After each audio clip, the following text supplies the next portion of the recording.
What up, everybody? It's your boy playing on 55, back with another stream, and sorry about that earlier. I forgot to add a TV full screen, so I had my full screen and whatever. And yeah, it's my second attempt at the stream. The first go did not go so well due to technical difficulties because the soundboards were not working.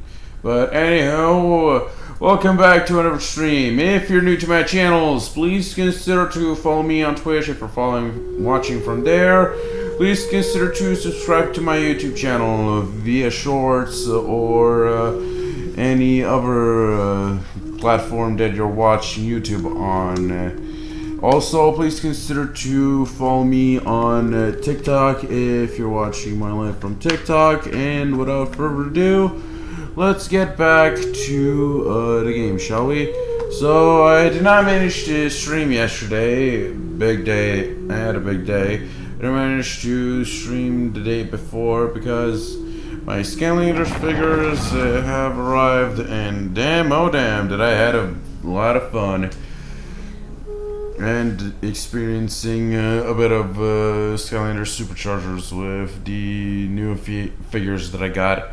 Gnarly Tree-Rex, a bunch of characters I never got the chance to play as, like for example Pop Fizz, and we also got Series 2 Eruptor, Series 2 Drill Sergeant, Series 2 the Shark Guy, and surprisingly a light core Drobot. I was not expecting it to be a Lycor. I expected it to be a Series 2, and Lycor being the one with that one upgrade with the lightning rod connected to the wings while he rids his wings. But no, I got two Lycors now. And I got two supercharger vehicles. Hot Streak, and I also got Shark Tank. And I also got Super Shot Stealth Elf and Hot Rod, I believe was his name was, or was the vehicle's name? Anyhow, we got the pair. I also tried out the Splatter Splasher, the magic water vehicle that is Splash's signature supercharged vehicle, and turns out that the vehicle was never used. It was brand new apparently when I placed it on the portal. Did not even need to reset it, like when I placed Spry Mini Spyro on the portal in Skylanders Imaginators. Here's surprises these kids from the flea market have, especially with the unused figures. But yeah, I've been to the flea market today, and I'm surprised that Trap Zone, yeah, the swap figure Trap Zone is still there. My guy also delivered the extra figures and placed on sale my extra portal, Universal Portal Series 1 with Skylanders Giants for the PlayStation free, because I already had the game. I kept the case with the disc, even though there wasn't much. But yeah, now I have 5 Skylanders games. I almost have all of them. I'm just missing Trap Team. Thank you for complete. And a case for Swap Force. But so far, I got almost all the games. I'm only missing one. And one portal. Actually, two, because I left it at somebody, but I have like 3 superchargers portals. One of which you cannot accept trap, doesn't have a trap slot. It's in my Imaginators box. my original one, which I bought from Vinted for 20 lays, and the one that came with the supercharged game, the entire starter pack, basically, which I give it to my friend so he would have a universal portal that works in all games. And yes, I tasted the supercharger portal with the trap slot. It works in Swap Force, Giants, and Imaginators and Superchargers I've tested. I haven't yet to test Spyro's Adventures, but I have an original Series 1 portal, just in case. So for now, yeah, I'm almost got all the games, and almost a lot of figures to go in everything. I'm still missing senseis for each element, except for water and earth sensei, and I need a lot of imaginators because I'm stuck with the fire one. Also, the superchargers, I realized that I'm gonna need a lot more vehicles than expected. And usually the vehicles are more collectible than the figures, but I also want to get my hands on the figures, pair them with the vehicles, and like the supercharger more with it, so I can max out and such. I also need Traptanium figures, Skylanders that wield Traptanium weapons figures. For now I only have Snapmaw and the traps, apparently. And possibly the portal, since I only have the supercharged one. I don't even know if the supercharged one can trap villains like the Traptanium portal does. But I guess we'll find out once I get my hands on it.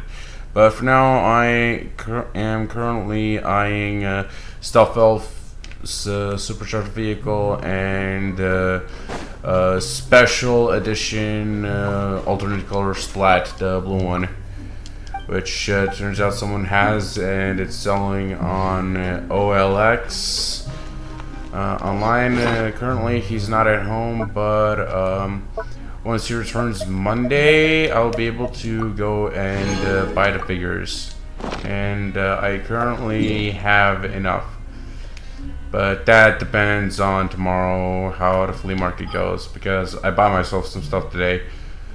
Spend mostly for delays, 10 lays on a Hatsune Miku knockoff keychain with a weirdly long, average tall Miku that for some reason has white bunny ears on her. Her pigtail and face barely resembles the real Miku.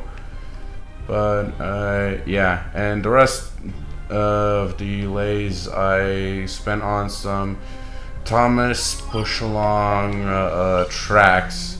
Apparently they're missing a few things, but so far, yeah. I also bought alongside it the free change that the kid was playing along with, and the box. And now I'm currently selling the box with the trains without the tracks. So I can make some of my money back. But yeah. And I was also eyeing a figure, but they wanted 10 lays for it. But I asked them for in exchange for my chump change that I had in my wallet. So once I got the figure, I'll bring it home, rip his hand off that I want, and put it on my Scarlet Ninjini. Because it would look very cool if I did that. But for now, I'm gonna have to wait till tomorrow. But so far, I know no one bought it because, yeah, it is kind of damaged. It's missing part of its tail, but so far it's full figure. I don't know from which series it is, but I can't wait to get my hands on it tomorrow and rip his hand off and add it to my Scarlet Ninjini, and add some sort of volcanic free-fingered the temperature's just right. Shut the fuck up, Shonen. hand to my EG because she needs a hand with a sword, so I can replace it, but it's gonna be hard. Anyhow, enough with the off-topic stuff. For now, today's objectives are to do the event. Right now, the event is up. It's been up since yesterday. I couldn't do it stream yesterday because I was doing shorts. Was making a lot of shorts. Yesterday I made a new personal record, around 20 shorts off of the last stream, which took 7 hours. And I just finished uploading today the last 10 shorts on my YouTube channel, and 40 of them on my TikTok, because I only uploaded the first 6 shorts on my TikTok and the first 10 shorts on my YouTube. But anyway, it's time to pull. Will I get Aoife this time? Let's find out. Trash. Okay, no Aoife. But yeah, today's objectives are farming for Dia. Right now, I have her burst crowned. And now I need the artifacts. Now we're farming a little.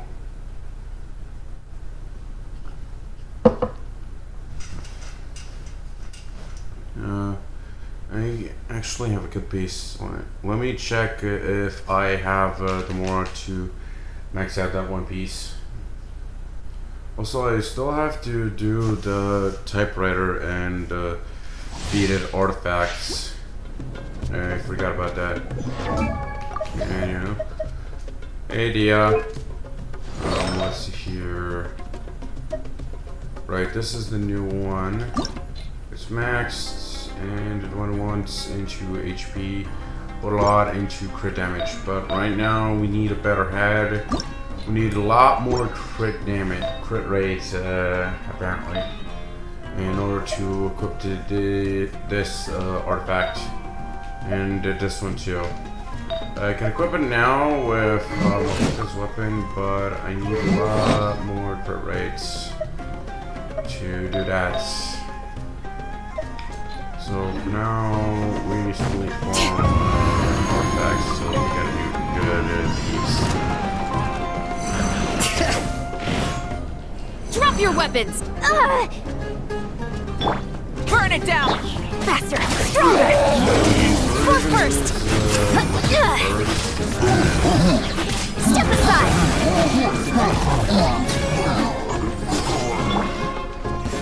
Yeah.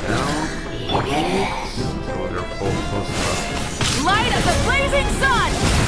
Try and stop me! Go.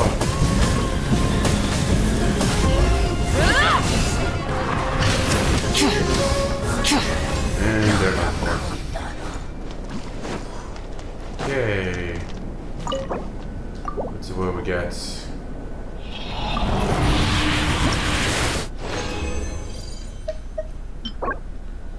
Okay, nothing much. Nice round. Also, I still haven't fixed that mic delay issue. I really need to fix that.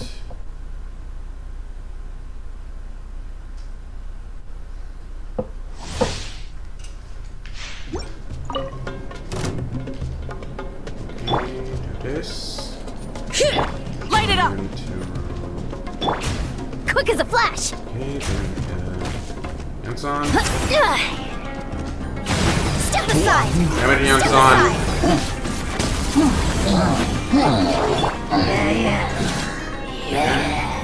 Have at me. Wrath from the skies! Really? That much damage? At least we're doing 20 days.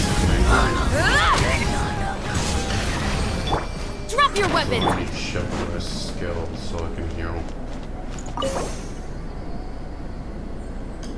Okay, now.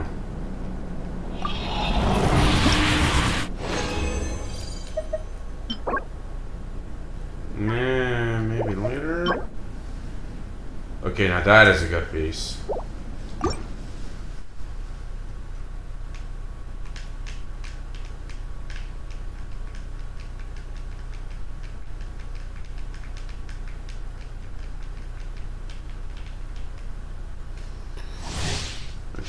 While I was playing Superchargers and finishing the 2 levels, it was an interesting take on the game, where Master Leon doesn't tell you what calendar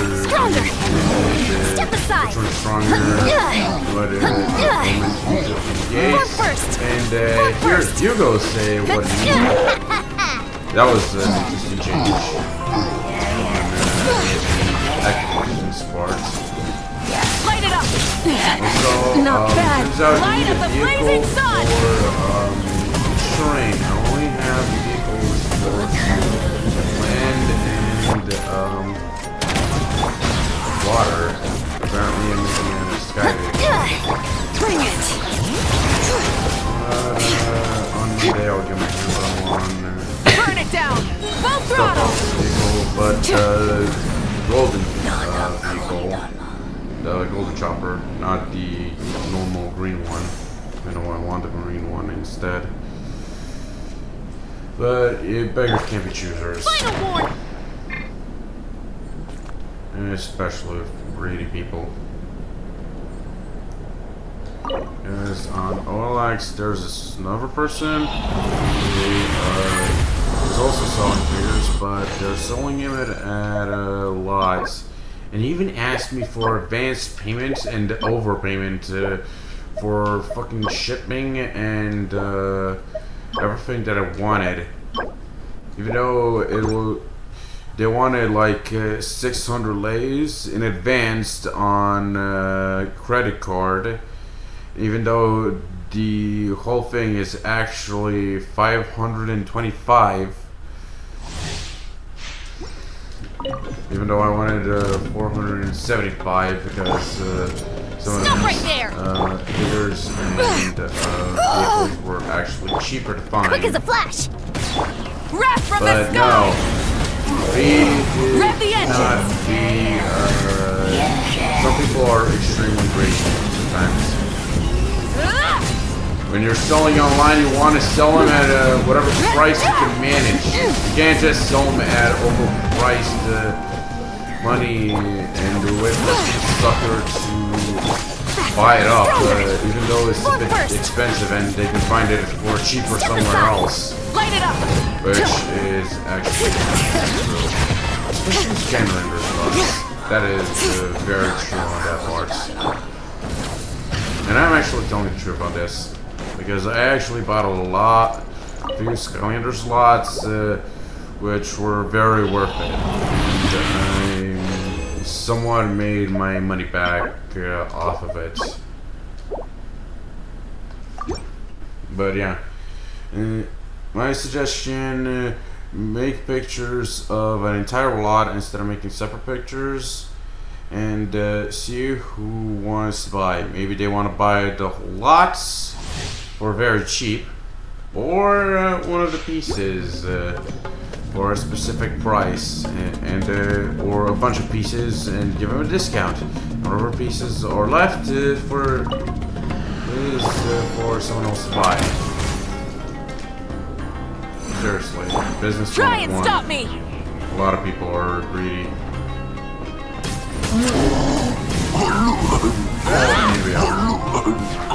People have a reason to price it. Light up the blazing sun!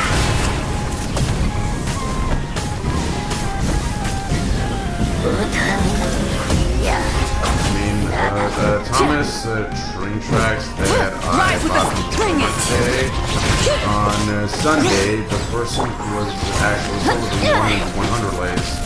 That's like $50 for right there. But in the end, I managed to buy them at 20, and that is in price $4.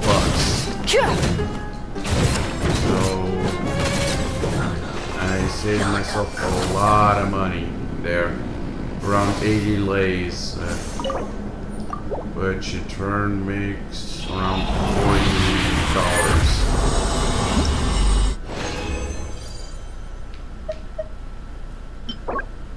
Okay, this one might work. Ooh, ER. And the Matter. Also, some HSR related news. I finally got my hands on an Exagris. And today I just maxed his level. I got his best Lycone currently Lycone option at around level 70, and currently am upgrading his Adelons. But I also gave him the artifacts, the relics he needs. Sorry, wrong term. And though I did farm a lot of relics for him, since the calyxes were triple, more like it. Yeah, triple relic drops. So far, so good. And this one's trash. But I didn't mean to switch this. This one is also trash. Saving the trash for the compactor. And let's see where this goes. Crit rate. Do I have any more pieces? No. That one is currently the only piece I'm ordering. Okay. Crit damage. Okay, let's not use the normal artifacts and use the elixirs. Because elixirs are a bit more expensive. Okay, that's all my artifacts. I went once into crit rates. Okay, we got 40 crit damage, 40.8 crit damage, and 9.3 crit rates. Okay, if the crit damage is higher than this artifact, that one might be a better one. Okay, so double down. 40, 70. Okay, it might increase by 3%. It has to increase beyond 3%. Okay, I need a trash artifacts. This one is trash. Where did I keep that? Okay. Where is it? Oh, it's over here. Only 3 levels. And it went once into attack. Great. That was 12 levels. This one is not much leveled up. Has potential. Okay, how much can I get from these two? Not much. Okay, let's see, what else can I throw in? Alright. A lot of level 4s have potential. Especially the double crit ones. Okay, here we go. This one is going to be trashed. But I am out of Mora. Great! Again, out of Mora. Okay, whatever the case. I think it's time. We switch this. Switch weapons. And it's time to see if this deal arc has paid off or not. Yeah, you gotta leave it as is.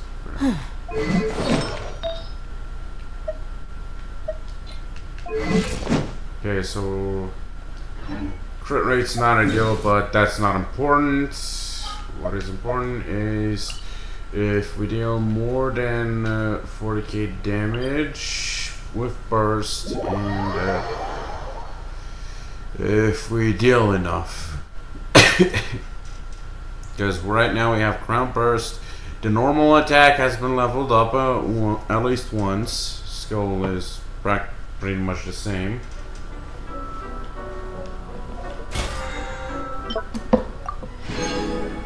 I forgot I had a bit more elixir. I wish there was more, but whatever. Can't be helped. So the next one is unpass. Okay. Let's see here.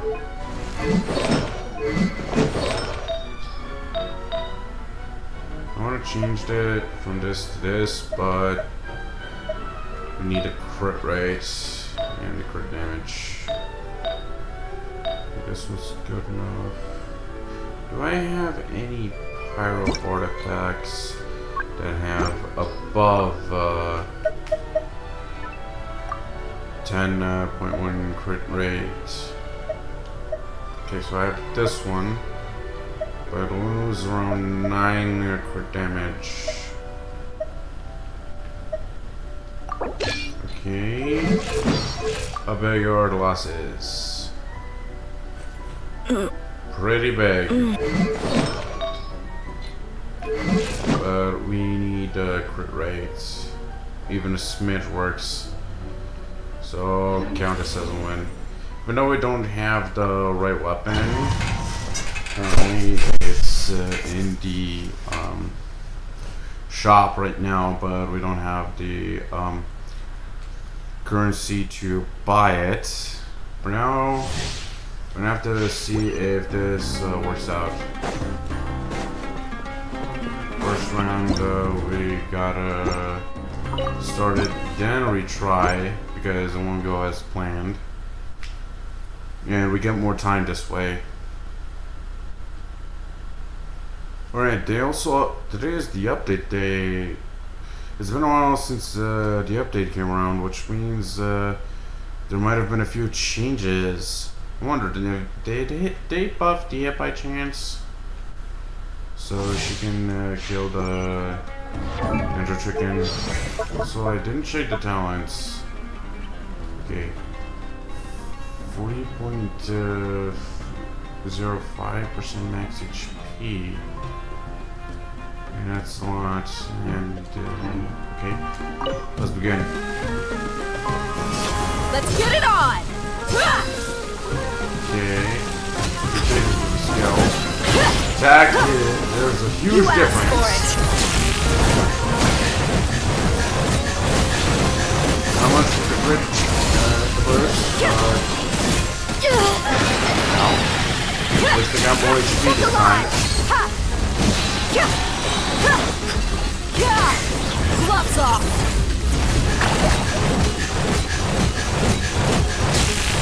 We've got ourselves a tough cookie.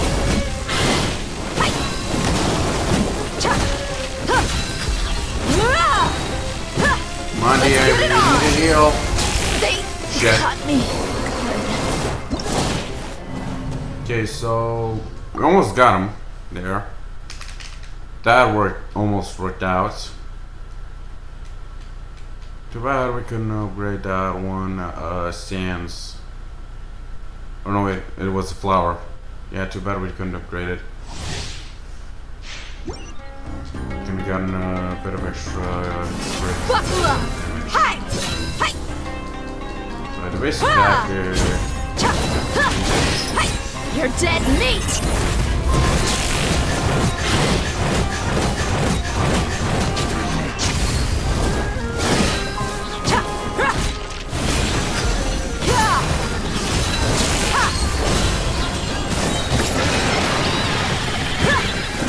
You asked for it. Come on!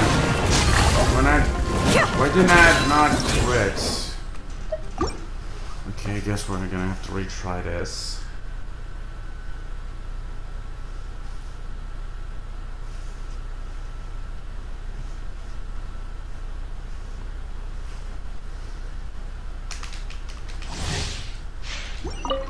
You could really go for some Doom music right now. Look alive! Hi! Come on, hit me already. You're dead meat!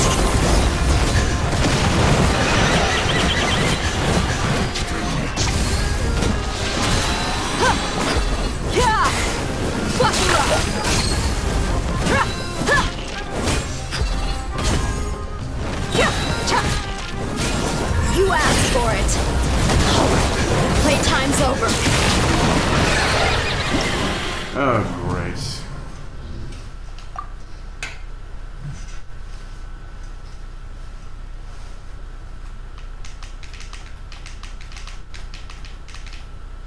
I wonder how much attack and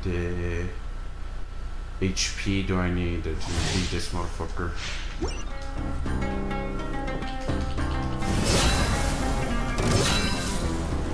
Why aren't the hits ready?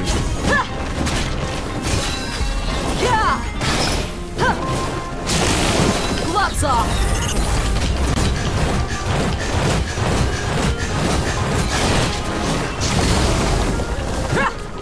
Let's get it on! Hi!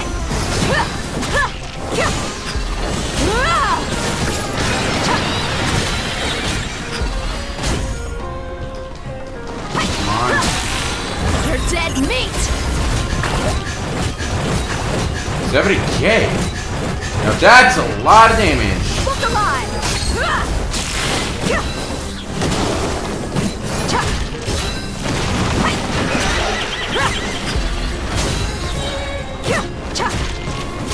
Come on, I need lightning. Gloves off! Shit, I missed. But never mind. I'm still dealing a lot of damage. Buckle up! They need a burst now. Cooldown is off. You asked for it.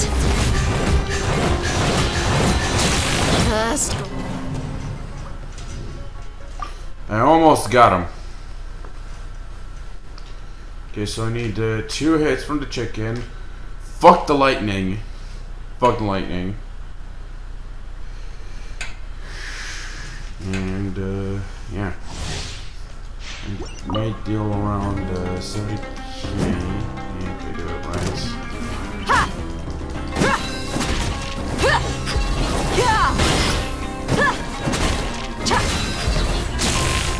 You're dead meat!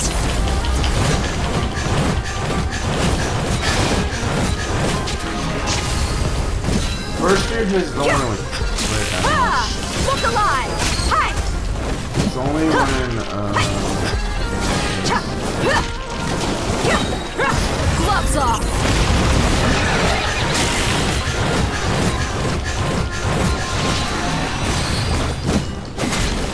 that was not enough. What the hell? Buckle up!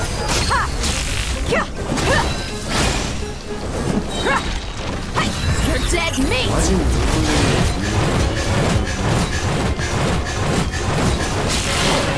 Playtime's over.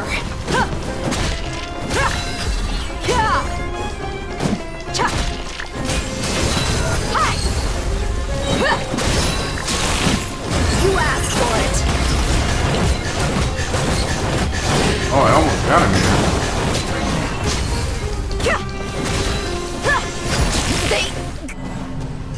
Yeah.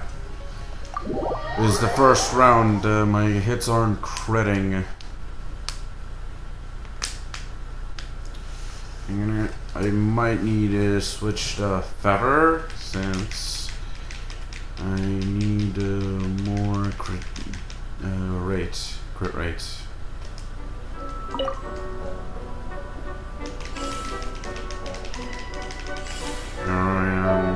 At it again with the DL arc. Try it again.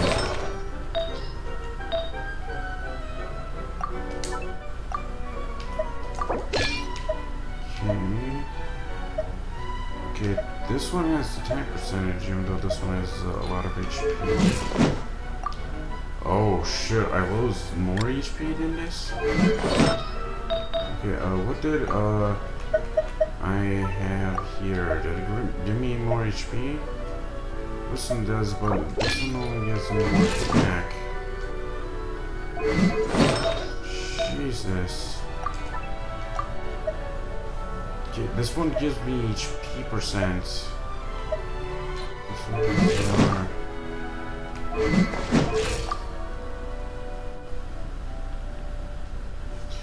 Yeah, it's gonna be a lot more harder like this, since my HP will be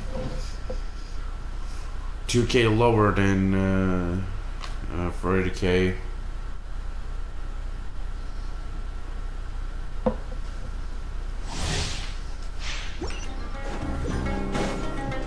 Twenty 28 HP is gonna be hard.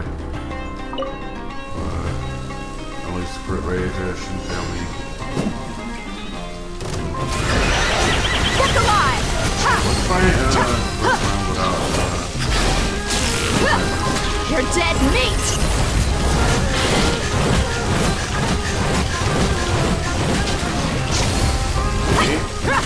Whoa, that was a lot of damage. Let's get it on! You asked for it! Let's do this.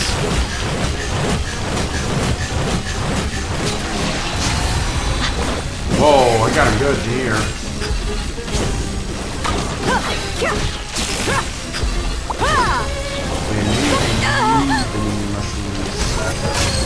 You're dead meat! It's not good as much as I've done messed up. yeah, third. Whatever. We have an improvement. It's only the fungi that interrupted me.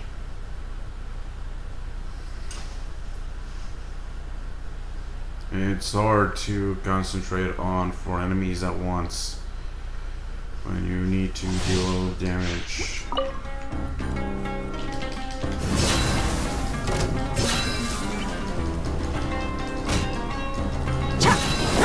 There we go. Gloves off!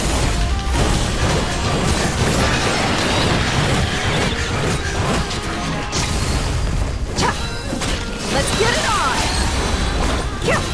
Maybe the skill needs some leveling up. You're dead meat! They cut me. Damn it. Little fungi spawned. But what the fuck was with the intervals of the skill? Should have hit it a lot more. Did they decrease the interval? Because the fungi keeps spawning at this rate. You asked for it. Okay, how about we do it like this?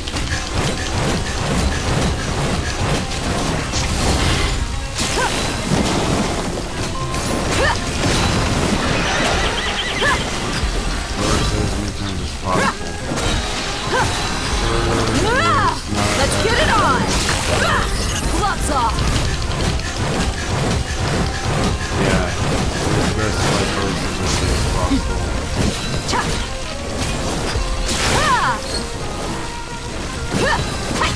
Merc! What the hell happened? Where did I die? Wait. Does the field apply pyro whenever I enter and exit it? The skill field?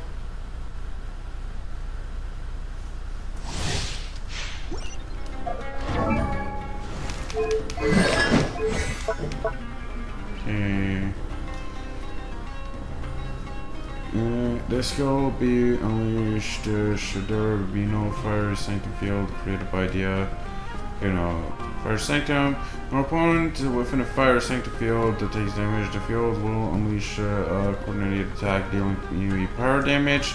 Then, based on the attack and max HP, this effect can be triggered once every 2.5 seconds after characters within the field have their The resistance to interruptions increased, and when such characters take damage, a portion of that damage will be mitigated and fall in his blood. The DO will then take this damage over 10 seconds. When the mitigated damage stored is running blood and reaches or goes over a certain percentage of DS's max HP, she'll stop mitigating damage this way.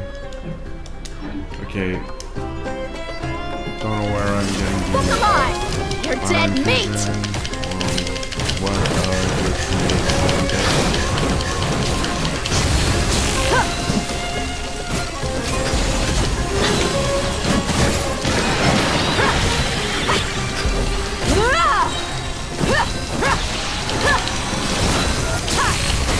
You asked for it!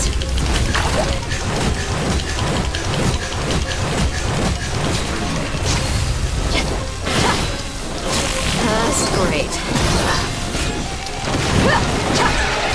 Come on, heal the up. Gloves off! They cut me! Okay, does those spinning attacks deal damage?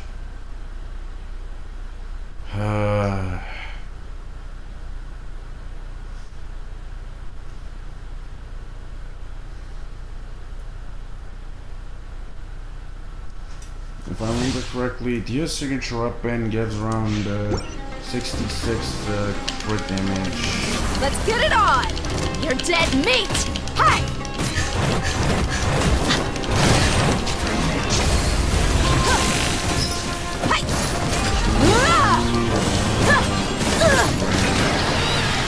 Crit damage to beat this guy.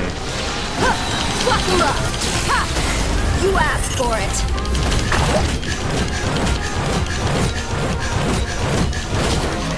Merc! Damn it!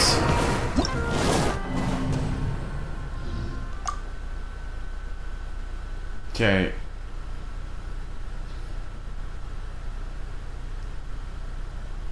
Bursting as much as possible is not gonna work. Also, I may need to take a bath. Maybe on Monday, since I'll be away and there won't be much time to do shit.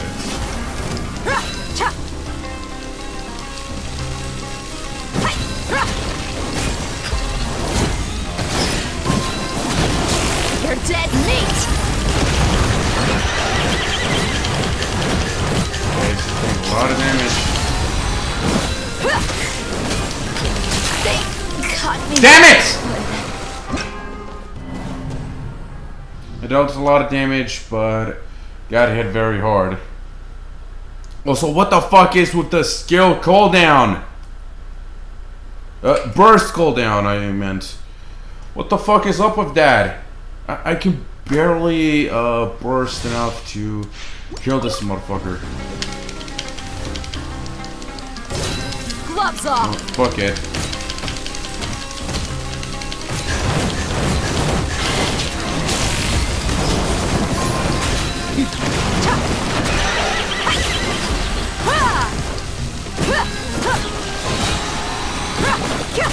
Let's get it on! You asked for it!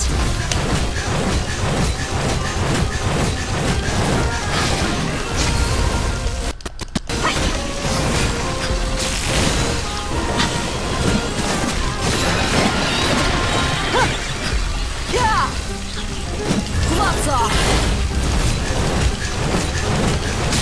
We've got ourselves a tough cookie.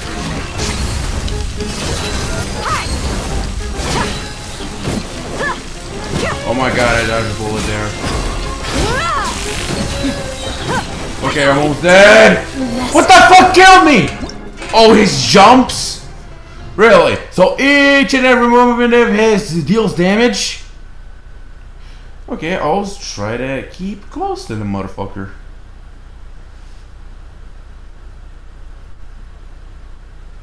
Literally hug the guy.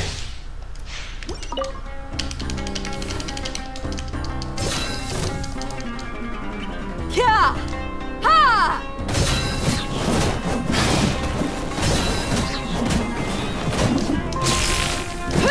You're dead meat! Fuck this. does increase my damage. Buckle up! They got me. Good.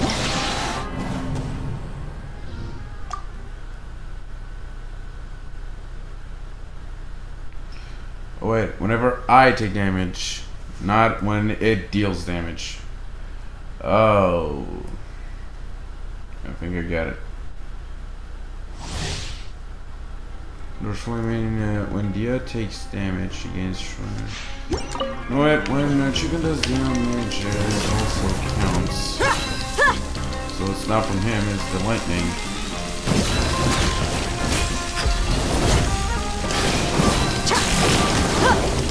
You asked for it.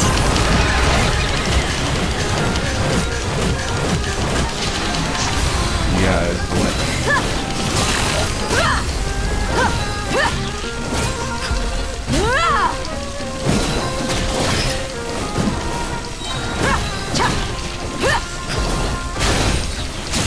We've got ourselves a tough cookie.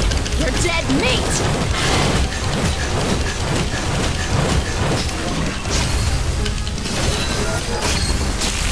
Okay, what the fuck is giving me all the damage? Is it the overload? Is it the overload? Really? Overload deals DOT damage?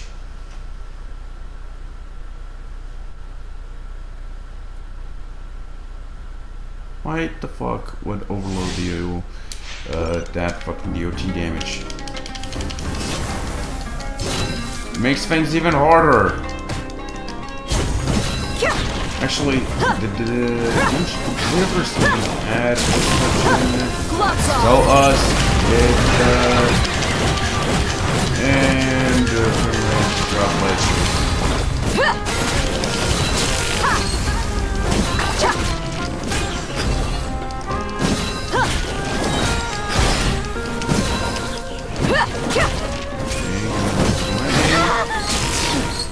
You asked for it.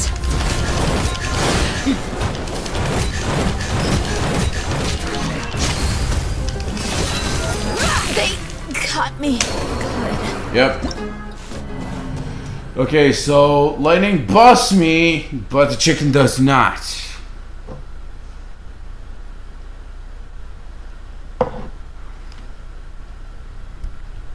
What a fucking dodge fest. What time is that anyway? Okay, whatever the case, sadly, I'm gonna have to, take a bit of a long break because, tomorrow is Sunday and Guardian Tales is, switching up, the co-op game modes, which means I have to take part in this, co-op, challenges.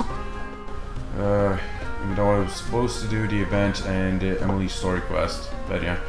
For now, BRB.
And we're back. Sorry about that. It took me almost an hour to deal with the breaking tails, Look alive! a bunch of tails, and but in the end, honestly, Gloves off!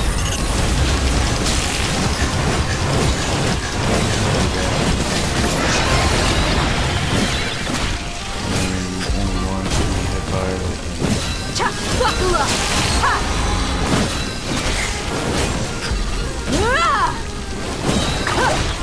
You're dead meat! Merc! Really? Okay. Well.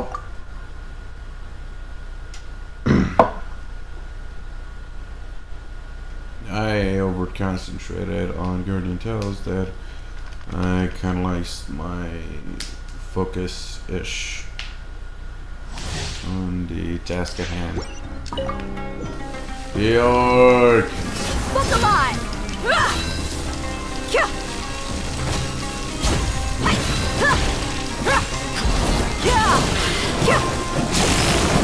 Gloves off!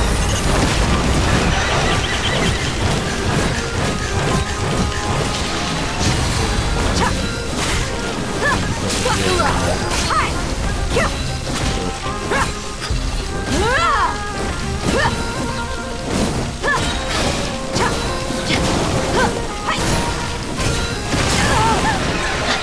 You asked for it! Now?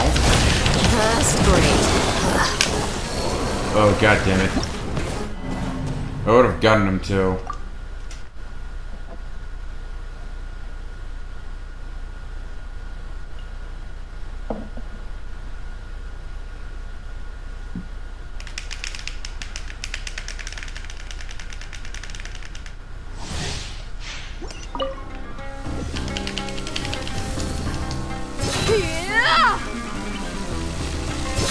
Yeah, turtle attacks are way faster.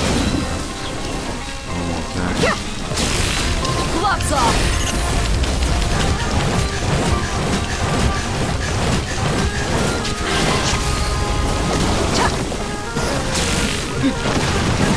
Buckle up! Did I get hit by them? You're dead meat!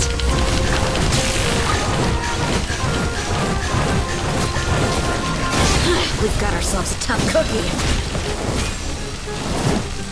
They got me. Damn it. What the hell happened in that, second burst? That was not supposed to happen. Not even the hits weren't critting.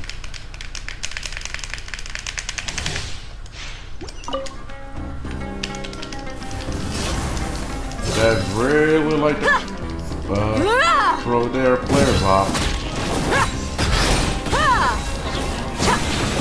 You asked for it.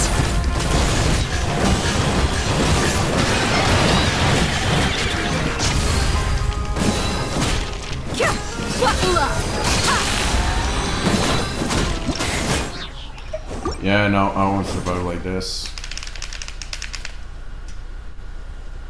Seriously.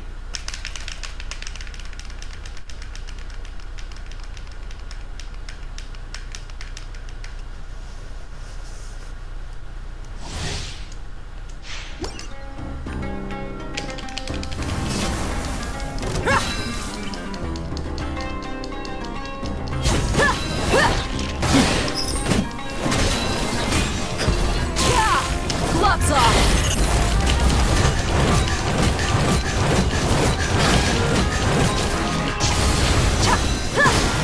Look alive! Hi!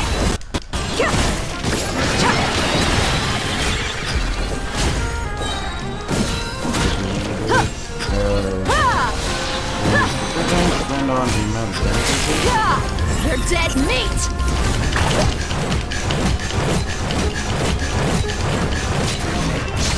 Let's get it on! Merc! Sit down!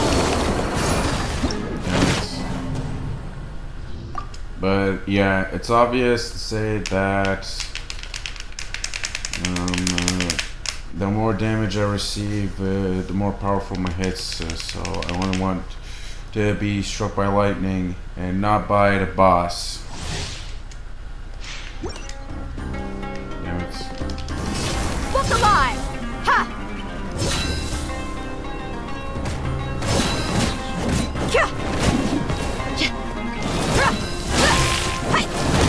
Gloves off!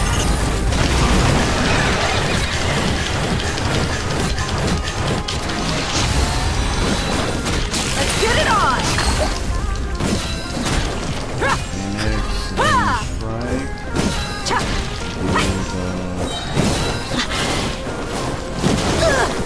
I've done Kill. Yeah, that killed me off. Dude, it's hard to dodge, especially when there's a small delay.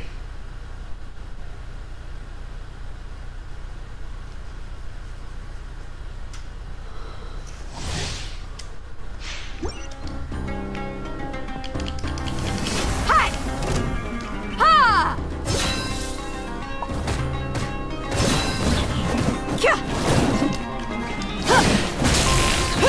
You're dead meat!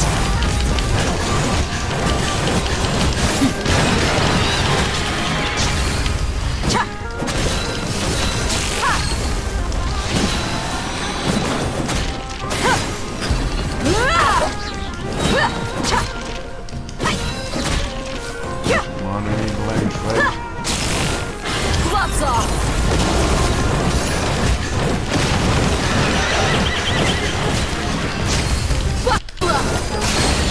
Great. Damn it!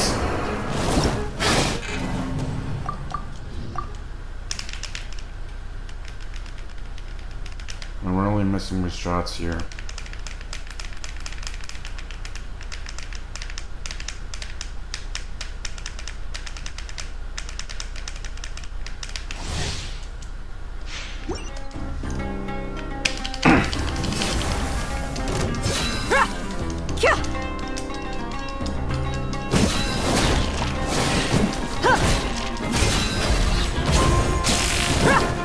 You're dead meat!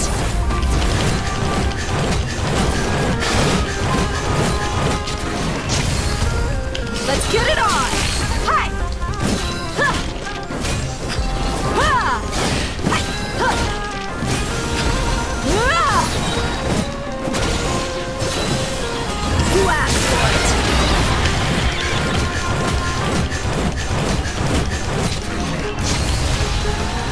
Look alive! Ah!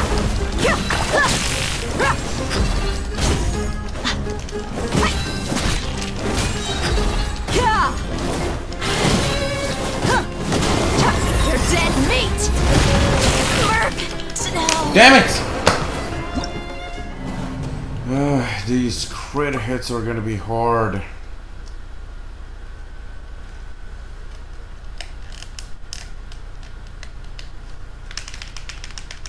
It's hard to pull off. Did you know that the 4-star Claymore in the shop gives around 40 something per damage?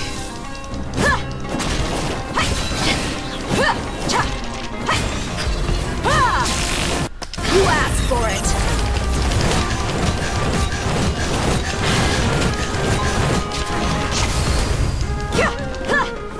Buckle up! I want to be on his left side.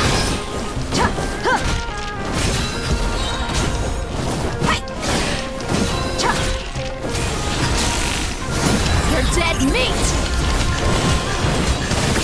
We've got ourselves a tough cookie. Look alive! I almost died there.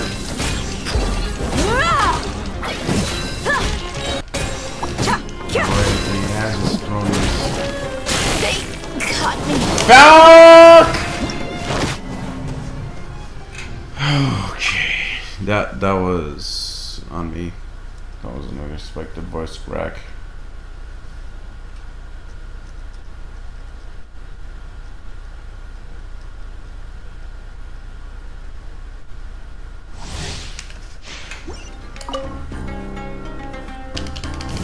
Let's get it on!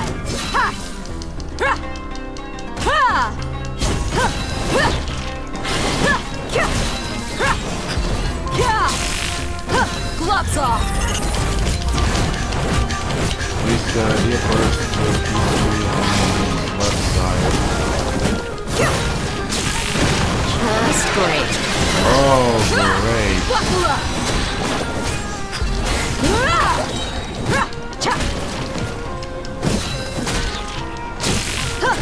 You asked for it. I've done messed up. I hate it when I have to dodge and burst because I cannot stop the burst that easily. Plus, I miss a lot of hits. Like, I miss like 70k damage per dodge.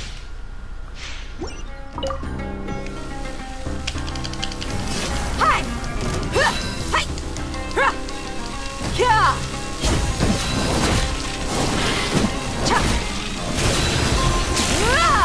You're dead meat!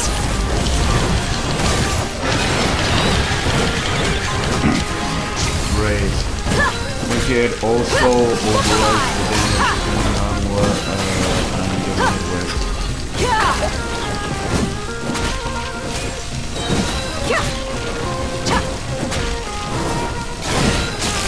Gloves off!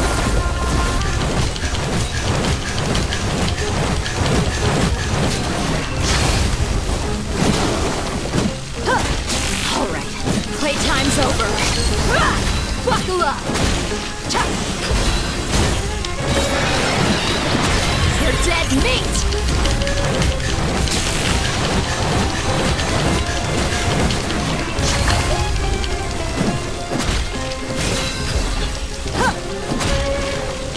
Look alive!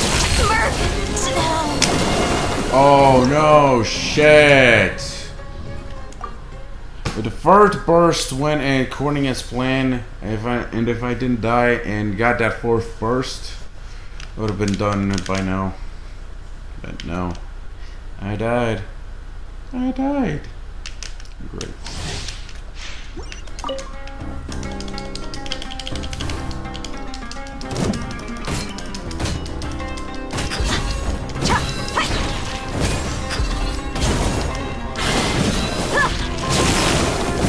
You asked for it! No dendro application, which means I'm safe. Let's get it on! Hi! Oh yeah, this might be it.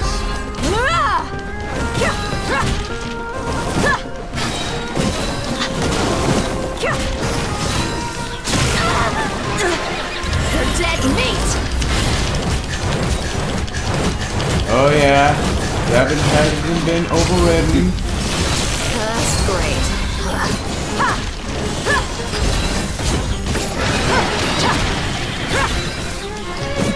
Oh yeah, that one, well. Gloves off!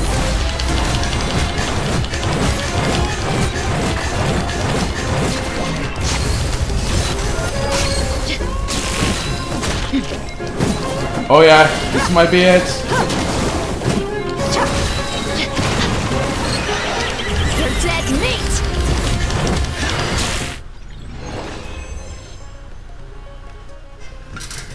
Hell yeah, motherfucker! My day arc was a success! Victory! It's a bloody victory!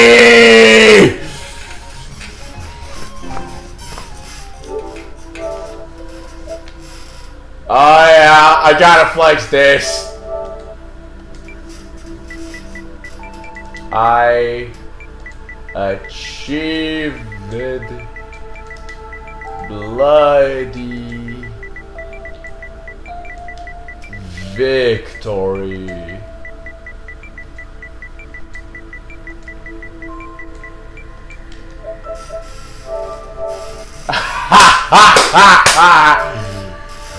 Ah yeah, triple fucking crown burst for win. My god, it was such an intense moment. Good thing there were no skipped fucking frames. Oh, I would have lost it.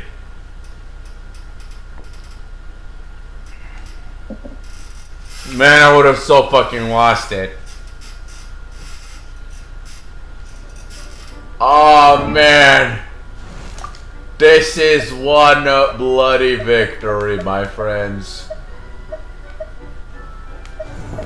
One bloody hell goddamn good victory. Well, guess I'll not be needing to farm the artifacts for a very long time. Oh yeah. The eye echo flaming. Diaz eviscerated echo. The eyes of a vulture. The spirit of a lion. And unbridled daughter of the deserts. Hell yeah, motherfucker. And this is my second try, by the way. So it is to be expected. But still. I will need that claymore. I don't need a polearm because I have a polearm, that 3-star polearm that gives like 33 crit, 22 crit rates, and Emily's signature weapon. So I'm covered on polearms and swords too with that 1 crit damage weapon, and catalysts also because I have a lot of crit damage catalysts, attack catalysts, and crit rate catalysts. Is that Navia over there? Oh, it's been a while. Let's go say hi. I'm confused. Okay, guess I'm in the area of the treasured above all story quests. My bad.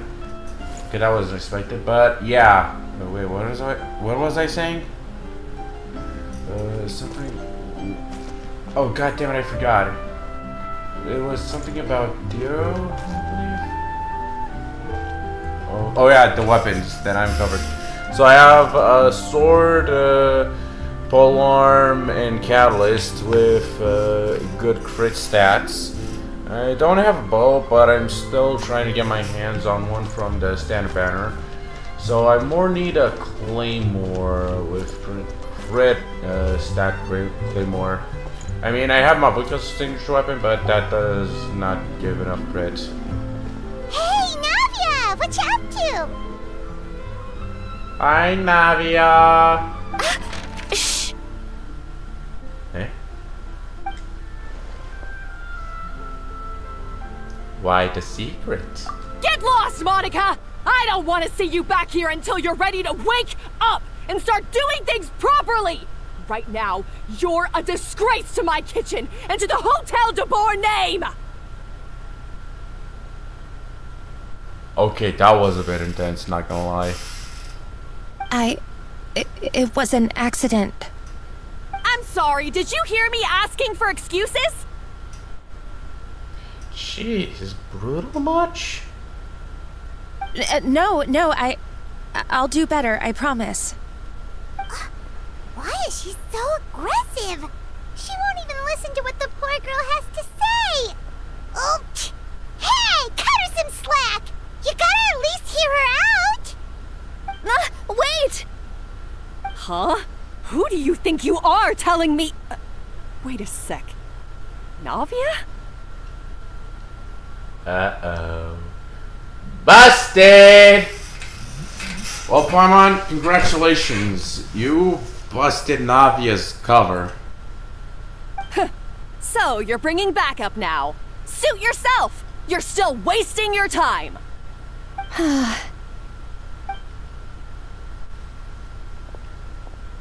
Savannah, is this how you always treat your staff? My staff is right.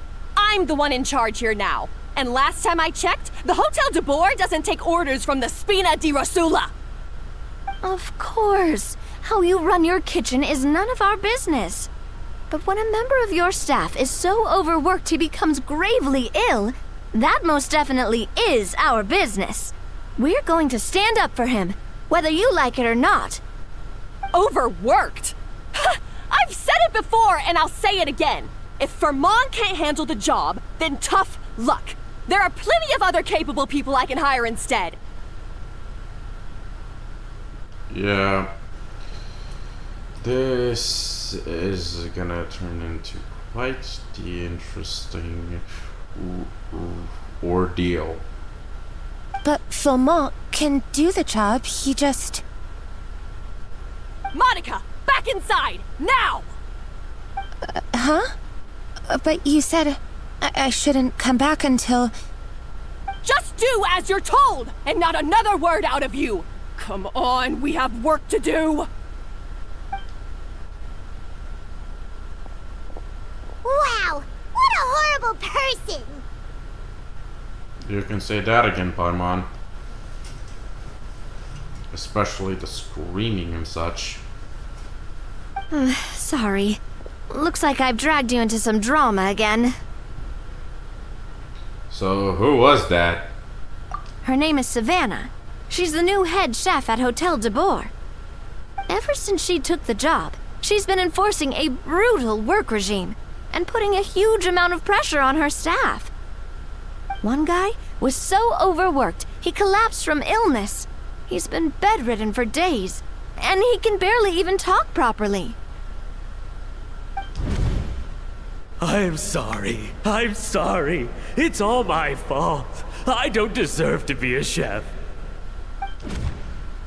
At his family's request, the Spina di Rosula is trying to mediate on his behalf.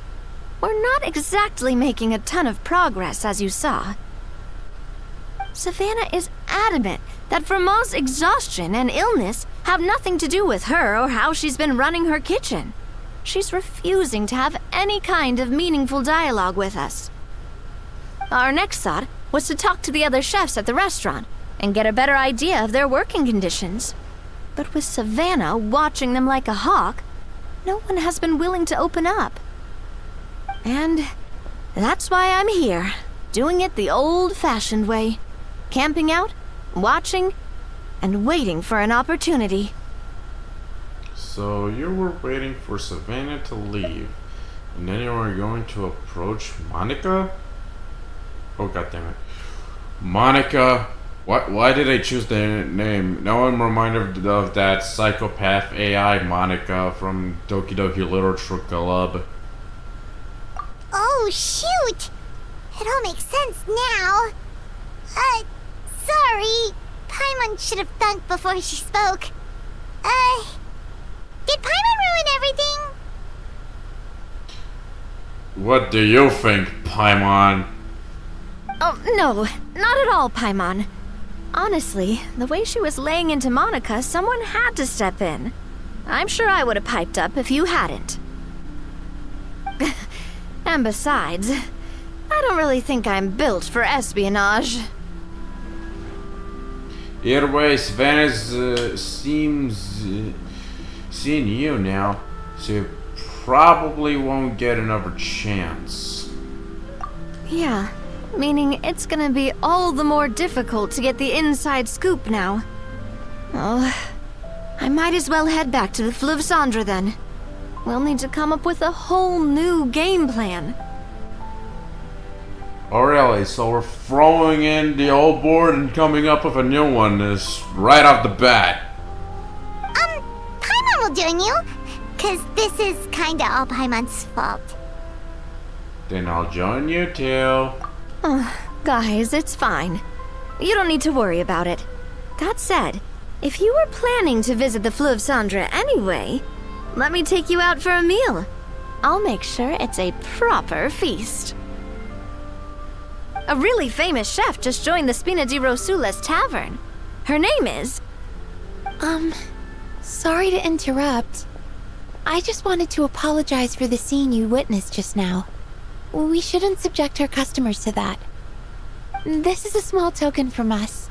It's some candy from Monica. She asked me to make sure it was delivered into your hands. Really?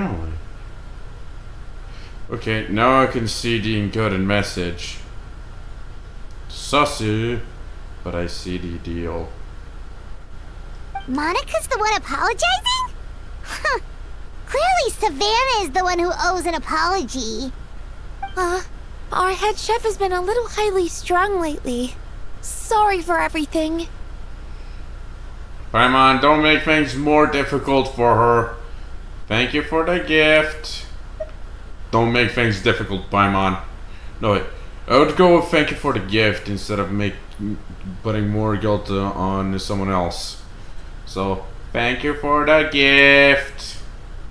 Alright. Since there's candy, Paimon will drop it. Not the candy. Nice one, Paimon. Nice one. Thank you for understanding. We'll make sure to pass your feedback on to Miss Savannah.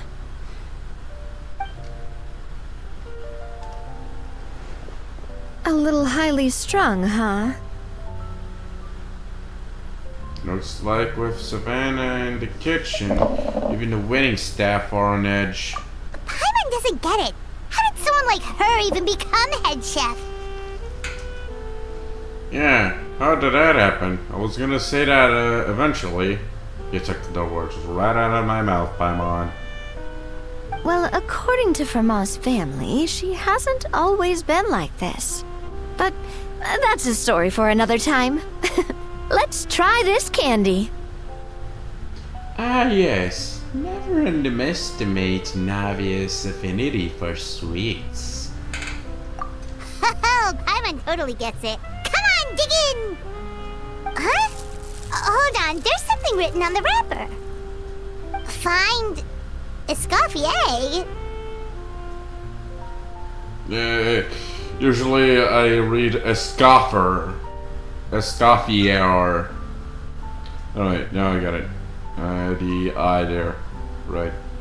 Usually I call her Escoffer. Treasured above all. Escoffier? Could this mean... Huh?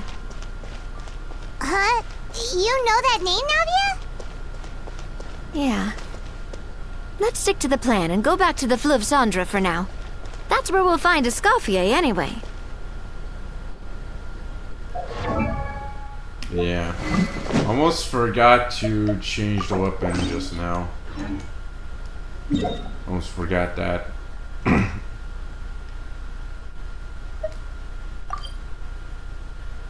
Okay, so it's down here.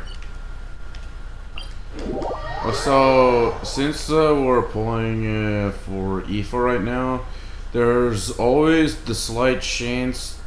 Okay, there's a cutscene. Never mind.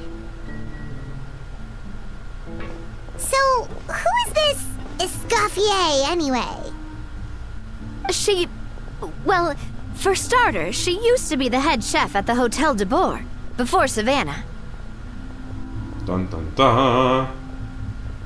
She recreated the legendary Gâteau de Boer and restored the restaurant back to its former glory. Safe to say, she's the most renowned head chef in the Hotel de Boer's history, after the culinary genius Modeste himself. Gâteau de Boer? That's the super exclusive cake that they only sell a few slices a day, right? Wow. Why the heck would she let Savannah take her place? Well, apparently, the Hotel de Boer was reported for a safety incident. Someone claims that the kitchen was adding an illegal substance to their menu. But none of the chefs had any idea how it could have gotten into the food. In the end, Escoffier decided that as head chef, she should take responsibility, and she was sent to the fortress of Meripede. Bro, I expected she would murder somebody or something.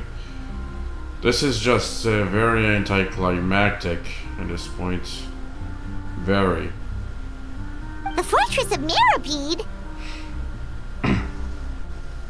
Oh, don't be so dramatic. It was probably just a formality. We got sent there just for eating someone else's cake. Yeah, well, that one is even more ridiculous than Escaffier's sentence. So yeah, we are even more ridiculous by when we got sent to the Fortress of Meripede. Well, you're right. The quantity of the substance they found was fairly minimal. Even the guards believed the whole thing was probably just an accident.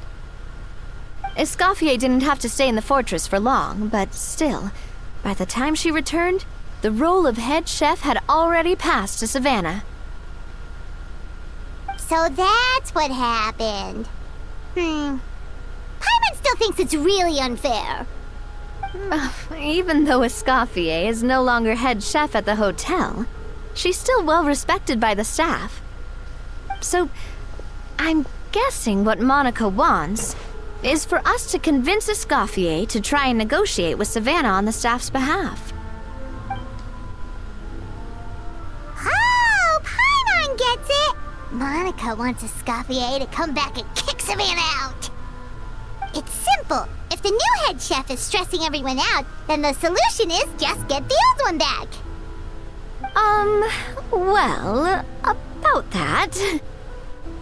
You thought cream of mushroom soup was ready to serve after 3.5 minutes on the stove.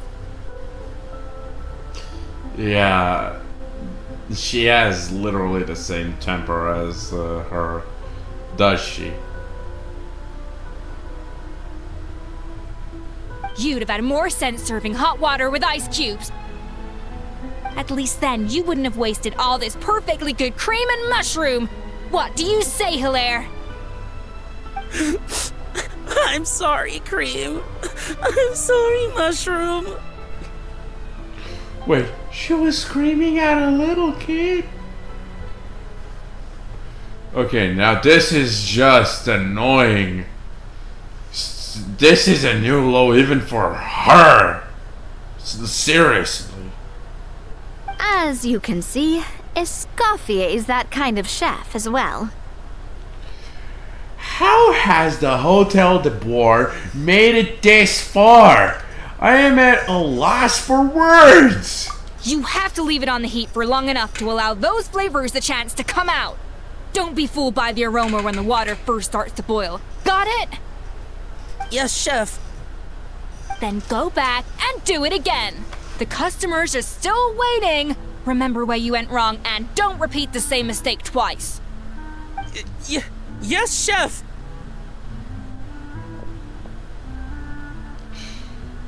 Well, I can see the child labor, but at this point, might as well call it child abuse. Seriously.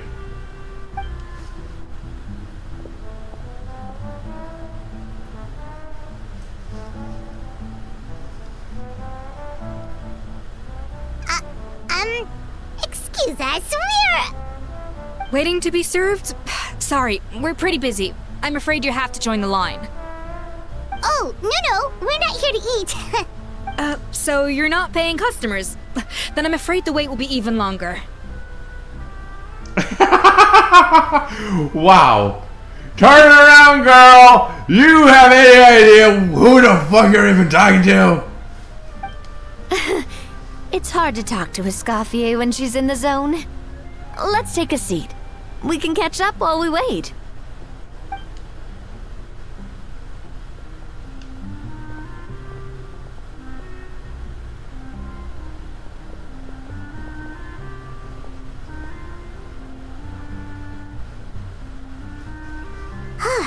Looks like the rush hour is finally over.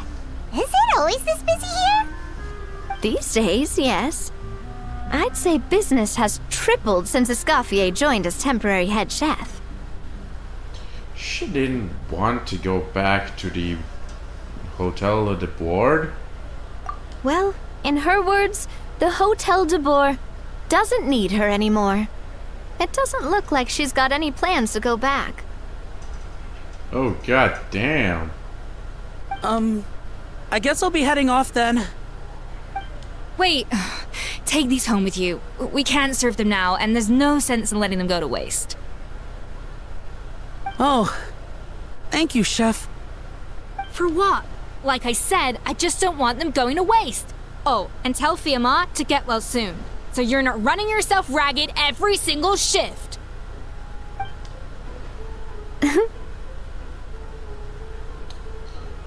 Yeah. You can say that again. Firmo. That's the second time we've heard that name. Who is that again? He's the chef that fell ill from stress. Hilaire is his son. And with Mom stuck at home taking care of Dad, he decided to pick up some work to help pay the bills. Escoffier knows their situation, so she's been making some extra food every day for him to take home. Hey, I heard that, Navia! Bro, what kind of face is that? Jesus! Wait. She makes even a bigger pouty face young girl than Navia! Bro, how old is this Escoffier? In her 20s? Bro, she looks like she's came out of high school. Literally, like she just graduated every single school and she just started as a trainee. I would be surprised if she was in her 40s. I've told you before, no one's making extra food. Hilaire is making blunders in the kitchen, and I can't serve his failed dishes, so he might as well take them home. Yeah, there, right there. Escoffier is shorter than Navia. You can tell by the perspective. Yeah, failed dishes that just so happen to be nutritionally complete every single time.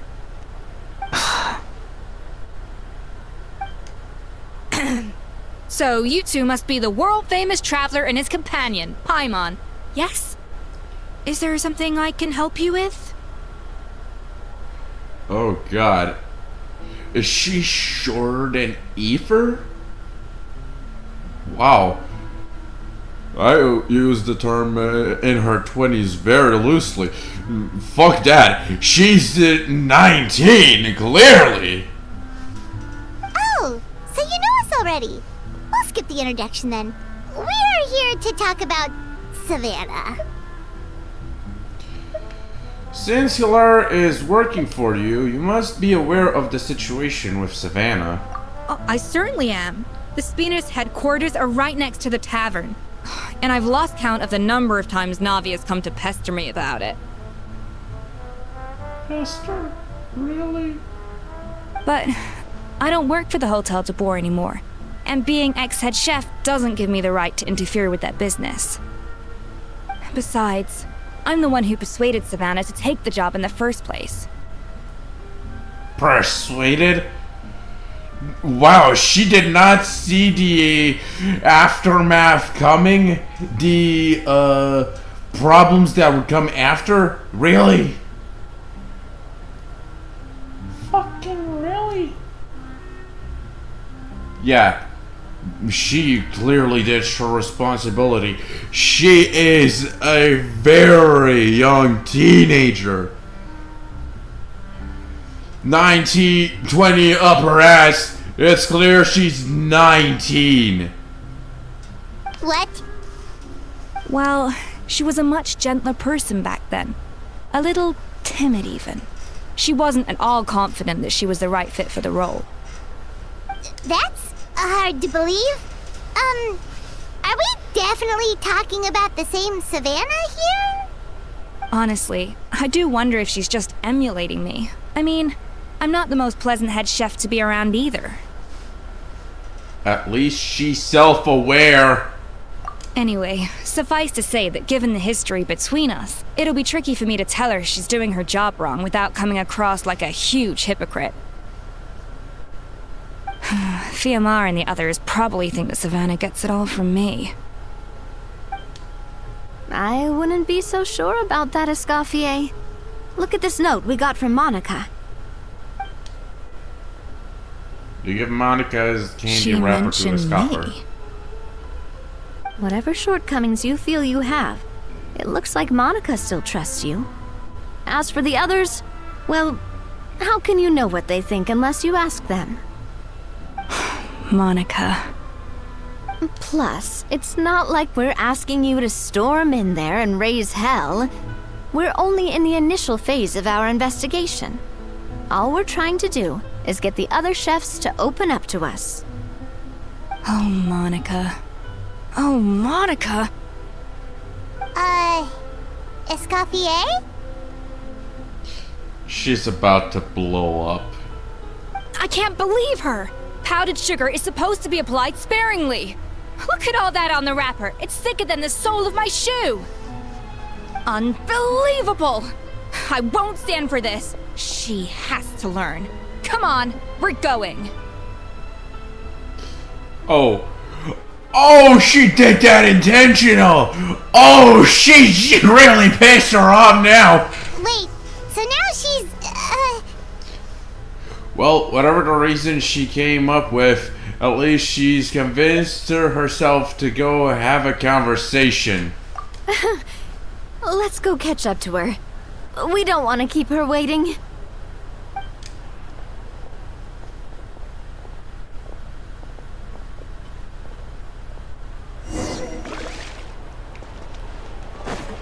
If she's making that, my disappointment is immeasurable and my day is ruined, that kind of face right now.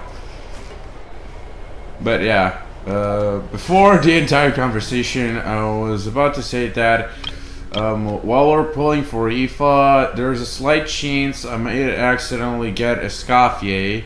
She's not on my targeted list since right now I'm on a 50-50, but usually I call it a 25% chance to lose to a standard character and 75% chance to win the standard character. But right now, I'm on what's it called? And that the part where if I lose a specific amount of 50-50s, the next 50-50 is guaranteed to be the character. So right now I'm actually on a somewhat high guarantee right now. But question is, how many pulls will it take to get a scoffer? My personal record was around 30, 1 free, as in 13 pulls since my last 5-star. Okay. Free. Okay, so we're about 8 pulls since my last 5-star. But yeah, it can always happen. Rolls always happen. Like 40 pulls very early. That time when I got C1 Navia by accident. 2 Navias and 1 10 pull in my 40th. Yeah, that was an insanity. When I lost the first 10 pull I did on the new version on Navia's banner release. When I got D-Loop. Yeah, that was a huge insanity. But as I mentioned, it can happen. It's not that it's impossible. It can happen. It happened to me a bunch of times. Especially with very early Genes after getting the limited character.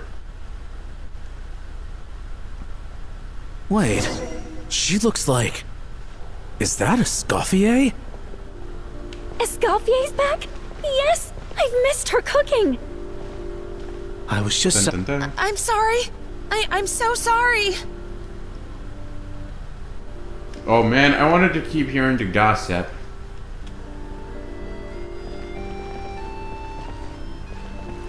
Oh boy. Wait. Where are we? Oh boy. Wait, this is a perfect opportunity. Okay, so Navia is taller than Aoife, and Aoife is taller than Escoffier. Yeah, Escoffier is clearly 19 years old. It's just that simple. Okay, girl. Are you gonna keep moving left and right all day, or are you gonna keep on going.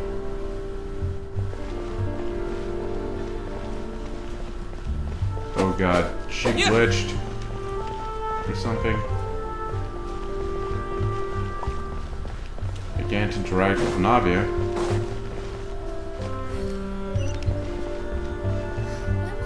Yeah, I think when the gossip got skipped, it bugged the system. Great. Now Scoffy is going left and right. God damn it.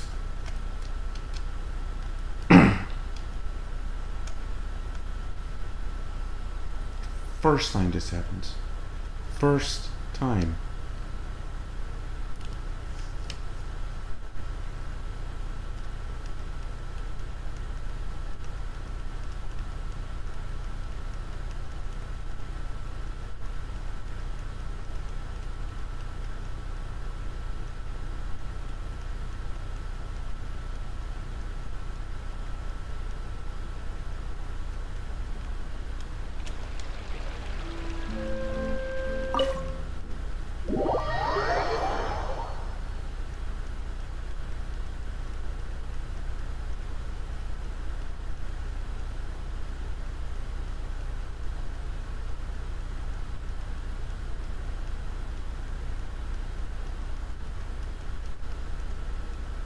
Wait, she looks like...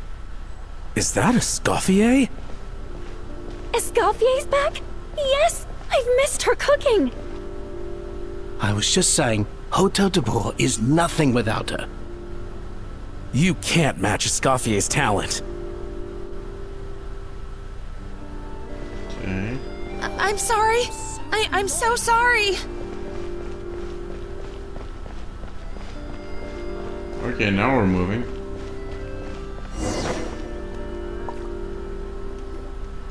I'm sorry. I'm so sorry. I messed up your order. Oh, I wouldn't go that far. Maybe the taste is a little off, but if you hadn't brought it up, I don't think I would have noticed. But, please, you have to forgive me or Chef is gonna... Okay, I know. I'll kneel before you. Okay, that is taking things too far. Especially for begging. What the heck? Get up, Monica! Can't you see that you're just making your customer feel more awkward? Escoffier? If you want forgiveness, then do what any self-respecting chef would do. Make the dish again. And this time, get it right. You cannot go begging your customers to feel sorry for you. Savannah said that I'm not allowed back in the kitchen until I've corrected my mistake. But if I can't go back into the kitchen, I can't do the dish over. Wait, I get the girl crying!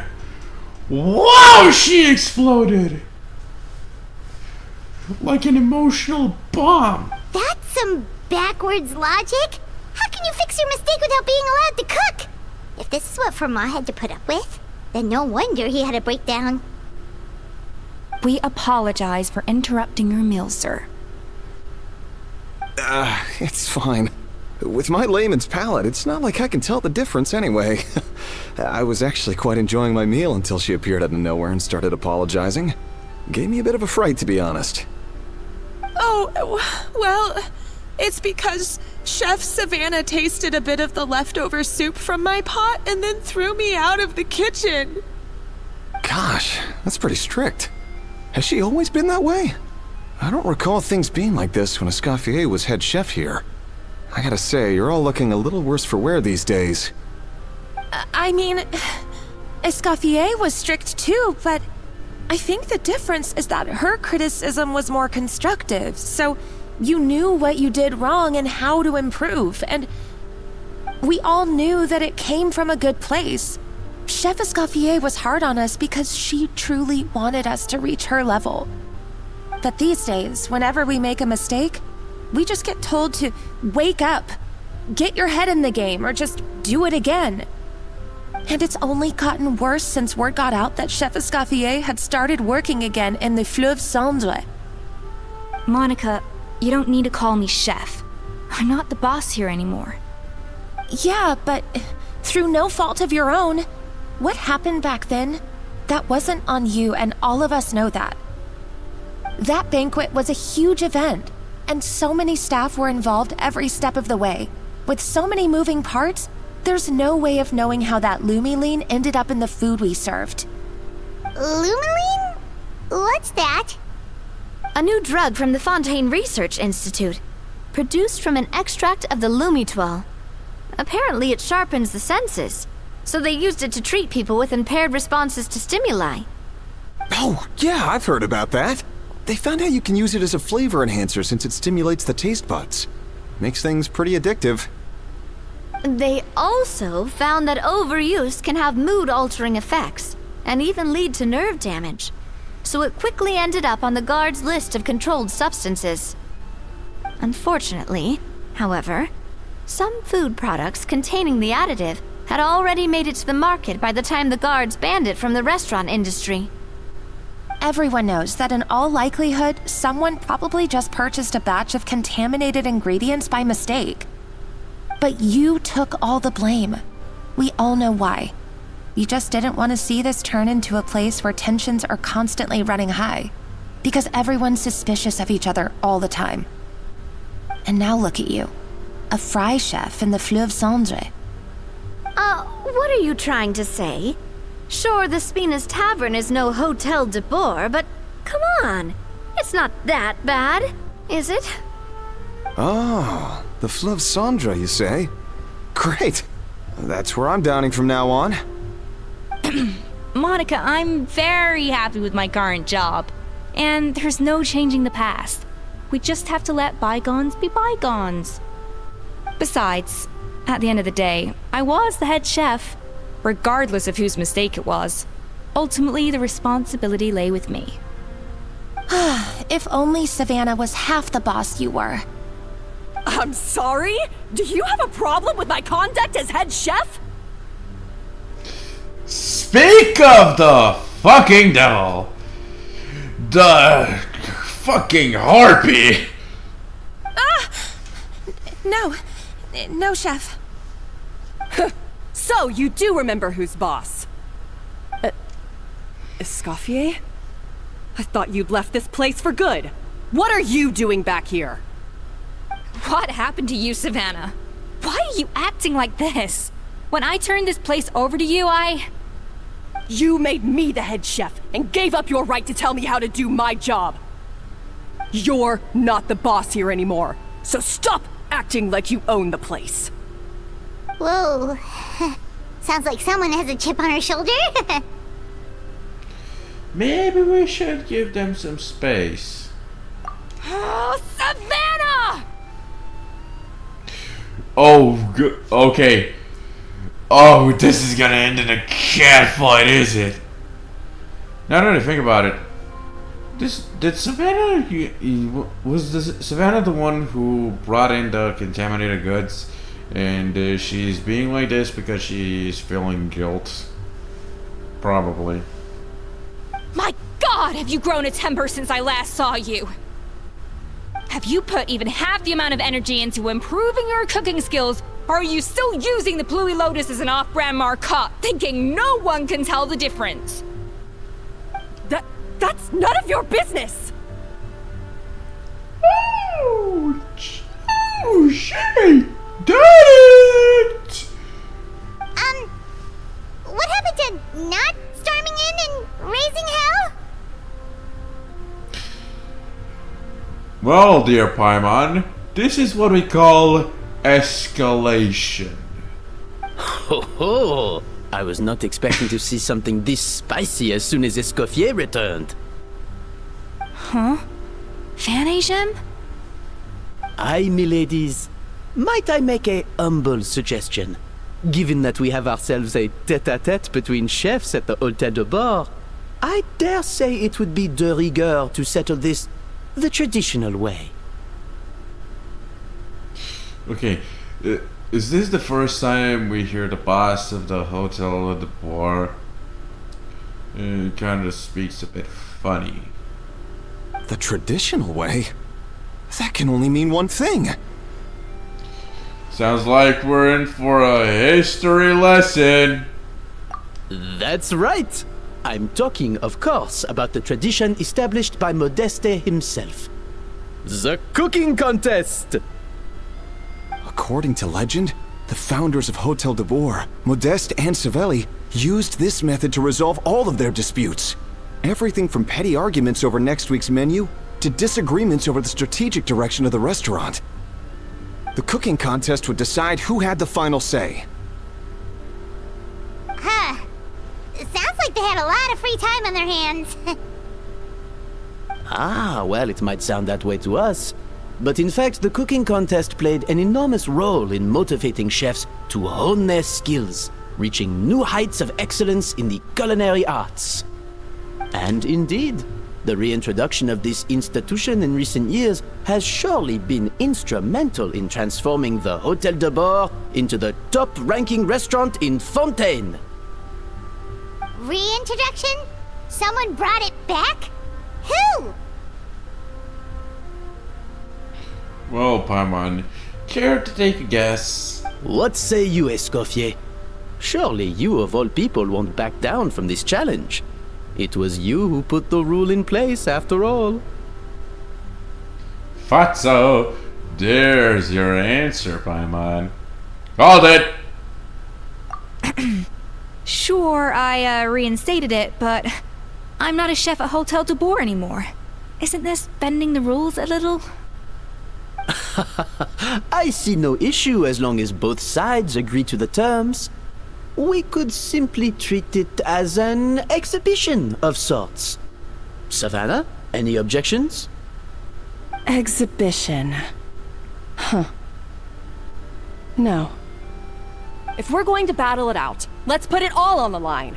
If I lose, it's up to you what happens to me. I don't want anything to happen to you. But if you lose, you hand over the Codex de Boer to me. The Codex de Boer? Oh, damn. I wonder what that is. What? The Codex de Boer? The Codex de Boer? What is that? Only the legendary handbook written by the original head chef Modeste. It contains all his secret recipes, including Gâteau de Boer. It's the greatest treasure in Fontaine's culinary world, and only the present and former head chefs of the Hotel de Boer have the right to read it. Present and former? Wait, but that already includes Savannah, though. What do you want that old thing for? You have your own copy, don't you? Don't take me for a fool. You know perfectly well what I mean. I want your copy, the original version, the one you took with you when you left us. I'm sorry, I must be missing something. You know, there's no difference between the original and the copy, right? They contain the exact same recipes. Stop trying to change the topic. What's wrong, Escoffier? Scared you're gonna lose to me? Or are you scared of me getting my hands on the original Codex? Savannah, you may remember that we gave her the original as a parting gift, to thank Escoffier for her years of service. Asking for it back feels a little, Or you can just swap the books. Oh, I'm sure it won't be an issue, as long as both sides agree to the terms. Those were your words, weren't they? Way to use one man's word against them. And as for the contest itself, let's make it a bake-off. Gâteau de Boer, per the recipe in the Codex. Well, Escoffier, you against me. Are you in or out? You sound surprisingly confident. Alright then, let's see how much you've actually grown. I hope you surprise me, Savannah. I'd hate to find out that all you've learned after this long is how to chew people's heads off. Believe me, I'll show you. Okay, I gotta say this. Savannah is holding a very, very big grudge. I'm not gonna lie. And it's a very big and fat one. Escoffier, are you sure this is a good idea? You accepted her terms a little hastily. Oh, it'll be fine. Let's head back to the Fleuve Cendres so I can get prepping. Preppy.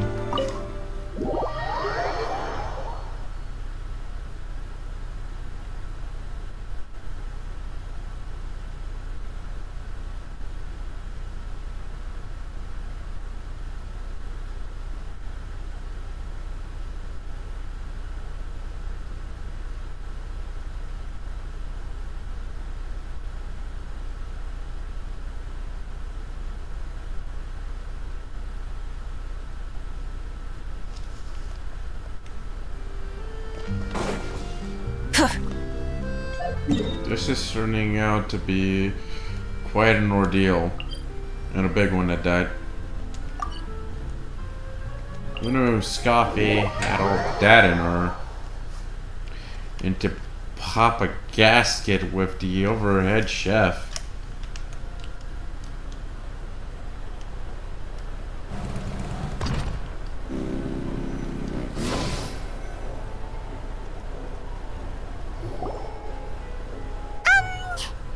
So, this whole bake-off thing kind of came out of nowhere. Was it really sensible to just go along with it? Well, I got a sense that she's holding something back. But we chefs always express ourselves in our cooking. So if she won't talk, this might be the best way to find out what's really going on with her. Huh? Holding back? Sure didn't sound that way to Paimon. Escoffier only picked up on it because she's the same way. Always closed off, never letting you know what she really thinks. That's patently false, at least where your macarons are concerned. I've been nothing but truthful with you about the disgraceful amount of sugar you use. Disgraceful amount? Wow. Does Navia use that much sugar? Okay. That's one case where you can keep your thoughts to yourself. So anyway, what's this Codex de Boer she's so obsessed with? Oh, that? Well, it's not so much a recipe book as a diary of Modeste's adventures. Back in the day, he and his good friend Savelli explored far and wide, partly adventuring, partly looking for new ingredients and developing new recipes. Their creations had an enormous influence on the course of Fontaine cuisine, turning it into a much more vibrant and diverse scene. For instance, legend has it that the original Gâteau de Boer was made using a special secret ingredient that Modeste discovered on one of his adventures. So rare was the ingredient that they could never make more than 16 slices of the cake per day. But everyone who tried it claimed that it was one of the most blissful and invigorating things they had ever tasted. Modeste and Savelli went on to found the original Hôtel de Boer, which catapulted them to stardom in Fontaine's culinary world. Especially Modeste. He was hailed as a once-in-a-generation genius, and over time, the recipes from his adventure log became known as the Codex de Boer. Paimon's heard this kind of story before.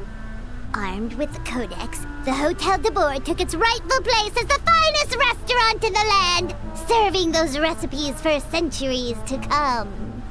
Something like that? What? No, of course not. Cooking is a constantly evolving art form. How could any restaurant survive if they only served food that was popular last century?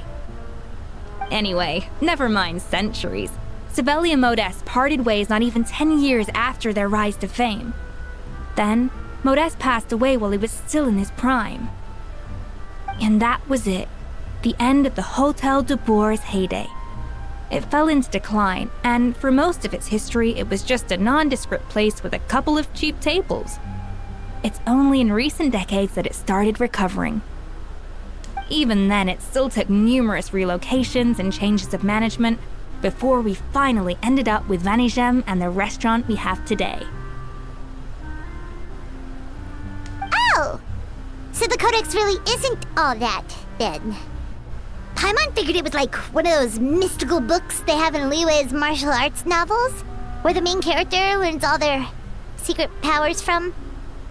Yes, well, that's fiction, and this is reality. You can't meet the tastes of modern diners by following some ancient recipes from a dusty old book. Okay, now that I listen a bit closely, Scoffy has some sort of English accent. Like Gordon Ramsay type of English accent. Now that I listen closely. Case in point. Even the Gâteau de Bourg they sell now is actually Escoffier's reimagination. Wait, really? Why though? Didn't that recipe make it into the Codex? It did, but like I said, it's the dusty old book now, and the records aren't as legible as they once were. Not to mention that there's no way of finding the secret ingredient Modest wrote about. So, reimagination is right. I consulted some historical records and took what I could from the Codex. But ultimately, the Gâteau de Bourg of today is my own recipe. As for why we gave it the same name and kept the tradition of only selling 16 slices a day, well, you've got Vanigem's business sense to thank for that. Oh. Huh. Well, that kind of takes all the mystique out of it. Hey now, it might not be the original Gâteau de Bourg, but it's still the most delicious cake in Fontaine today. And who knows, maybe Escoffier's version is more suited to your palate. Just think, if the original truly was the perfect cake you're imagining it to be, there's no way the recipe would have been lost to history, right? Not to mention that the Hôtel de Bourg never would have fallen into a slump. Anyway, before I left my role as head chef, I made a copy of all the recipes from the Codex, including my own improved versions, and turned them over to Savannah. So why is she so interested in the original copy? Could it be a symbolic thing? Like, whoever holds the original Codex de Bourg is the true head chef? Well, it was clearly precious enough to give to Escoffier as a parting gift. Meanwhile, Savannah only got a copy. Maybe from her point of view, it's like management doesn't truly see her as being worthy of the role. You think so? The only thing is, it was her suggestion to gift me the original in the first place. Well, a joint decision by her and Vanigem. But still. What? Huh. Guess she's had a major change of heart since she became head chef. Yeesh. Who knows? We could speculate forever. Better to just let our Gâteau do the talking. What does that mean exactly? It means vesting her in this bake-off, and then getting her to explain herself, even if I have to beat it out of her with a spatula. You don't mince words, do you? However much she's changed since we worked together, I believe that she still has her chef's pride. And if she respects the art, she'll respect the outcome of our contest. Well, I'm confident that you and your spatula can get justice for Froment. All you need to do now is win the contest. But that should be a breeze for you. Let's not get too ahead of ourselves. Gâteau de Bourg is very complicated to make. Usually, it takes 3 chefs working in tandem to cover everything. Now, if I had to push it, I could probably do the work of 3 chefs myself. But I'd prefer to play it safe if I can find a couple of assistants in time. Well, that's easy. The 3 of us are veterans in the kitchen. You just need to pick 2 of us. Well, I have heard the Traveler is an accomplished cook, as well as a warrior. But be warned, I will hold you to exceptionally high standards. Think you're up to the task? Bring it on! Oh, count me in too. I've spent weeks perfecting my macarons after your scathing review. Even if it means competing against the Traveler, so be it. I'll show you what I'm made of. Oh, yeah. Also, since she mentions that it takes 3 people to make this whatchamacallit cake, does that mean this is a new 5-star dish that is gonna be added? Can't wait to get my hands on that recipe. Confident. I like it. Alright, let's start with some elementary mise en place. Show me your knife skills.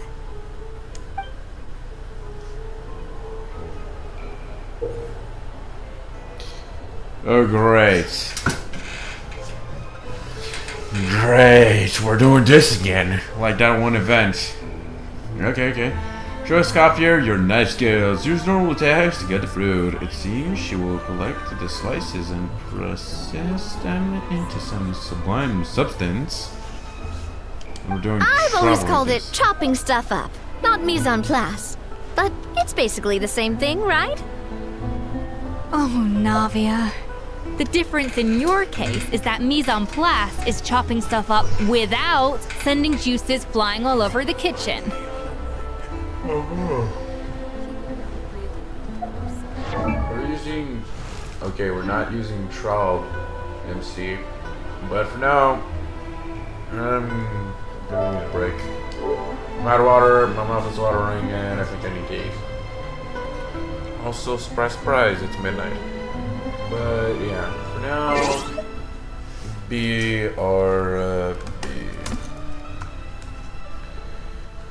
BRB. Ba-da-bum.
And we are back. Took a break, ate something, and got myself some water. Okay, now what are we doing again? Also, interesting machine. Okay. Chop chop!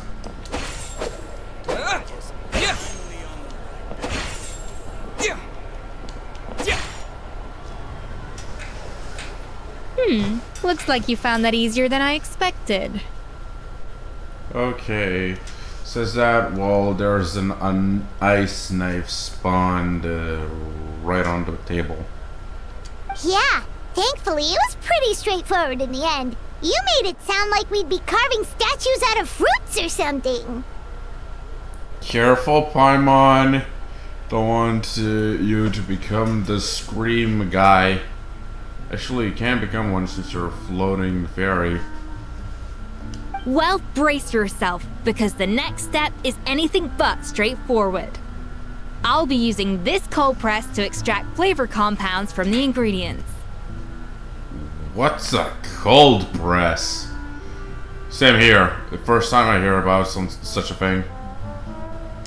A kind of special food processor I got the Fontaine Research Institute to make for me. It uses cold temperature extraction to isolate the essence of cooking ingredients, which can then be used to flavor dishes more precisely. So it's an ice cream machine, which uses slushy juices. But this isn't exactly standard kitchen equipment, so that probably didn't make a whole lot of sense. Let me give you a demonstration instead.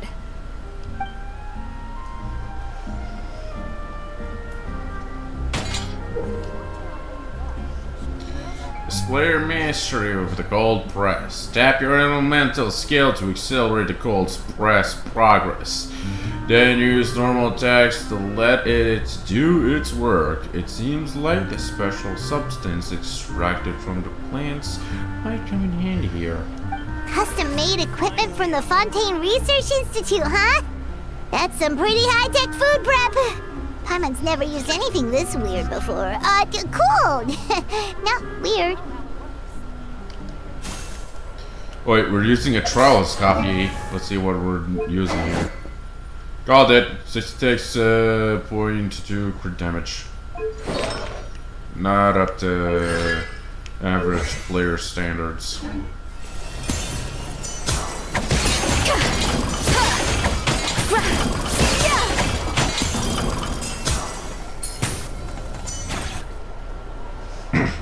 And done.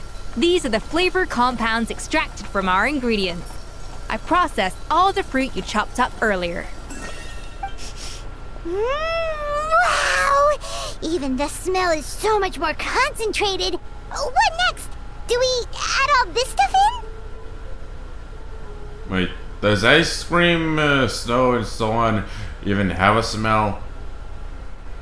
I don't know. I don't think they have. Absolutely not!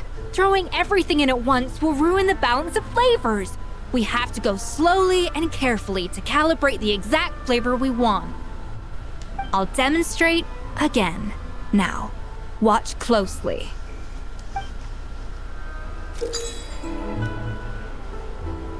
And we get a random meter. Learn at Escoffier's feet and master the precision cooking. The flavoring you got from her multifunctional food processor can adjust the flavor profile of the dish. Strike a balance between fruity flavors and floral flavors to adjust said flavor profile and make a delicious dish. Slowly and carefully. Not a drop too much and not a drop too little. Balanced flavors.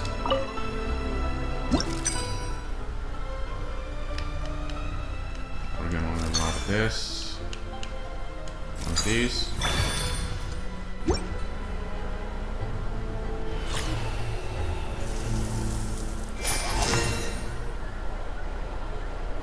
That was easy. It's all in the math. But I don't understand the balancing of flavors part. And voila! Now it's your turn. With Scavi's candies. Not terrible. Considering this was everyone's first time blending flavor extracts, it could have been worse. But the traveler's work was surprisingly good. Are you sure you've never done this before? You got almost perfect results on your first try. All thanks to my excellent teacher. I guess I just treated it like an adventurer's puzzle. It literally was. Oh, well, they do say adventurers are multi-talented folks. Now I've seen it firsthand. Alright, now for the part I've been looking forward to. I want each of you to cook something from the Hotel du Bois' current menu. I'll judge your submissions and give you a final score. Final score? That's right. The true test of your cooking skills is the finished product. It'll be good practice for the contest itself. Now get to it. Chop chop! Finally on the right path. How's it going? Have you picked a dish yet? Choose wisely. I expect you to present the most delicious thing on the menu. I have a fuck ton. Also from the Fortress of Mirapede also. I want to use my best. Actually I would because, let's face it, a lot of it is trash. So... I'm gonna go with this. Delicious Poisson seafood soup. Do we have any 4-star dishes from the hotel and extras? No? Okay. Seafood it is.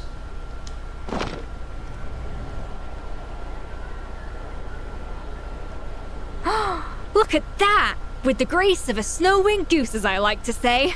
Now, let the grating commence.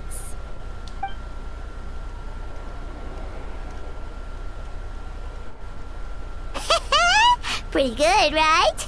Not to brag or anything, but Paimon's a bit of a connoisseur when it comes to la food. Yeah, also my food has been put underneath a lid. Guessing this is a sort of budget cut. Instead of adding the dish we currently have, since you can't tell the difference, they just put a lid to make it more easy. Unless they're gonna pop the lid off at some point.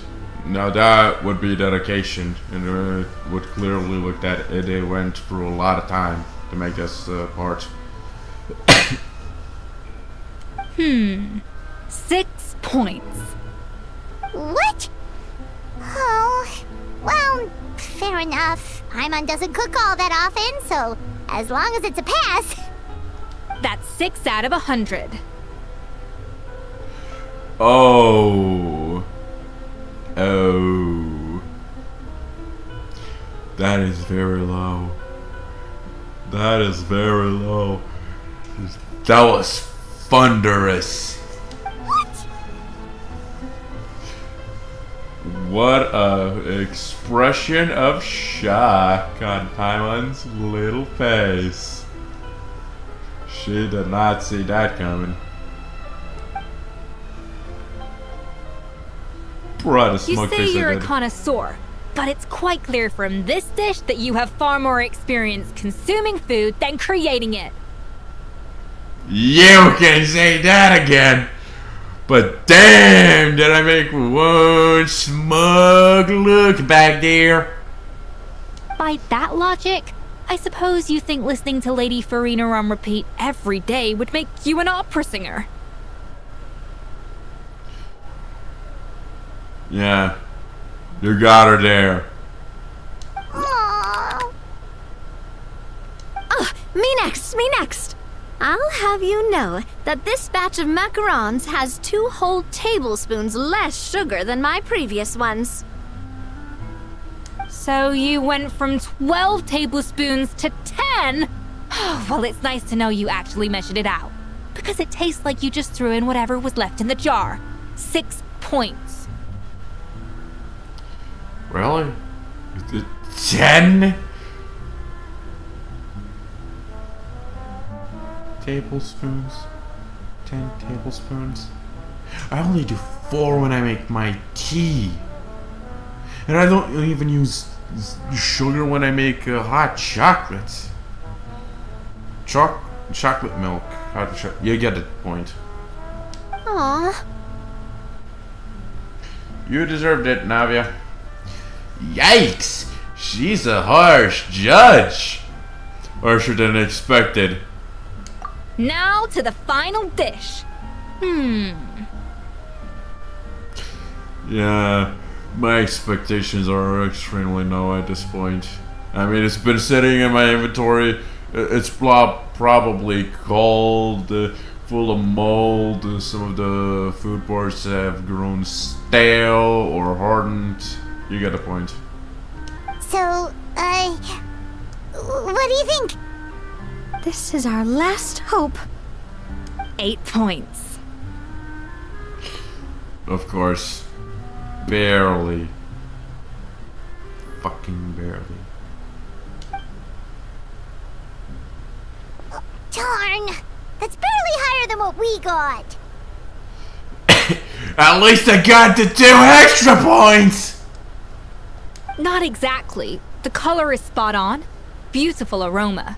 Excellent presentation. Really? With that face?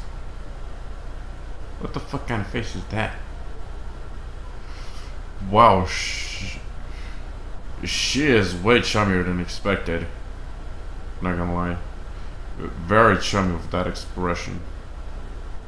I have to give this one 8 points out of 10.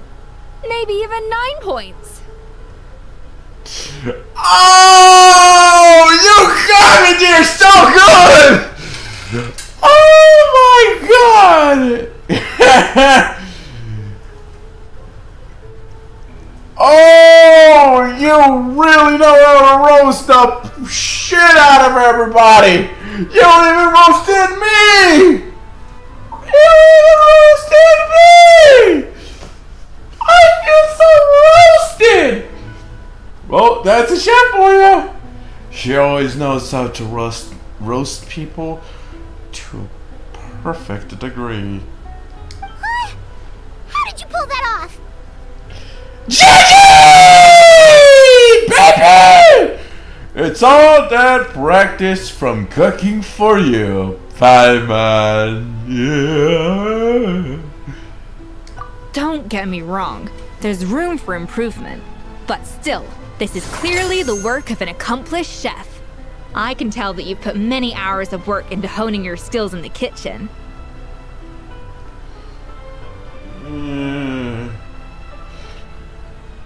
Wait. Actually, that technically is true. Yeah, technically is true.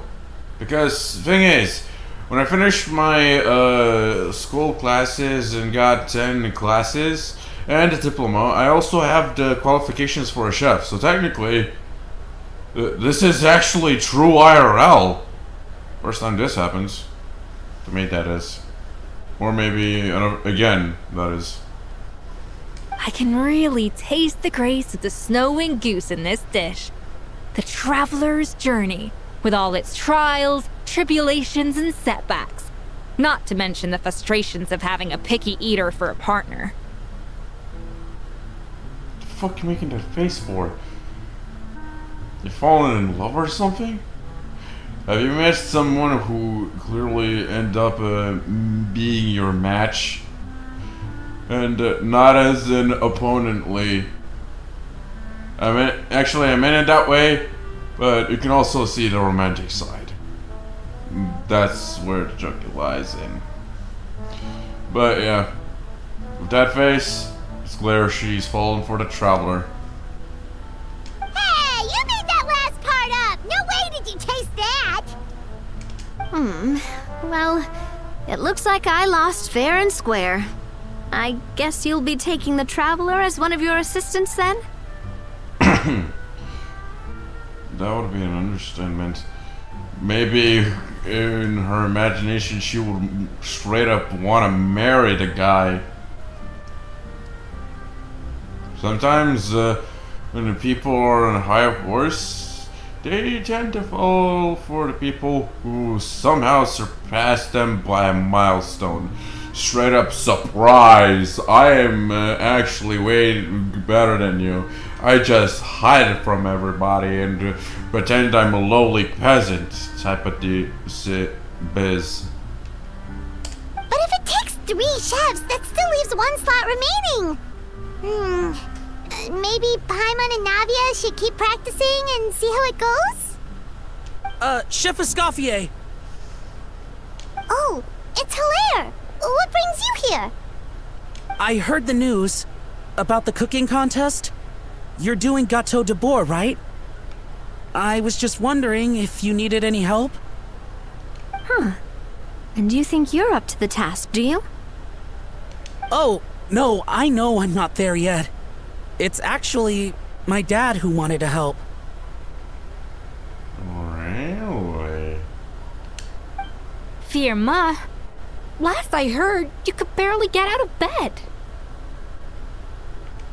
Chef Escoffier, Navia, Traveler, thank you all so much for everything you're doing for me and my family.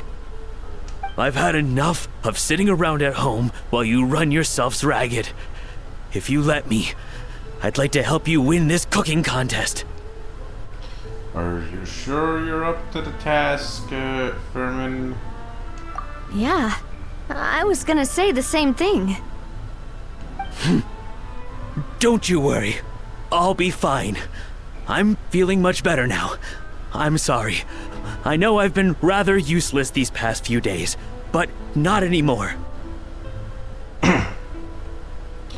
Also, I can't wait to get to the cooking part. Thing is, it ain't the first cooking contest Genshin Impact ever does in game. We actually had that one time with Xiangwing, where Gooba Xiangwing was pinned against the older opponent, a guy with muscles, like the guys at the forgeries where fortune commissions and such, those big guys. And the dude was having so much trouble that Gooba started helping the poor guy out and helping him finish his dish and giving him the encouragement he needed, even though the dude was actually the opponent and Gooba was not supposed to help. But Gooba is a kind soul and he knows what he needs to do when he needs to do it. So yeah, can't wait to see if they re-implemented that one mechanic. The fact is, I'm a fine chef, despite recent events. I've proven myself in the Hotel de Bois kitchen, so if anyone's qualified to work under Chef Escoffier, it's me. I think. I mean, I hope so. Firma, have you even set foot in a kitchen since leaving Hotel de Bois? I have not, but I'm fully rested now. I know I can handle it. I'll prove it. Let me whip something up for you right now.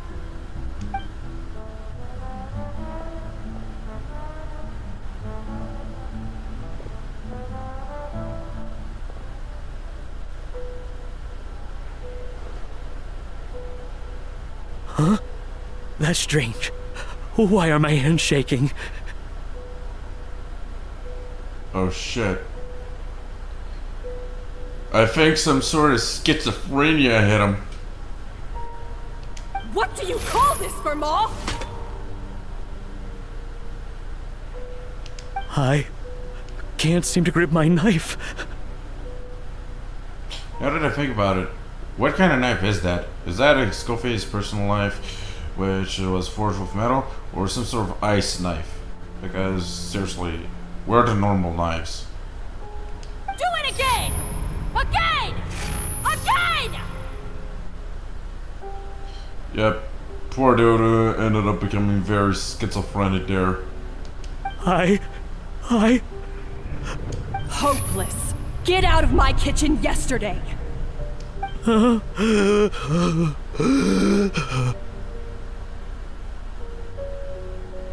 shouldn't you at least take some sort of schizo meds or something? Dad, what's wrong? I don't understand. I was feeling so much better, and then Will I never be able to work in a kitchen again? Dad, talk to me. What happened? I think the real issue here is not physical exhaustion, but psychological trauma. You got it spot on. Monica, when did you get here? Even I didn't notice you arrive. Probably because you were all concentrating so hard on your cooking. I didn't want to interrupt your flow. But anyway, Firma, I'm so sorry. If only I'd known how serious your situation was, I would have stood up for you sooner. You have nothing to apologize for, Monica. During those long nights of redoing every order, you were the only person who looked out for me. Oh, come on. All I did was make you some tea. I doubt it was much help. Savannah was so ruthless toward you. I probably should have brought you something stronger. She sounds like the worst. Alright, another Savannah horror story. Let's hear it. She's been getting harsher and harsher on us ever since she heard about Escaffier's new role in the Fleuve Cendre. Seems like no matter what we make, she'll find something wrong with it. What is this? It looks like a dog's been at it! In the trash now!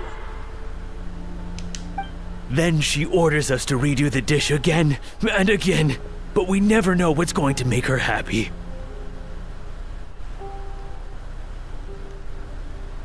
Do it again, do it again, do it again!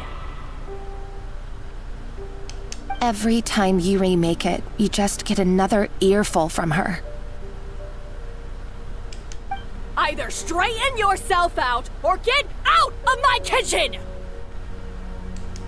So now, it seems like just picking up a kitchen utensil gives me flashbacks of her yelling at me. Oh man, that must be awful.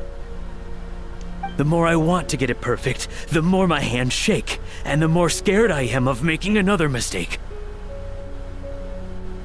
How can you give up so easily, Firma? You weren't a quitter when you were working for me. And even under Savannah, you talk about working late into the night trying to perfect your dishes. That says to me that you still hadn't lost that determination to prove yourself. What changed? I don't know what's come over me. When I think back, I just remember feeling like my heart and my hands were growing heavier and heavier as the shift went on. Each time I had to redo a dish, my heart sank a little further.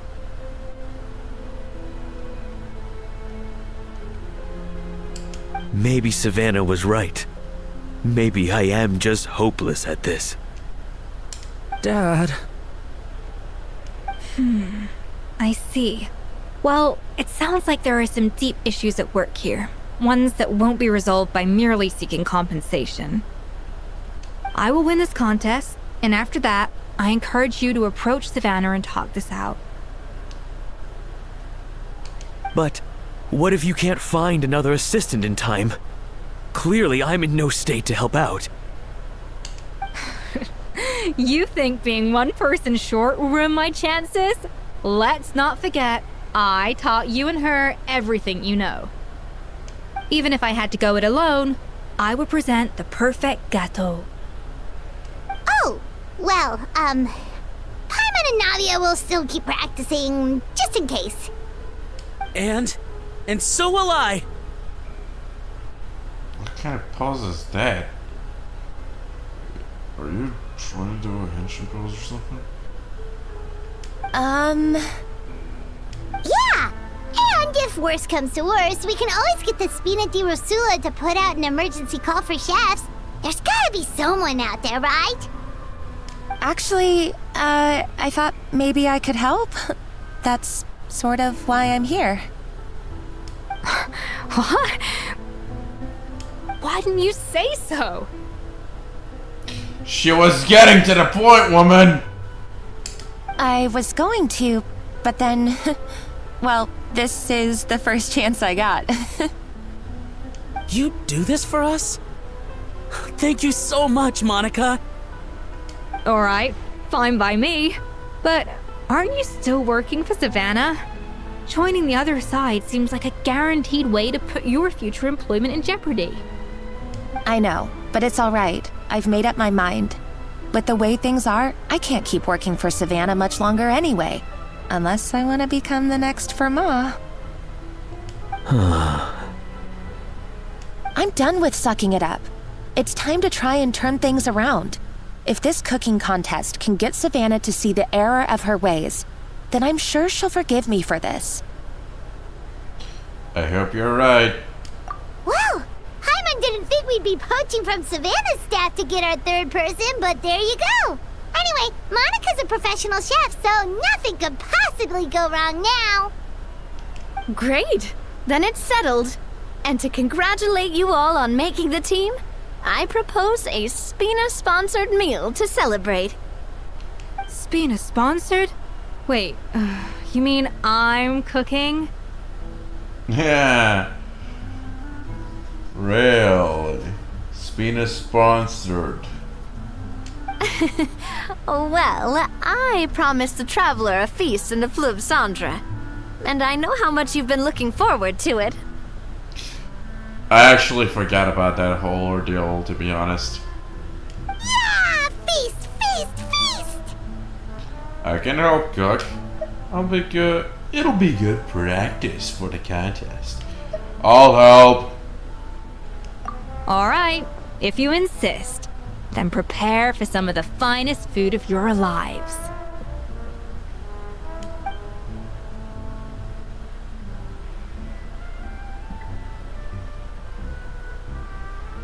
Escoffier opted for a huge variety of dishes. Thankfully, both of us are skilled enough that even though it was our first time working together, we had a great rapport.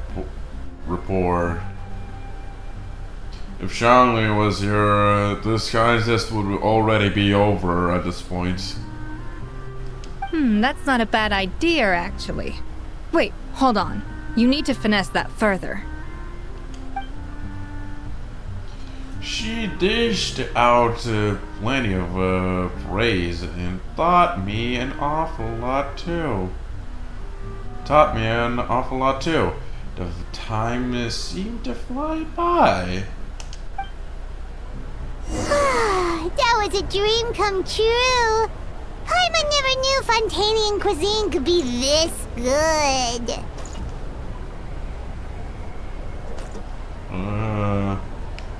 Navia? I wish I could eat that all over again. It's not often that Escoffier goes all out like this. And it's all because of you, Traveler.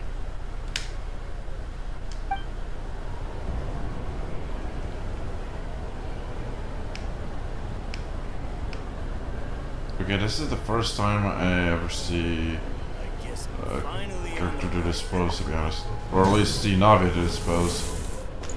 With her arm head on her arms and her arms on the table. Yeah, it's the first.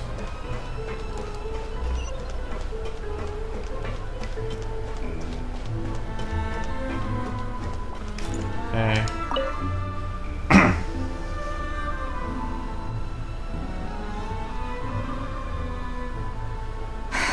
Why, Savannah? Why? What are you up to? Oh, nothing. I was just flicking through the original Codex de Boer. I wanted to see if there was anything I'm missing. Something I hadn't noticed before. That might explain why Savannah's so desperate to get her hands on it. But I can't find anything. It's just some hastily scribbled recipes in between diary entries from Modeste's adventuring phase. And most of it's not even legible anymore. The copy I gave her not only has all the recipes in full, but even includes my own private tips and notes from years of experience. Surely that's infinitely more useful than this old thing.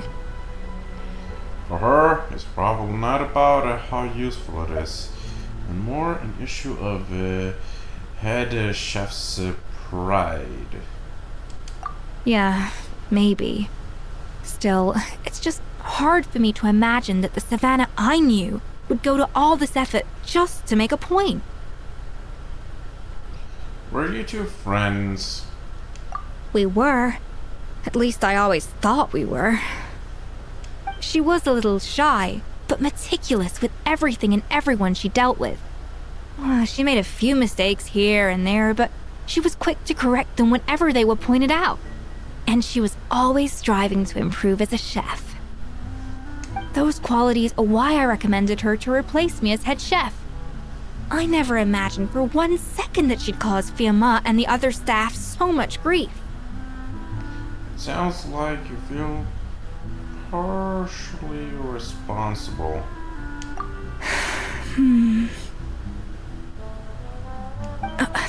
Well, I mean to an extent, of course. I pushed hard for her to get the role. And the idea that she turned out like this because of me is difficult to come to terms with. I wonder if this is how Modeste felt back when he was writing the Codex. Speaking of Modeste, didn't he have a falling out with someone as well? Yes, with his good friend and co-founder of the Hotel de Boer, Savelli. The story goes that after Modeste unveiled his Gâteau de Boer and was hailed as a culinary genius, he was admired and adored by all. But his newfound fame slowly drove him and Savelli apart. Unlike Modeste, whose every new creation was an instant hit, Savelli seemed to face setbacks every turn. Doors that would swing wide open for Modeste would shut in Savelli's face. And with Modeste being whisked off to all manner of functions by his celebrity friends, he had less and less time to discuss the culinary arts with Savelli. People started gossiping about Savelli, and their relationship between the two gradually soured. So what happened to them ultimately? Everything came to an abrupt end when Modeste, still in the prime of his life and still hailed as a genius, suddenly died from an acute illness. And that was it. They neither had a decisive split, nor got the chance to properly reconcile. Their story just came to an end. One rumor had it that Savelli actually killed Modeste out of jealousy, even as the latter was hoping to make amends. Is it true? Unlikely. It's a popular theory, but there's no real basis for it. At least there are no records of Savelli ever being convicted of a crime. Still, beyond a point, there's no way of knowing what truly happened in the past. All we can do is try to make sure the present doesn't quite go as badly. And that's why I have to win this contest tomorrow. Then get the truth about everything that's been going on, even if it means cracking her open like a nut. With me on the team, there's no way we can lose. With you on the team, there's no way we can lose. With me. Really? Well, I like the confidence. Don't let me down tomorrow, then. You better bring your A game.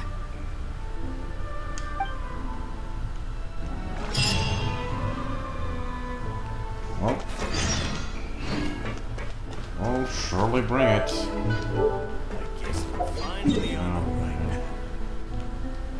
Also, tomorrow is MD stream. Damn. It's gonna be a long day. Actually, these days have also been long-ish. Wait, what time did I need to set the clock on? I'll set it at this.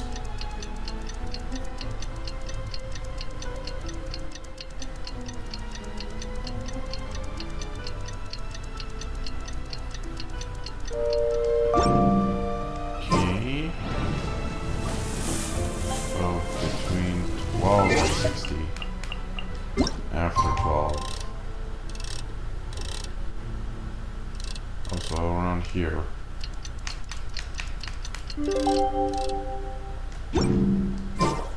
It's cooking contest day! To the Hotel de Boer! Toot sweet!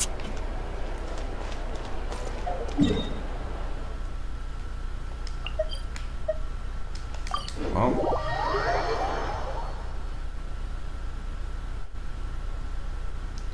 Hope this goes well.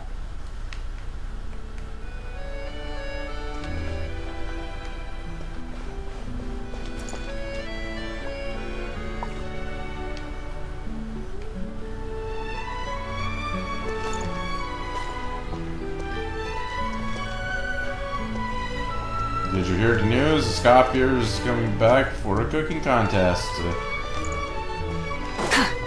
Says a customer.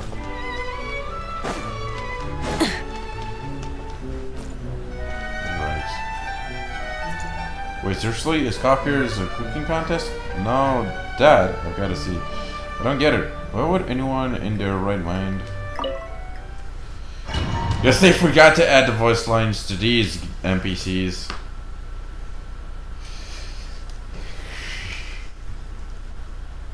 How forgetful can they be with this? Yeah, I'm definitely gonna make a short about this little mistake.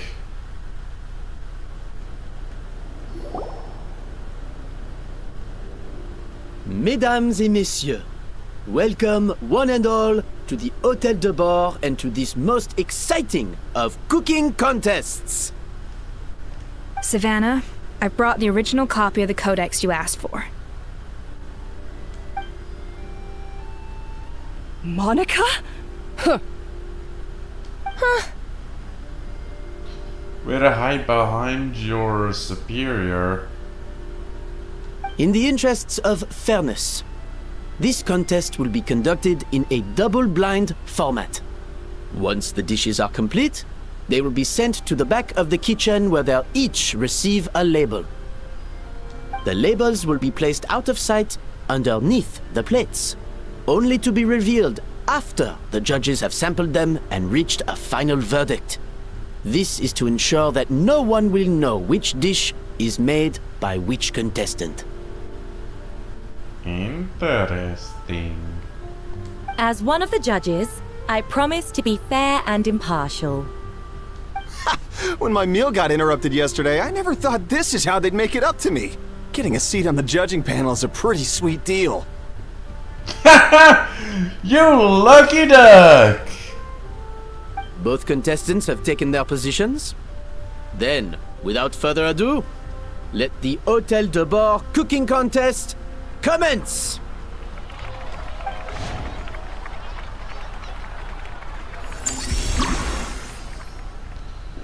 Okay. Good. Yes, this is gonna be an interesting one. But is it gonna go like in the event? That one event? No, not really. A whole new thing! They just could not reuse the old one. They didn't even check if there were the old versions to see what kind of contest they made back then. And reuse the old assets. Whatever. Next time, gâteau de porc using Scoffear's and in the precision cooking. You can start the flavoring process at a seasoning table after obtaining flavors from the cutting board and the cold press. Both flavor types must be added in sufficient amounts to ensure richness of flavor and enough of both before aiming to balance the flavors out, and this dish is a wrap. Monica, Traveler, it's go time. Let's do that. Even the best chef in the world can't flavor their food without prepping the flavorings, right? Alphonse, Gaspar, get to work. Do not disappoint me. That should be enough flavoring. Now hurry up and balance the flavors. Let's do this.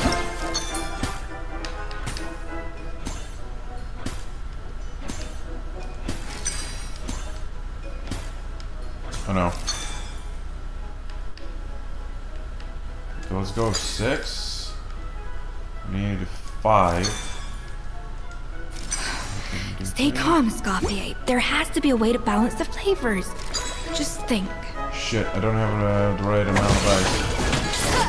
A dash of frosting! 3, 5, 6. Something else.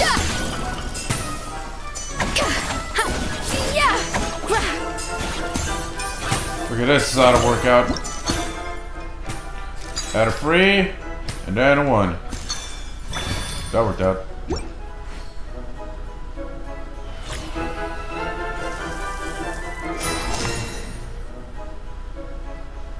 Done and done.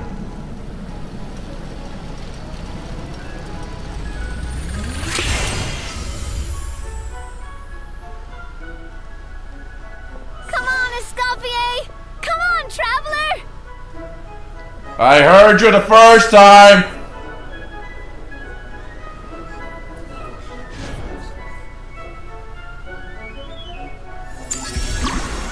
Okay, layer 2. Then make the next cake layer. Oh no. We're gonna need a lot more juice.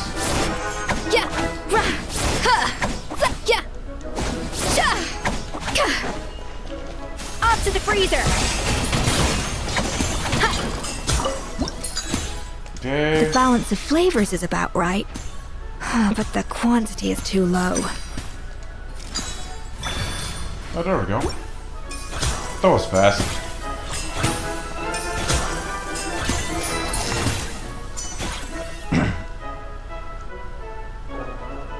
So, what do you think?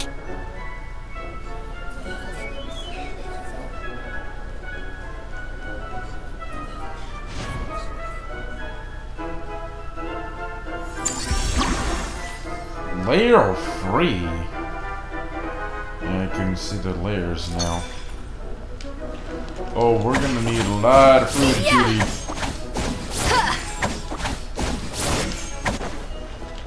A dash of frosting!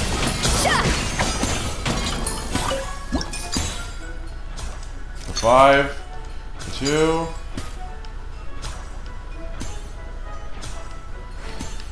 A 4, a 6. A 6. What are you doing, Escoffier? Two. Your team's waiting on you. And the rest. Escoffier is already on the final step of the recipe. Let's check on Savannah's progress. Need a 1, damn it. I think this flavor profile is still a little bit off. Enough! Useless.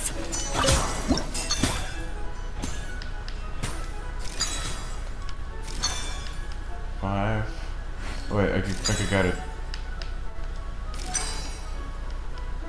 We're not, but we somewhat got it. Wow! Is Savannah Need a serious? 4. Did she really make up? There we go. 2 2s will do it.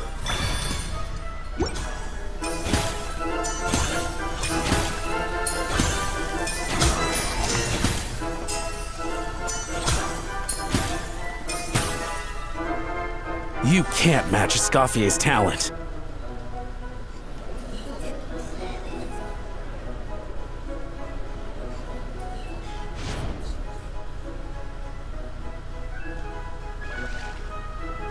I present to you Gâteau de Bourg. Also, another think about it, I never got the chance to use her hold skill and make a dish with it. I don't even know how that works. If it wouldn't even let me, but anyhow. BURST! A burst of flavor!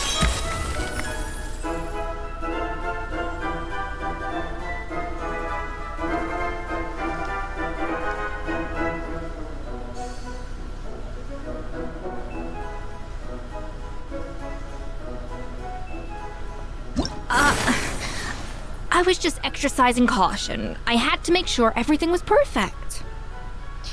Gâteau de Bourg complete. Total time elapsed 4 minutes and 60 seconds. Total flavoring used 22. Kind of a lot.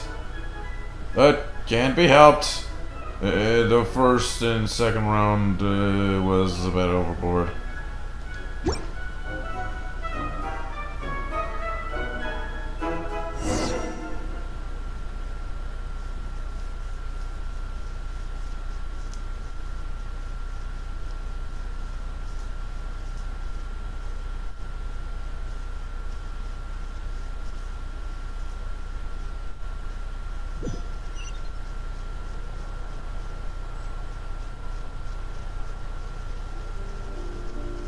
Time's up!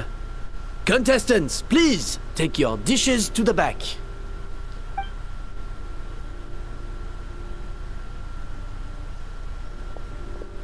Huh. That guy was right. You really can't tell whose is whose just by looking at them. Yeah, because it's the same texture reused. The same item. We both made the same dish after all. For all her flaws, Savannah's a talented chef who earned my recommendation for good reason. She wouldn't screw up something as elementary as the cake's appearance. Whoa! This is really rather good. Wonderfully soft and fluffy. Beautifully sweet. This is a masterclass in how to make gâteau de bois. I would give this one at least 9.9 out of 10! Only because there's something about the flavor of the base. It's just a little different from the recipe I'm used to. Huh? Really? I couldn't tell. All right, on to gâteau number 2. I haven't had a single bite and already this aroma is a delight to the senses. I have a feeling that this gâteau will be a gâteau for the ages. How exciting! I'm gonna dig in.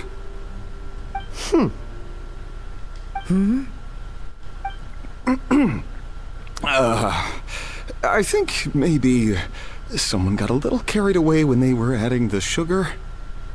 Not just the sugar, it's the flavors too. This is all over the place. Who made this? It appears the decision is unanimous. This gâteau is far below the standard we would expect. Whew. And Paimon thought this might actually be close. Turns out she can't bake to save her life. Maybe it's because of poor teamwork? She spent half the time just breathing her staff. Braiding her staff. Something's not right here. Savannah may not be perfect, but no way is she this sloppy.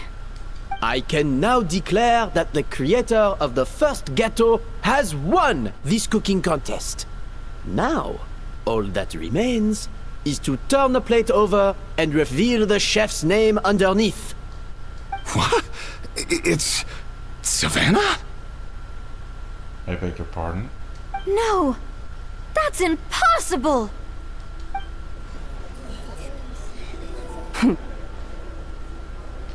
It's the old switcheroo. Hey, Savannah! You cheated, didn't you? You cheater! What did you do? Oh, you swapped the plates, didn't you?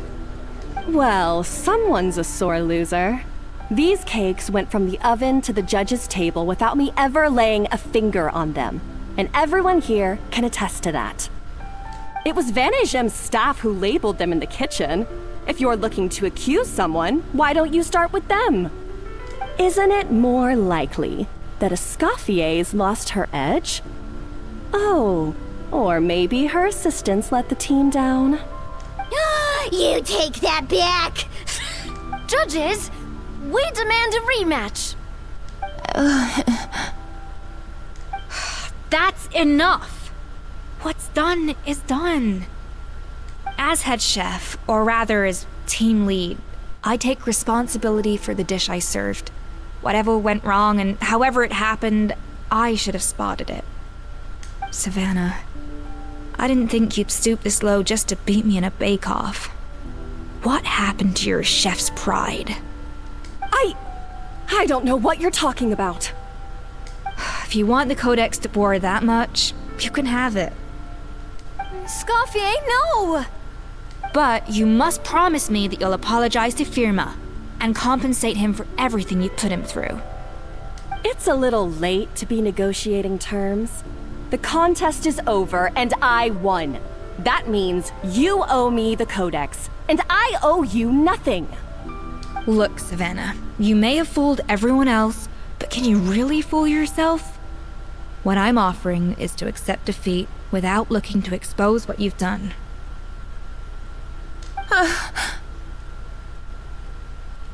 But only on the condition that you promise to stop putting so much pressure on your staff. Fine. I'll treat this as your final handover of duties from one head chef to the next. So, will that be all, ex-head chef? Or is there any other unfinished business you'd like to leave in my hands? I didn't mean that to be a scolding from your former boss, just a word of advice from a fellow chef and a friend. Okay, I'm guessing this was a sabotage and the cake Escoffier made has been tampered with on the inside to make it horrible. But I don't know if you're even open to input from other people anymore. I know what I'm doing. I don't need your advice. All right, fine. I'm glad to hear it.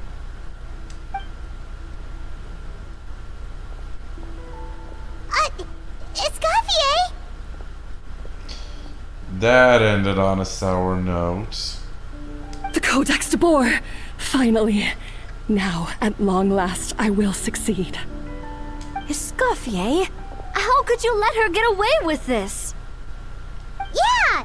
The Codex is a souvenir of your time here! Doesn't that mean anything to you? It's alright. It was just a bake-off, not the end of the world. I'm already over it. Besides, it's not all bad. She agreed to compensate Firma.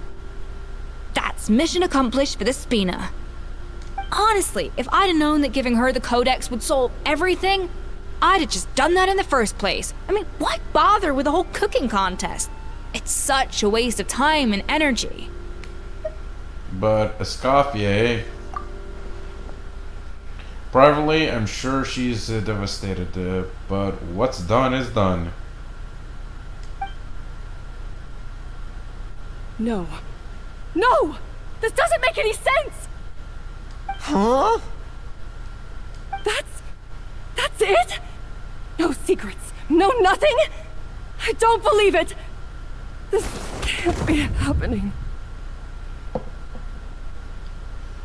No way. She fainted? Oh, Chef Savannah! Wow. Guess that book shook her to the core for the first time ever. Savannah? Savannah passes out after reading through the original codex. It's nothing life-threatening. Just a lot of pent-up stress and exhaustion. Oh, I knew it. Pent-up stress? Her? The truth is, however hard she might be on the rest of us, the person she puts the most pressure on is herself. Dumbass. Yes, there are nights when she makes us redo things over and over into the wee hours. But for her, it's every night. She'll hide herself away in the kitchen, working on new techniques and recipes, and only realize how long she's been at it when we come to work the following morning. But why? Why would she do that? Our best guess is she doesn't want to be seen as less of a chef than Escoffier. And there it is. Even so, that's no excuse for taking her anger out on the rest of you. Yeah, and it's definitely no excuse for cheating in the cooking contest. Huh, about that, we honestly have no idea how she did it. We were focused on our own work the whole time, like she asked. Leone and Algalia were the ones I tasked with labeling the cakes. I've already spoken to them both. they're at a loss to explain it too. Not to worry. Come on, join me downstairs. I'll interrogate the guilty gâteau myself. She caught on. Good.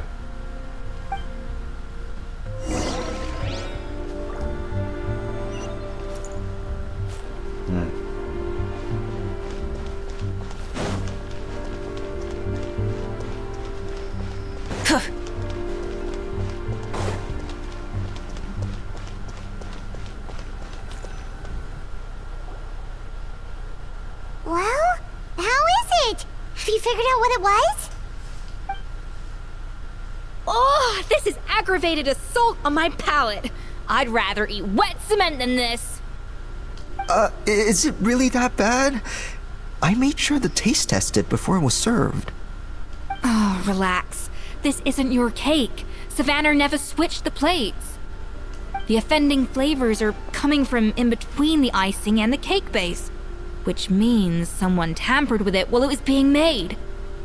Or in other words, we have a traitor in our midst. Called it. I'm sorry. I was forced into it. It was Chef Savannah. She said if I didn't cooperate, she would... Calm down, Monica. I've already accepted defeat.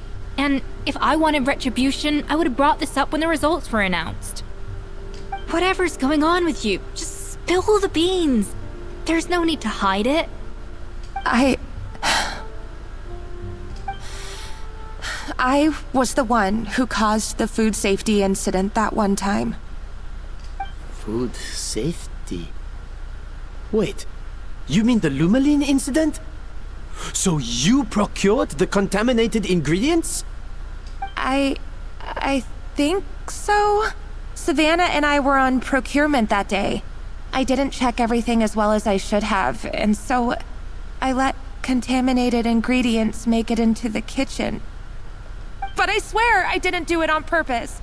I had no idea there was an issue with them, and I didn't know it would end up with Escoffier going to jail. But the last thing I expected was for Savannah to use it as leverage to blackmail me with... This is crazy! So Savannah pressured you into sabotaging Escoffier's cake by threatening to expose your secret if you didn't? I know, it's terrible. I'm so sorry. I was so scared. The thought of Chef Escoffier finding out that I put her in jail, it made me freeze up with fear. I thought Escoffier would hate my guts if she ever found out, and yet somehow that's ended up in me doing something even worse.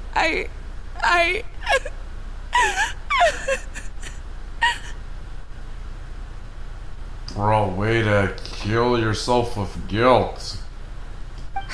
Seriously? All this fuss over a little slip-up? Huh? Firstly, it's not like I got a life sentence. I did my stint at the fortress and now I'm out. And secondly, I had my own reasons for leaving the Hotel de Boer. This wasn't the only factor. So you don't need to feel ashamed or frightened or anything like that. Any more than you need to add butter when you're pan-searing foie gras. You mean... you forgive me? Oh, well, I'm not saying you don't have to take responsibility for your mistakes. You should tell Vanagem to mark down your performance for the past few months. Then do some digging and find out exactly where those contaminated ingredients came from. Sure, you've made mistakes, but now's the time to fix them. Understood? Understood. Good. Now, back to Savannah. What about the original codex would compel her to resort to blackmail? I have my suspicions. Not that I've got any proof to back them up, though. Ugh. What happened to me? I've overheard some customers murmuring about how the Hotel de Boer hasn't been the same since Escoffier left. They think our menu doesn't taste like it used to, especially our signature items. You mean gâteau de beurre? Now that you mention it, I noticed it during the contest too. I couldn't put my finger on it, but The flavor seems subtly different from how it used to be.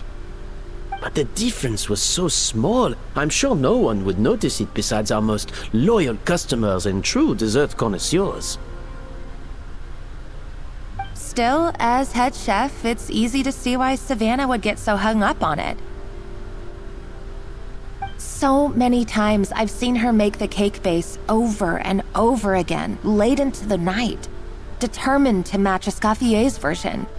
But something's always slightly off every time. Yeah, I've noticed that too. Never really gave it much thought, though. Thinking back on it now, it's clear that Savannah's been in a downward spiral ever since Escoffier left. She wants to prove that she can fill Escoffier's shoes. That's gotta be the reason. But after countless setbacks, she's getting more and more unhinged. And at some point along the way, she switched from doubting herself to doubting Escoffier. Doubting Escoffier? For what?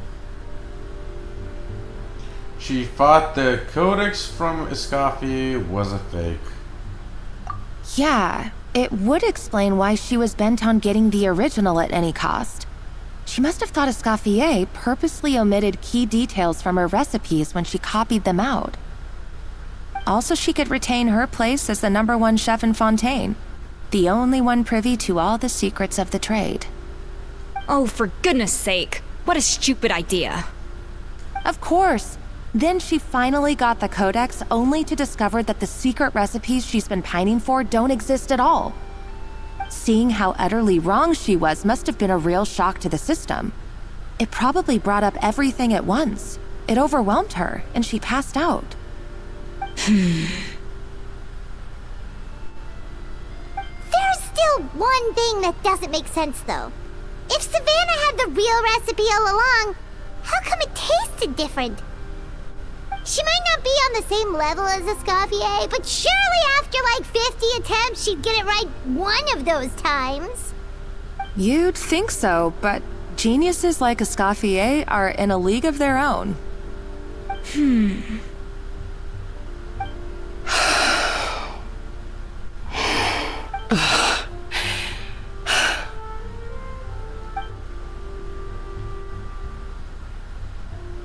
New head chef, you say? What's her name? I don't think I've heard of her before. I wonder, can the Hotel de Boer keep its edge without Escoffier at the helm?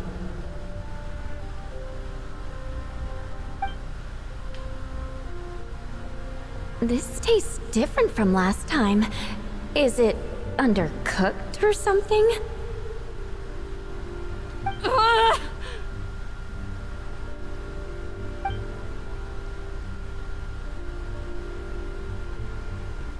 Take this. It's a copy of the Codex de Boer. From now on, you will be its keeper. Don't listen to the doubters. If I say you can do it, then you can do it. Even if you don't believe in yourself, at least believe in me. Hey, did you hear me? Once I'm gone, the restaurant is all yours.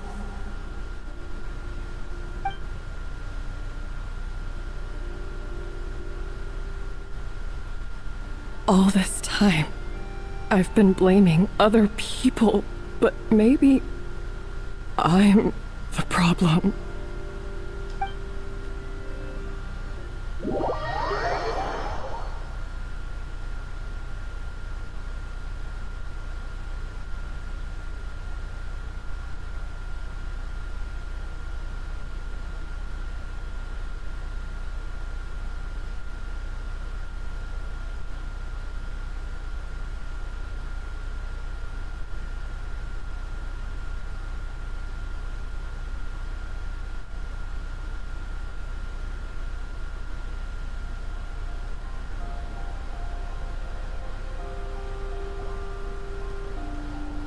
I sincerely apologize for putting everyone out. Savannah's awake now, but I don't think she's ready to speak to anyone yet. Let's give her the day to calm down. I'm sure you'll have the chance to talk everything out tomorrow. In that case, I'll go and update Firma on his family. I wonder what he'll make of all this. So, we'll come back tomorrow then. That was a long day. I think I've earned myself a sweet treat when I get back home. Oh, nice! Macarons? Or are you gonna switch it up this time?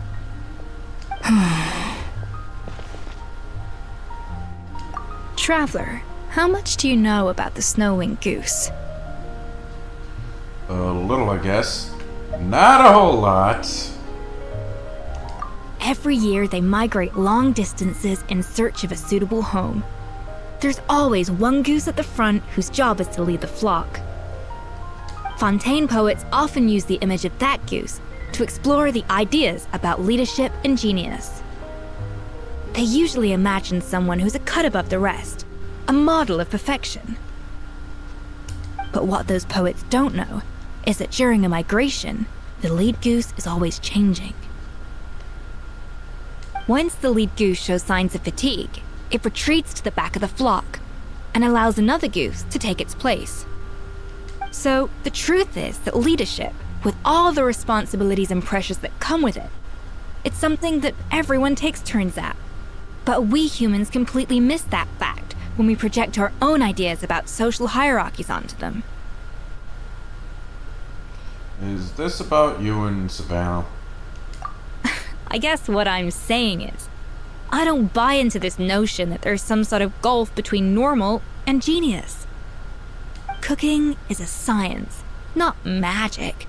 Given the same ingredients, same recipe, and same environment, I see no reason why two different people shouldn't be able to create the exact same dish. Of course, some people have a more sensitive palate than others, and some people are just born bolder or more conscientious. But these are all variables that can be accounted for with time and practice. I'd have no reason to expect so much from others if I believed that perfection can only come from the hands of a genius. The only reason I hold people to high standards is because, well, I believe they're capable of greatness. I don't know if you're right, but I think that's a great thinking to believe in. Okay, I've made up my mind. I'm gonna get to the bottom of why Savannah failed. And come tomorrow, I'll give her the scolding of her life, pointing out all the mistakes she's made along the way. Then she'll finally see the error of her ways.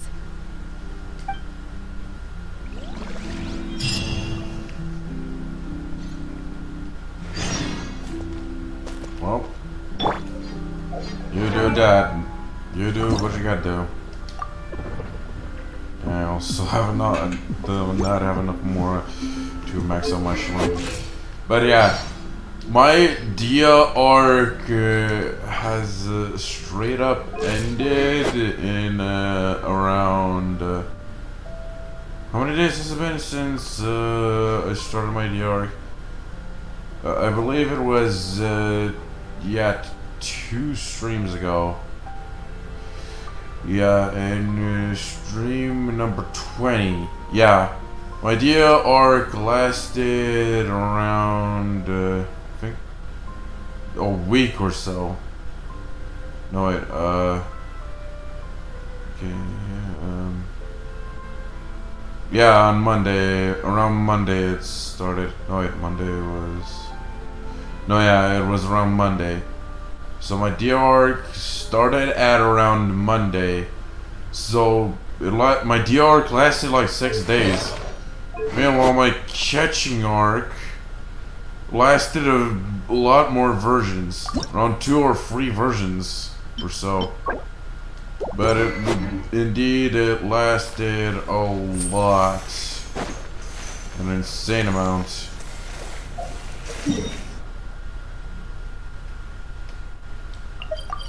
But I was not expecting my Dia arc to end this fast. But thing is, I managed to beat it, but by a sliver.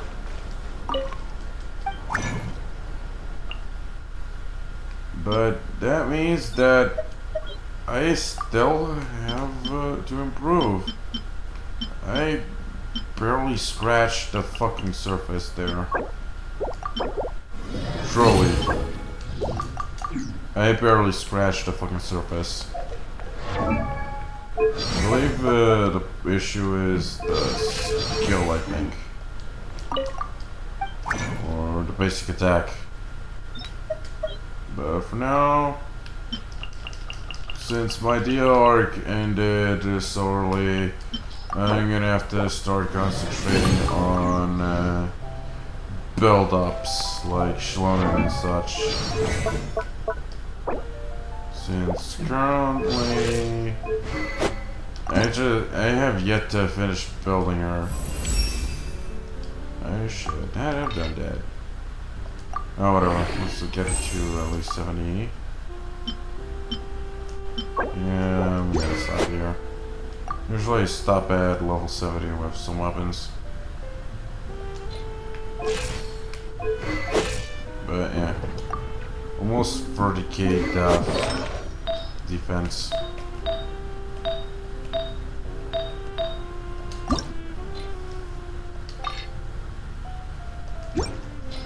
Yeah, I'm still low on Mora.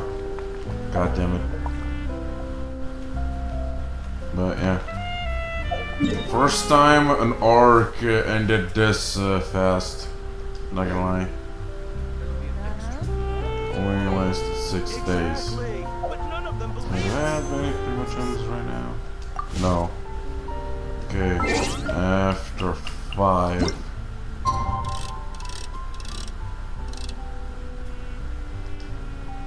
Kinda early.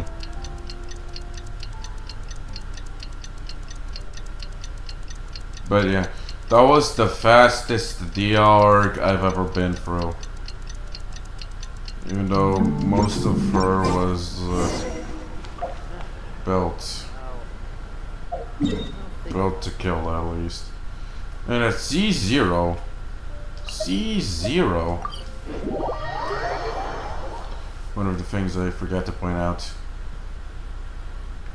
And when I did my catching arc, I had her like at C3.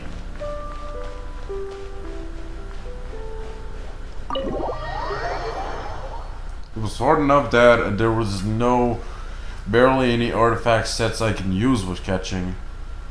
The only one being that last set, which currently helped me with the basic attack.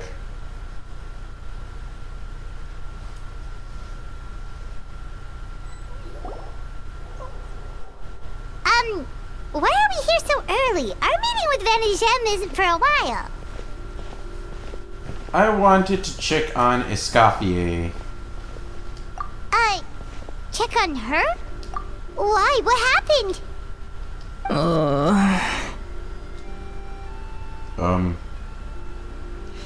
Okay, now this is new.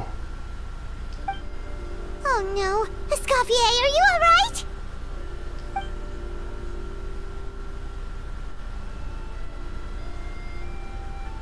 I'm fine. Just need to get some more coffee in me. You really did pull an all-nighter then? How many cakes did she make? Huh? What happened to my coffee? Did I really drink it all? Let me get you a fresh one. For now, you should get some rest.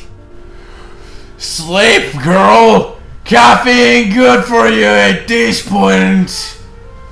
Alright. Thanks. I appreciate it. Well, there's cooking facilities here. Or we could just grab a cup of coffee from Cafe Lutece, but either way, hurry! I'd rather not. But Jesus! How many cakes did she make? 2 complete. 2 of the first base, 1 of the 2 bases, and 1 with 3 bases.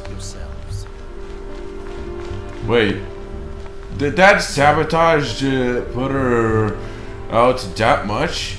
Did she get hurt that badly by the sabotage?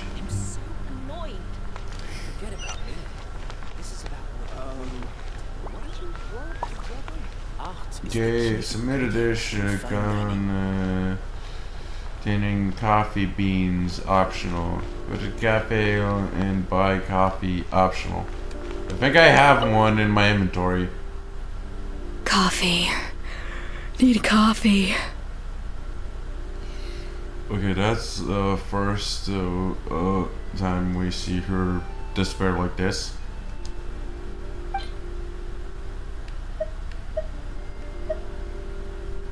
The croissants. Let's give her the pot. Wait, I have more? Oh no, wait. This must be if I bought a coffee from random. Okay, do I have to spend more?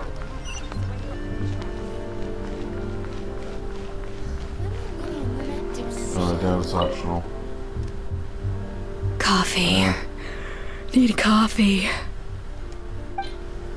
I'm not gonna spend a single more. I always did enough as is. Here, take this delicious coffee before us. I get a lot of it from Braun anyway.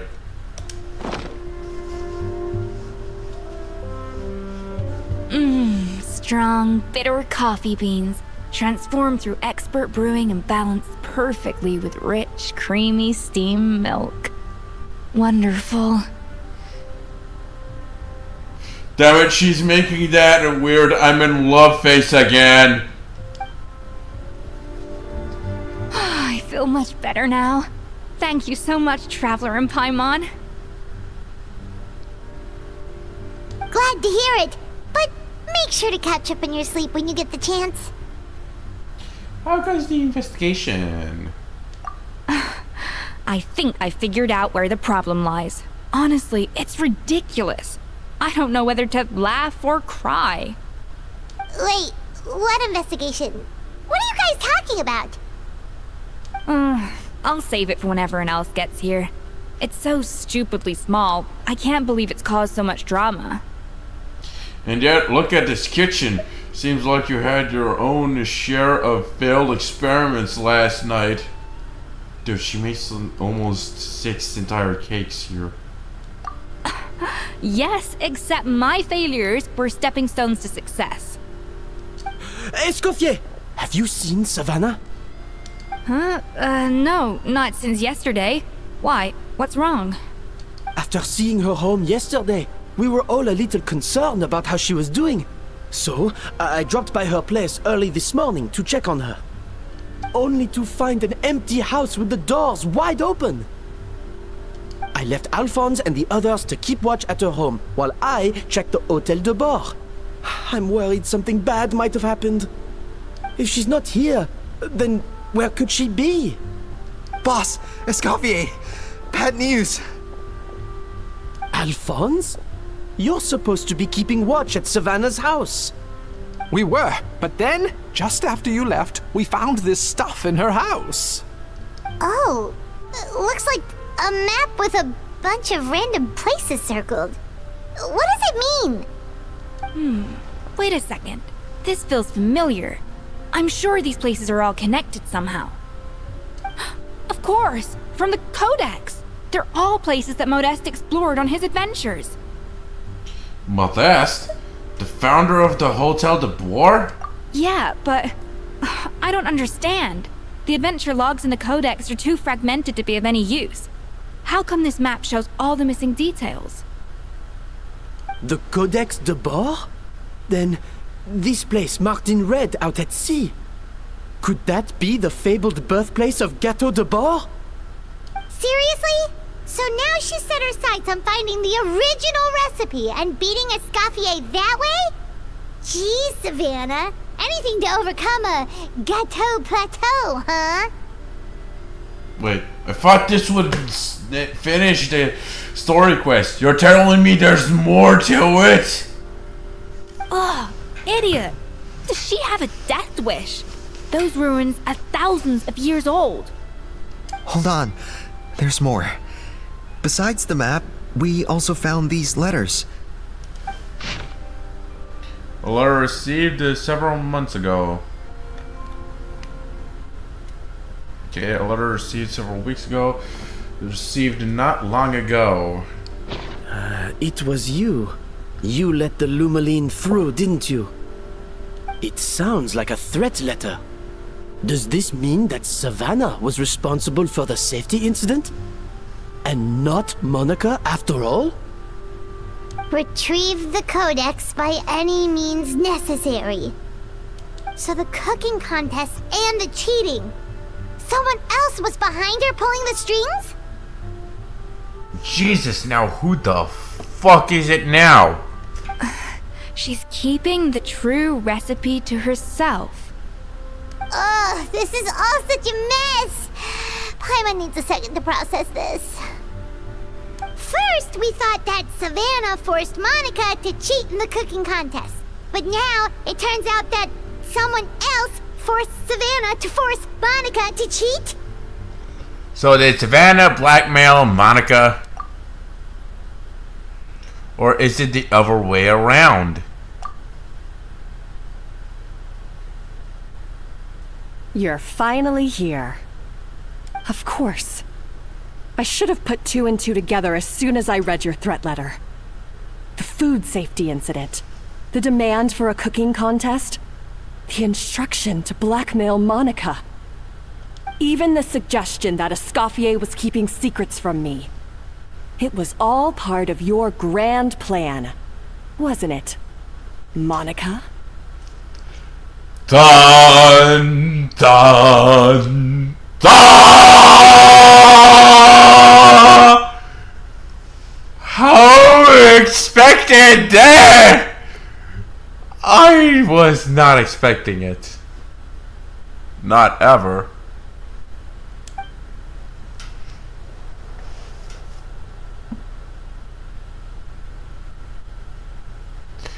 That was a huge surprise.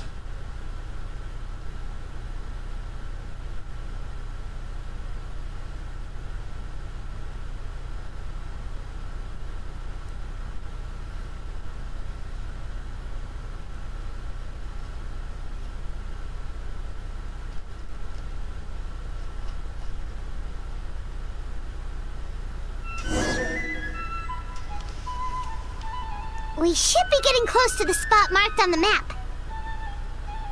Of all the stupid things she's done, this really takes the cake. The moment we find her, I'm gonna curse the living daylights out of her. Okay, where the fuck are we? And great, my battery's dying. Hang on. Okay, this is the wire. It's not plugged. Is it okay if I plug it in the PS3 instead?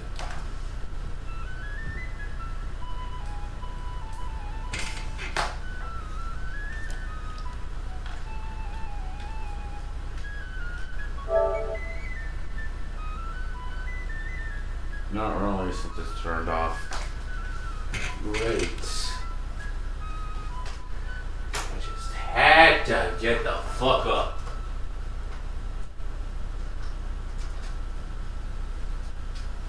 Okay.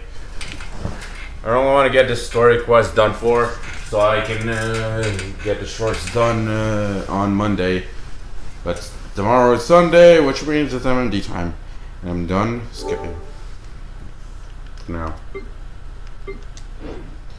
Okay. The musket is my favorite weapon. It's both powerful and threatening.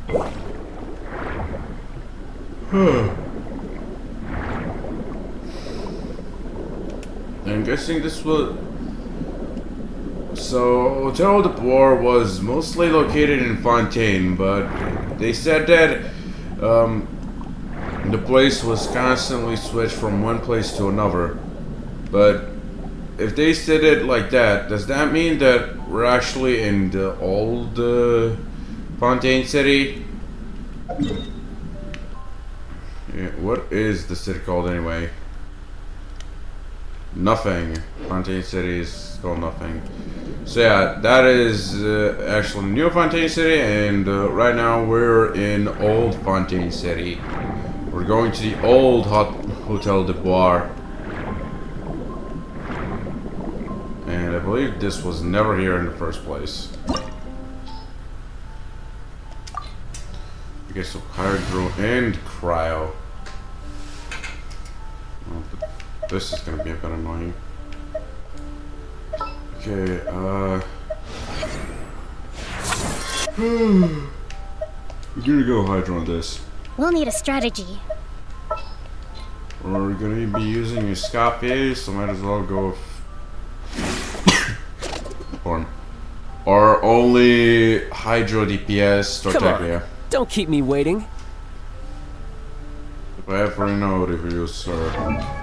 But he's my only hydro DPS. I think I need another one. I mean, Yilon and Mono are just supports, so yeah. I only need a lot more hydro DPSs. Oops. Now, let's begin.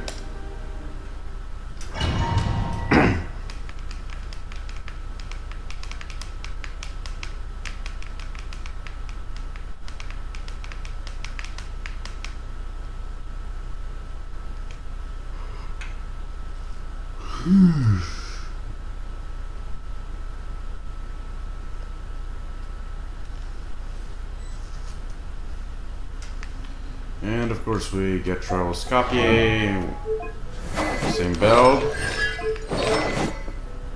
Okay. Let's test out her dish bang. An inspired mirage! Quick as a flash!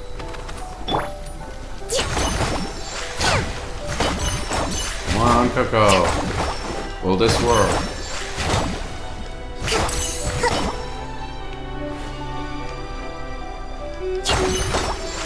No! It does not work! We got scammed! No shit. A little amuse-bouche! Also a nice place. Wait, we're in the old Hotel de Bois. We're literally underwater. I had no idea this place was an aquarium type. Well, I suppose you take pool tables. It's a nice view.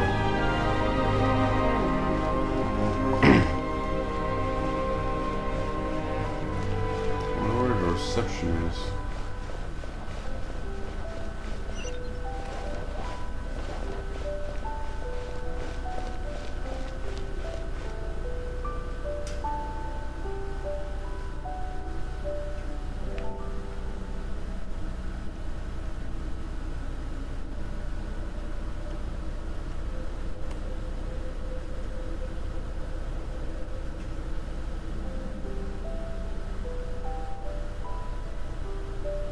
Whoa!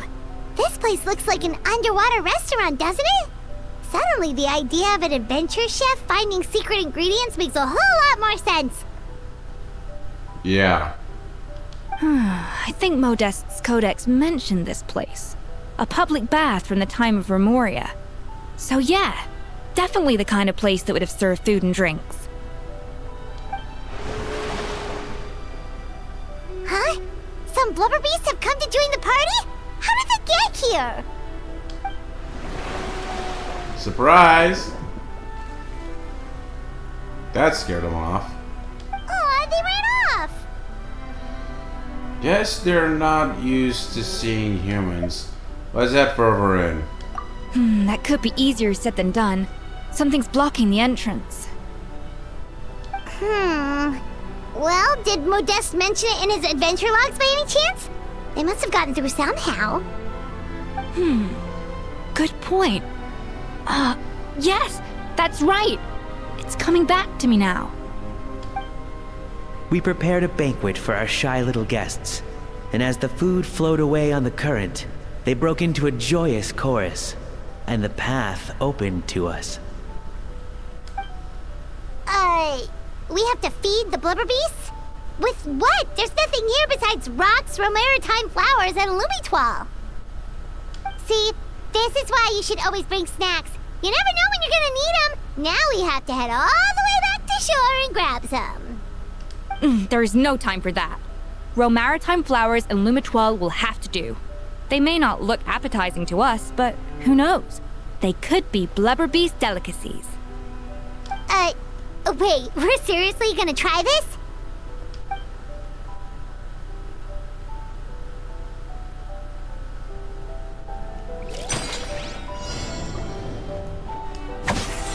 Yeah.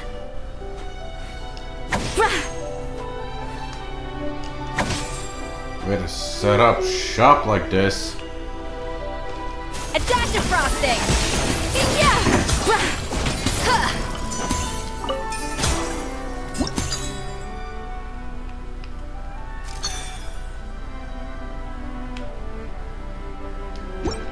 Any more ice?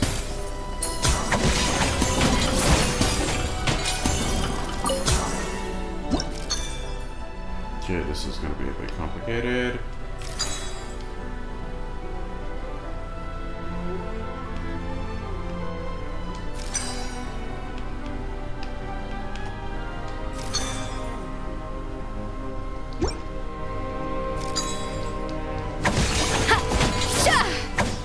Off to the freezer. There we go. The one we needed.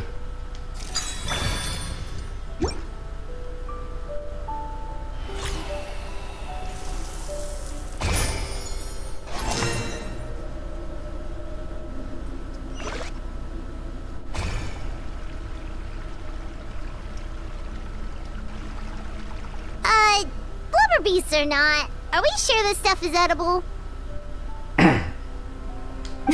Trust me, they'll love it.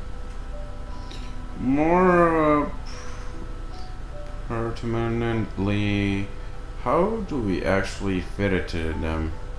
Oh, good question. If we try to put them in the pool, we'll probably just scare them off again, and who knows how long they'll be gone. Yes, we can't afford to wait for them to double back. Oh, what was it that Modeste said again? Something about the food flowing away on the current. The puzzle.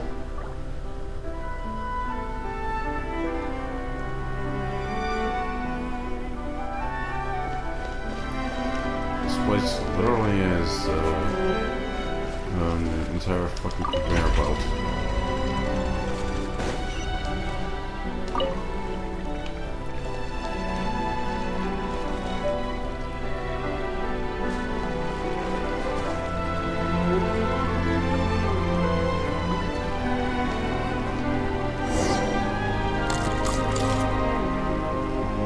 Wow, it's really singing! It must taste better than Paimon thought!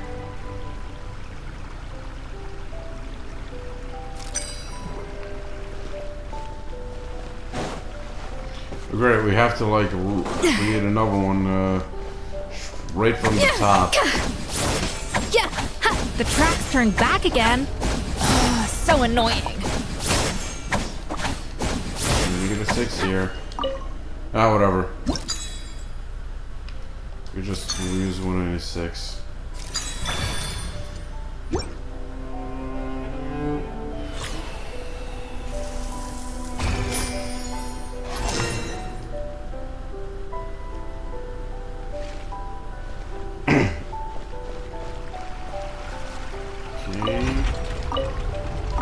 Keep rotating. It's on its way.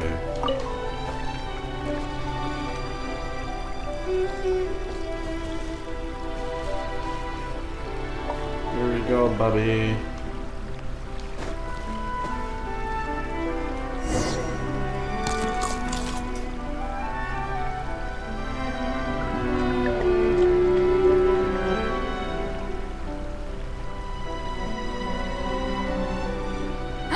Hey, it's open! Also got a chest. Too bad we can't revisit all domains to see if we missed any chests. Story quest domains like this one, that is.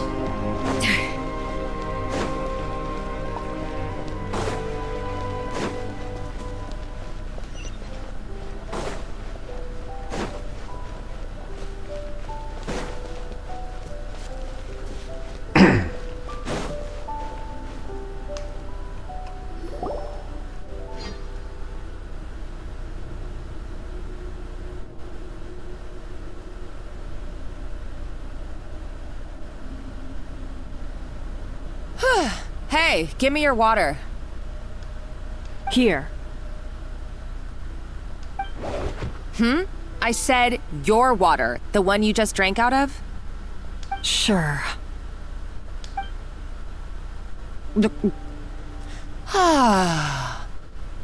All those years slaving away under Escoffier, and then you.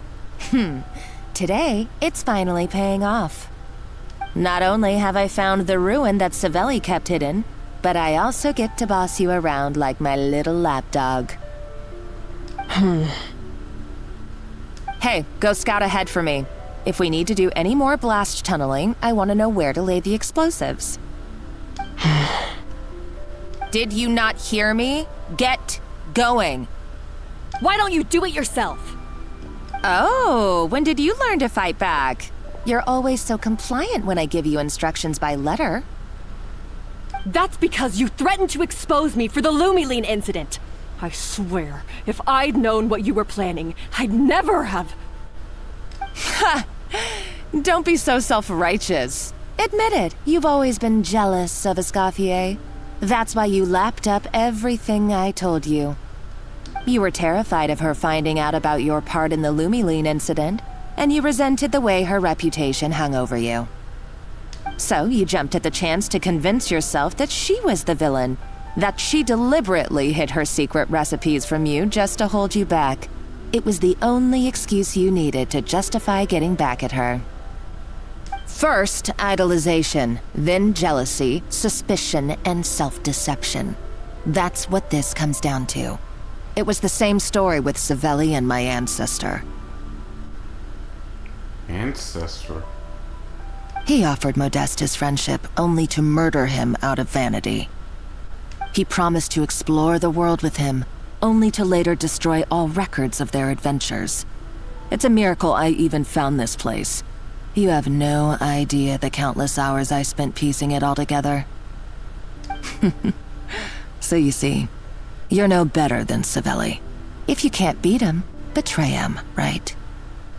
I am no Savelli, nor will I ever be. Oh, put a lid on it. You really think you can absolve yourself of your vindictive and jealous behavior now? Just because you finally realize that Escoffier never kept any secrets from you? You didn't show any remorse when she left, or in the cooking contest. Why start now? You have no right to redemption. You're right. I don't deserve her forgiveness. But I am done being bullied into submission by you! Ooh, feisty. But you should watch your tone. Talking to me like that could get you in big trouble. I somehow doubt that. Since I poisoned both our water bottles. What? Ooh, plot twist. Ever since I learned the truth, I've been biding my time, waiting for this moment. You've played me like a fiddle for so long, and now this is payback! But you drank it too! It's what we both deserve. This is the price we must pay for betraying Escoffier. You'll die here with me, Monica! You.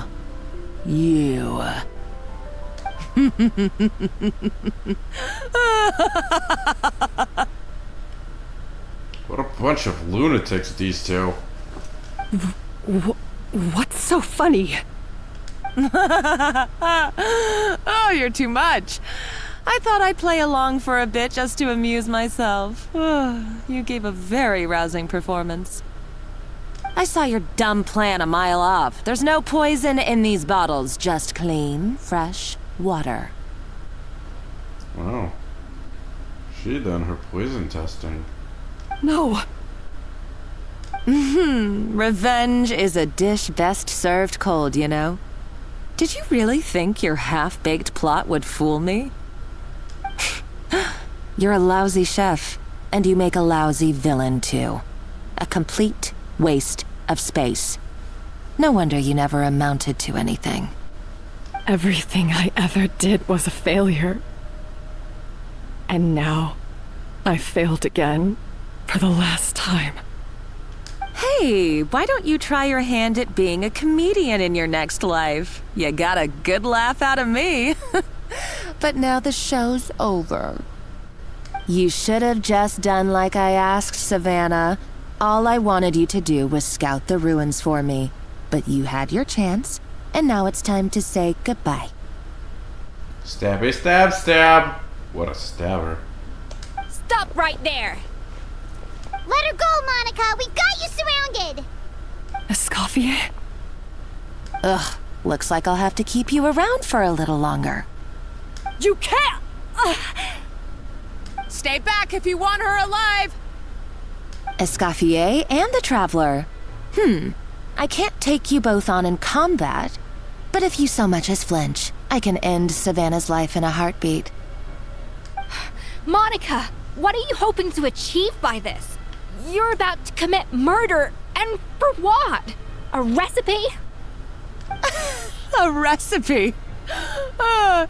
You chefs are all blinded by your myopic focus on kitchen affairs. Well, some of us actually have bigger fish to fry. Modeste had a secret. The truth behind his so-called genius, the je ne sais quoi factor in his Gâteau de Bourg, and it's right here in these ruins. Are you serious? You're here because of a Gâteau de Bourg obsession? You've gone completely mad! I couldn't care less about the cake itself. No, the real treasure is the secret ingredient that Modeste sourced from these ruins. He and Savelli were fools. A priceless treasure of Remoria in the palms of their hands, and they thought, ooh, this would go great in our cake mix. We're talking about a powerful stimulant that also sharpens the senses. That's no cooking ingredient. It's a groundbreaking drug. That's right, I've done my research. It was a drug that Remoria developed for their war machine. I could make a killing by selling it to the treasure hoarders or the Fatui. Will you listen to yourself? You're completely delusional. My eyes are wide open. Just wait till I get my hands on this treasure. You'll see what a fool you've been.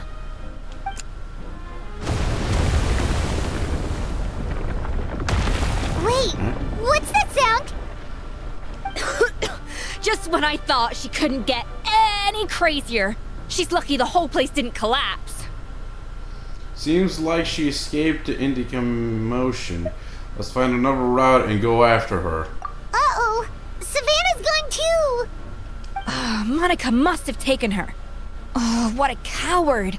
She's only taken her hostage because she knows that she's no match for you. Well, there is one piece of good news. At least Savannah is safe for now. That's true. Even if she finds the treasure, she'll need Savannah alive if she wants to get out of here in one piece. Oh, well, our path's been blocked, so let's look for another route.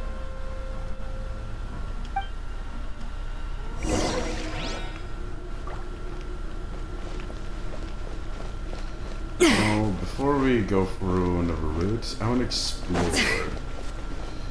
Before Ned interrupts me and pops into corner. Okay, back to the game. The water looks pretty deep here. Maybe it leads somewhere. I want to see the whole... the plug. Yeah, it's plugged.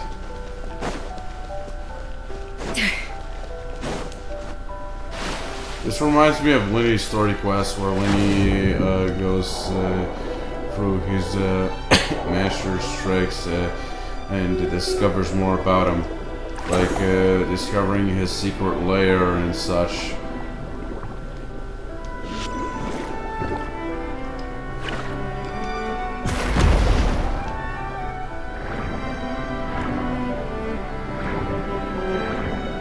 Chest. Missed this.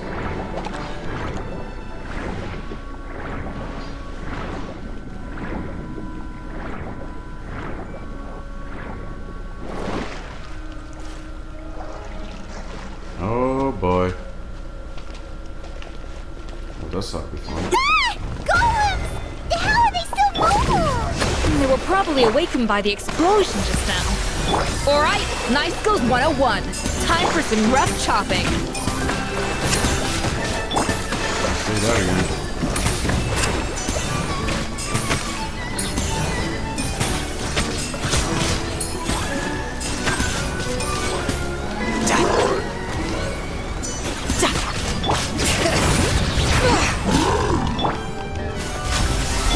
Control breathing.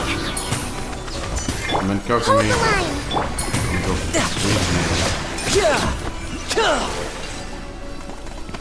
Thank you for the chest, bitch.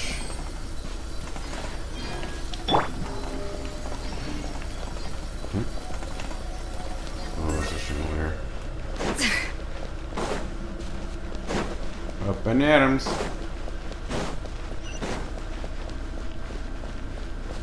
Hello there. Following the exalted Hormost, barely legible engraving, order and in accordance with our Sabata's most sacred, most benevolent temper, we establish here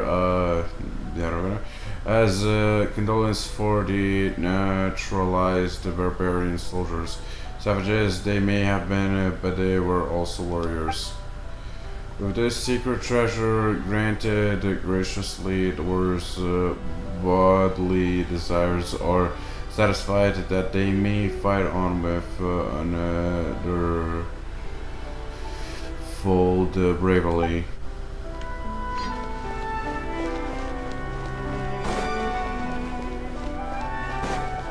Yeah, this place is clearly gonna appear in the Genshin anime when it releases, since it's connected to Remoria and such.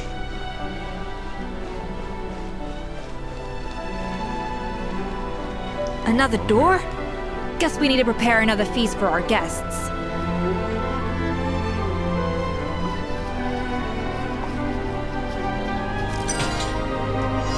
Time to go for the blubbies. Need a tour.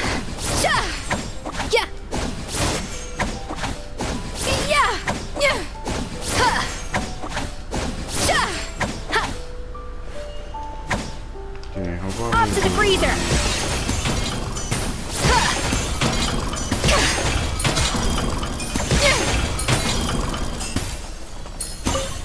Okay, let's see what we can do with this.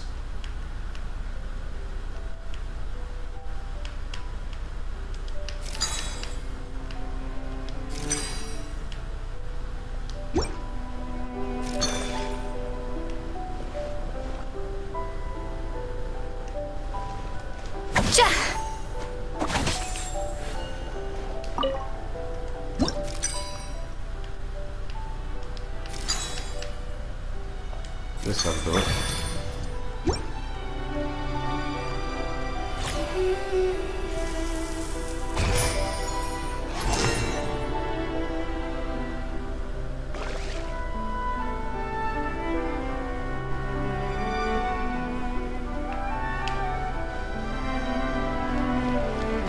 Yeah, let's get the most far off.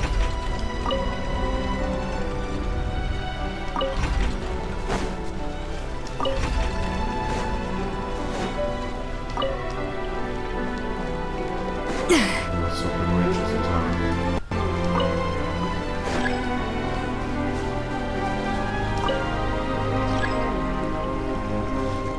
And boom.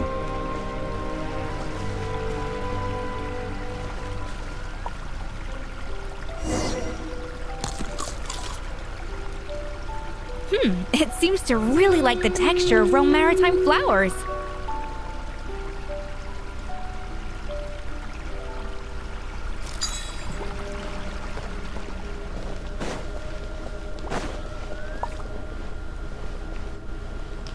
A dash of frosting!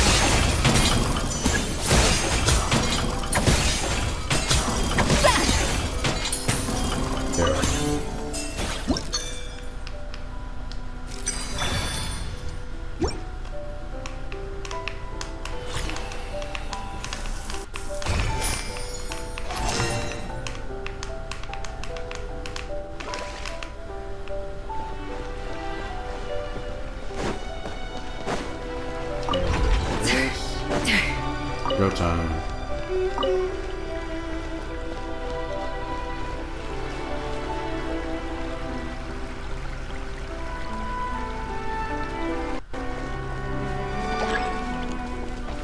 Okay.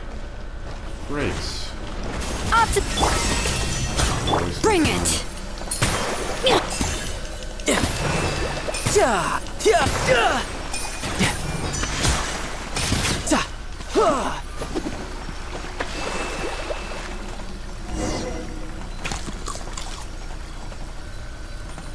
I never knew you could process Lumitwol like that. Alright, I've got to jot this down. Lumitwols and maritime flowers. This could open the door to a whole new world. Yep, that's literally the plan.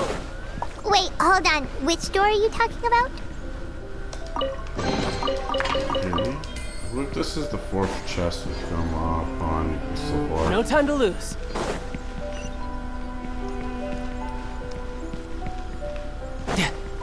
No time to lose. You can run, but you can't hide. Oh, god damn it!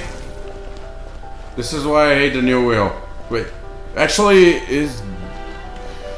they haven't changed the fucking wheel. They kept it the fucking same. God damn it.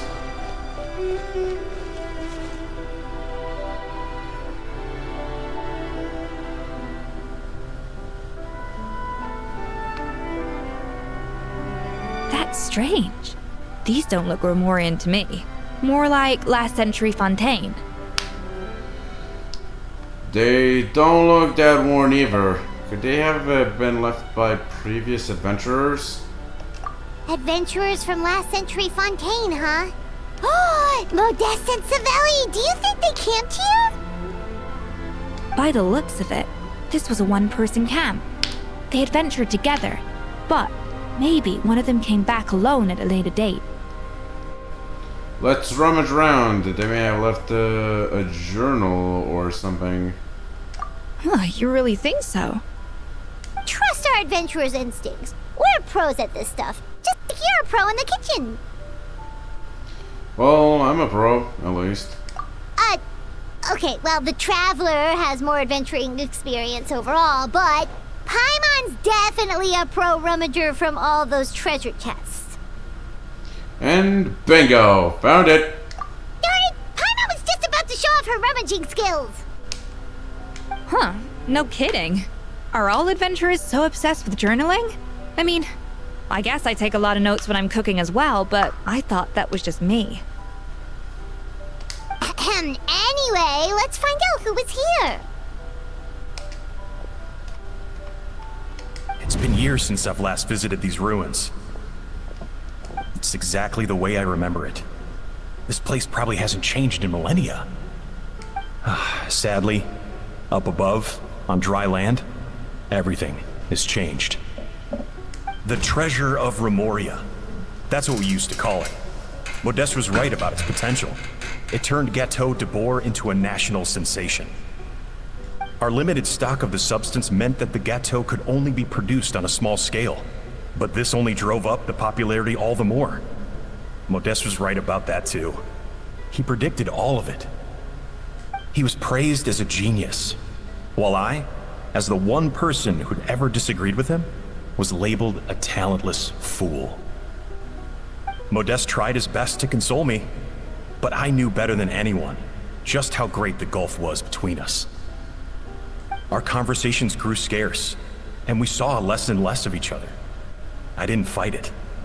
He had new friends and a career of his own. Why invite further disdain by inserting myself where I did not belong? I told myself that maybe one day, when I finally created a masterpiece of my own, I'd be able to face him without shame.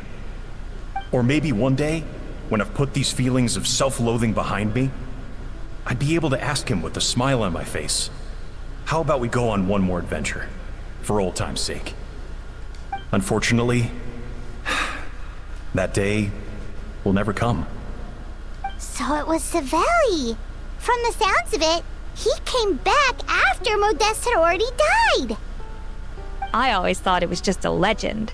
But if it's true, then this must be the place where they found their secret ingredient, the birthplace of Gato de Boer. In that case, what does that say about the death of Modeste? If it's all true, maybe Savelli really did have something to do with it.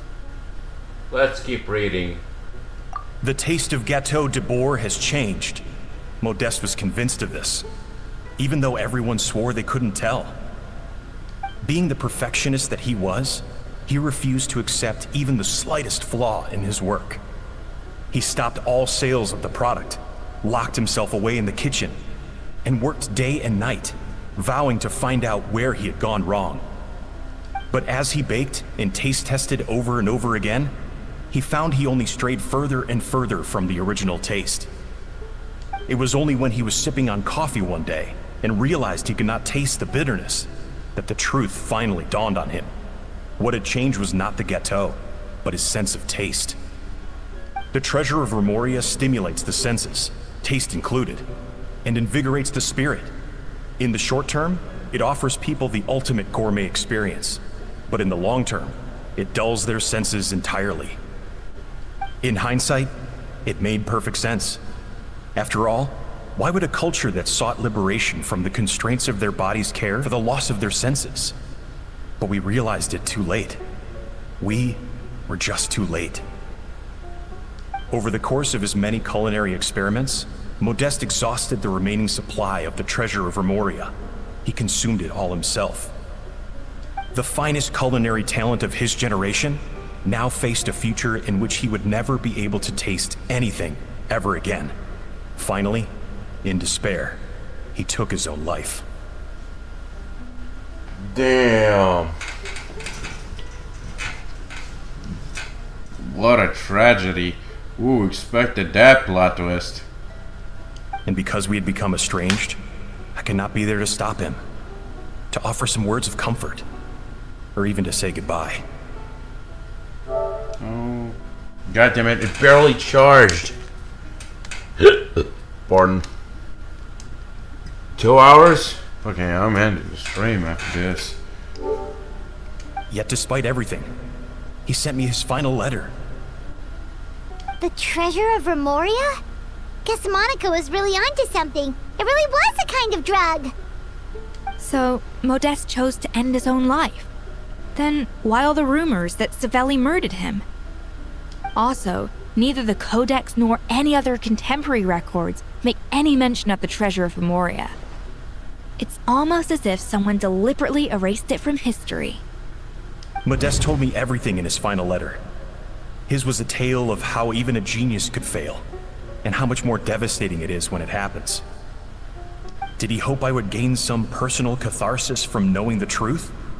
Or maybe he wished for me to warn the public about the dangers of Gateau de Boer, proving that I had been right all along. But if the public ever learned how Modeste's greatest triumph became his undoing, his fall from grace would be swift and merciless. 1 minute a genius, the next a joke. It would surely spell the end for his restaurant too. What would be his legacy then? How would future generations view everything we built together? I fear the scorn I have faced these last years would pale in comparison to the scorn shown to him by the history books. I cannot let that come to pass. I will do what I must to protect his name. It will mean tampering with his notes to remove the damning details, leaving mere fragments of our story behind. It may lead his family to suspect me of having a hand in his demise. But if that's the price of destroying all evidence of my crimes, then so be it. I would rather the world believe a tale of genius and jealousy than see his reputation in tatters. The final loose end is the evidence here, at the bottom of the sea. Oh no, we got to stop Monica. Huh? What's wrong?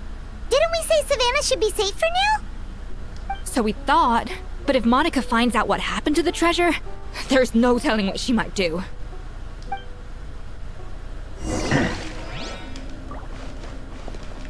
Yeah. I wonder, are they gonna reveal the truth of the history? Or are they gonna let the past be the past? Okay. barely legible engraving. The barbarians who take D are gradually losing part of. There is no cause for worry. The desire to break free from forms of flesh and blood is also the first step guiding them toward accepting civilization.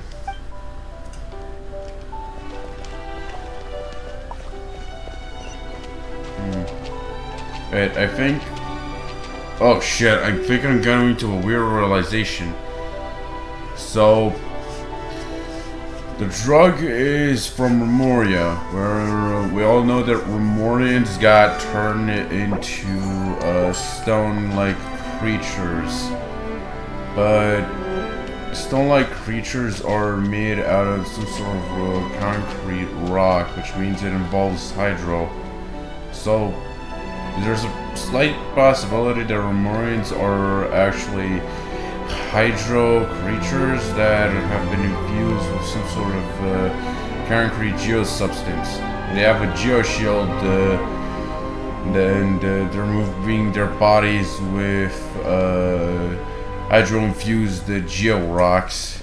And this drug that they keep talking about, there's a slight chance it was enhancing the Fontanians' hydropowers to become strong enough so they can also absorb the geo and control it. But because they couldn't consume the substance because they were hard as a rock and they couldn't combine their bodily forms, yeah, they went slowly insane because the water drug couldn't be kept on using on the people who needed it.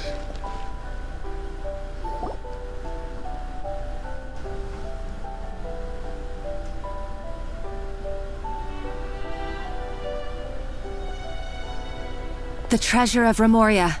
I have found you at last. Savelli, you tried your best to bury the truth, but you underestimated the children of Modeste. Some fragments of his diary escaped your clutches, and we have held on to them for generations.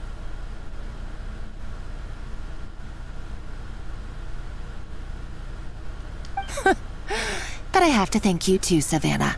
Without your help retrieving the codex, and with it the last piece of the puzzle, I may never have found this place.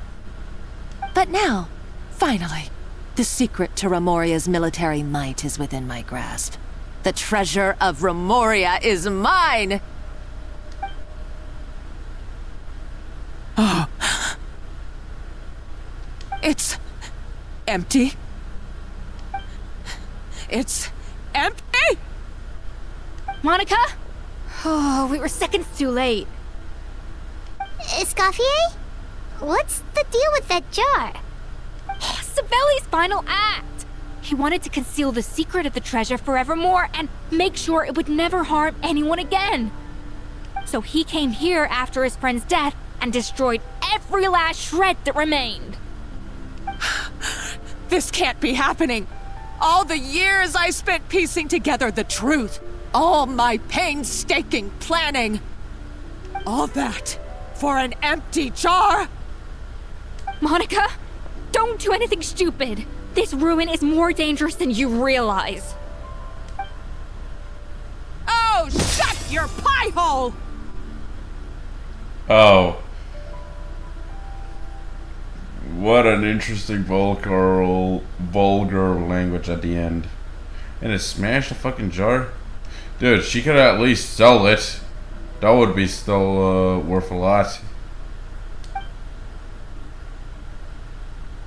Praise be to Lord Remus. The fuck? You barbarian shall be slain. Bye-bye. She's a nutcase! A liability to herself and everyone else! Well, now it's up to us to clean up the mess she's made. Take these golems out! Tartaglia style. Jammy jammy! That was easy.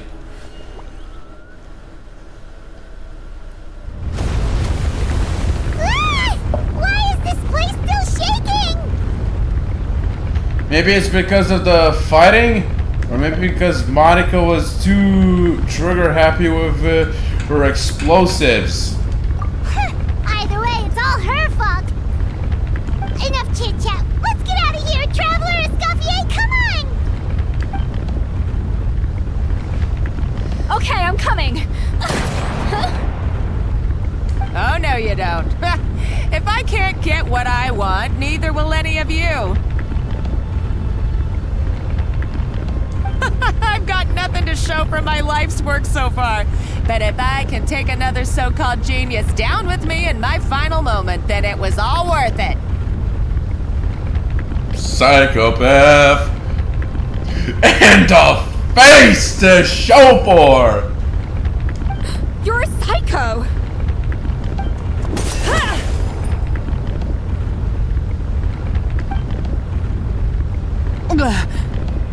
Savannah? Oh, when did you wake up?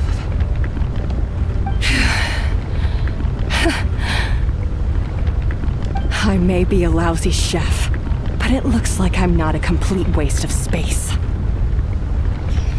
Hey, we need to go. We're out of time. Traveler? Okay, let's go.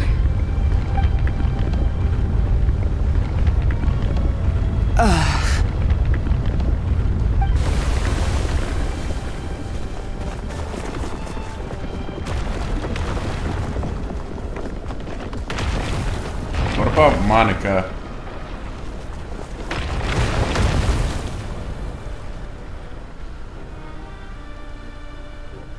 Wait, Monica. Bruh. Now I get the reference. How can I be so blind? It was right from the start! Damn, these developers are sneaky bastards!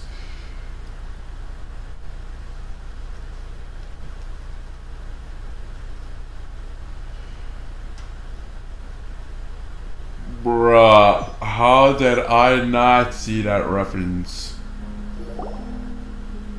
Too bad Monica's dead now. Escoffier! Savannah!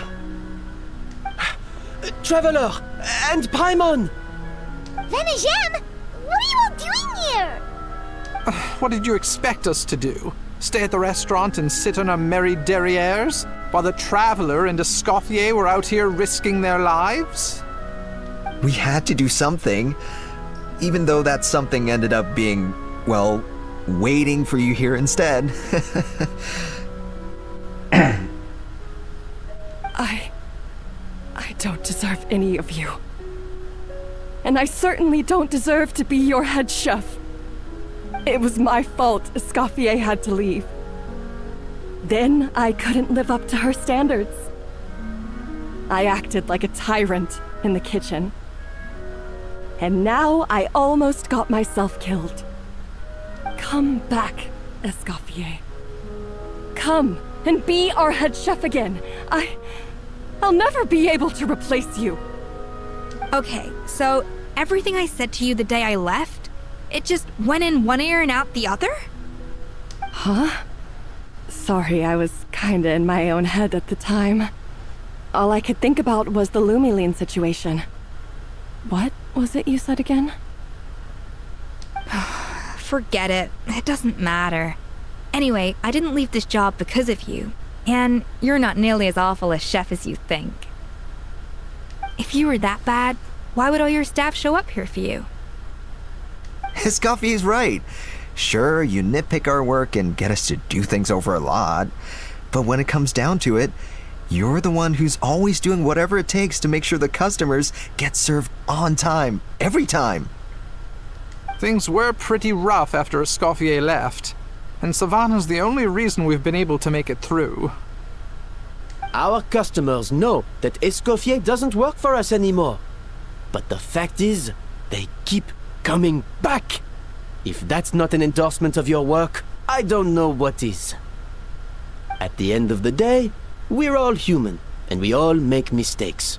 All we can do is recognize where we get it wrong and do our best to improve. That's all that's humanly possible. No, I get what you're saying, but what I did to Firmin and to Escoffier, it's unforgivable. Well, about that, there's someone else here to see you, Chef. It's been a while, Chef Savannah. Damn. He's here too? Firmin?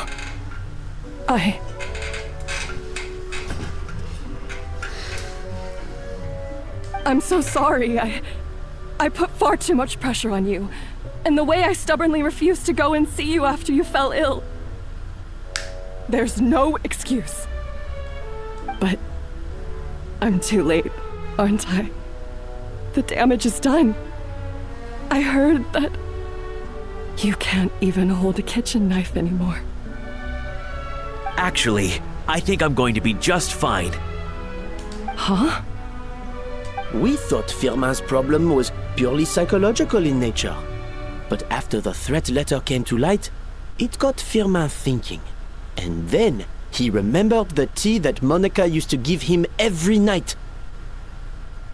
And as it turns out, she was lacing it with Lumaline the whole time. Ah! No way! Doesn't that cause nerve damage? It can. High doses pose a risk of serious nervous and sensory complications. But if you calculate the dosage carefully, you can control the extent of its effects. A small dose might simply make a person more emotional, whether that mean more fragile or more hot-tempered. No wonder it seemed like you'd lost your edge. I asked my friends at the Fontaine Research Institute about it. They said that with the low dose I was taking, the risks are pretty small. They also fixed me up with some meds and said I should recover in no time. You're already sounding a lot more confident. Well, that's what happens when you give someone a little bit of hope to cling on to. There's more. We believe that Firmin was likely not Monica's only victim. You mean she poisoned me too? Oh, so that's why Savannah's been so irritable this whole time. Dun dun dun. Too bad now she's dead at the bottom of the ocean. Let's not be too quick to blame everything on the Lumaline. That stuff can only amplify what's already there. So tasty food will seem like the most delicious thing in the world, while food you don't particularly care for will become utterly revolting. So you better make sure you reflect on your behavior and apologize to every single person you've wronged. I will. I'm sorry. There's still one question that's really bugging me. Why is it that no matter what I do, my Gâteau de Bourg never tastes the same as yours? Is it just... is it because you're a genius and I'm not? It's because the heating element in your oven is broken, you silly goose. Dun dun dun. Dumbass! You checked the ingredients but not the equipment! Surprise! What? Huh? Is that it? I felt like something was off during the cooking contest. Once I got around to checking all the equipment, I noticed it right away. There was a half-degree discrepancy between the temperature setting and the actual temperature.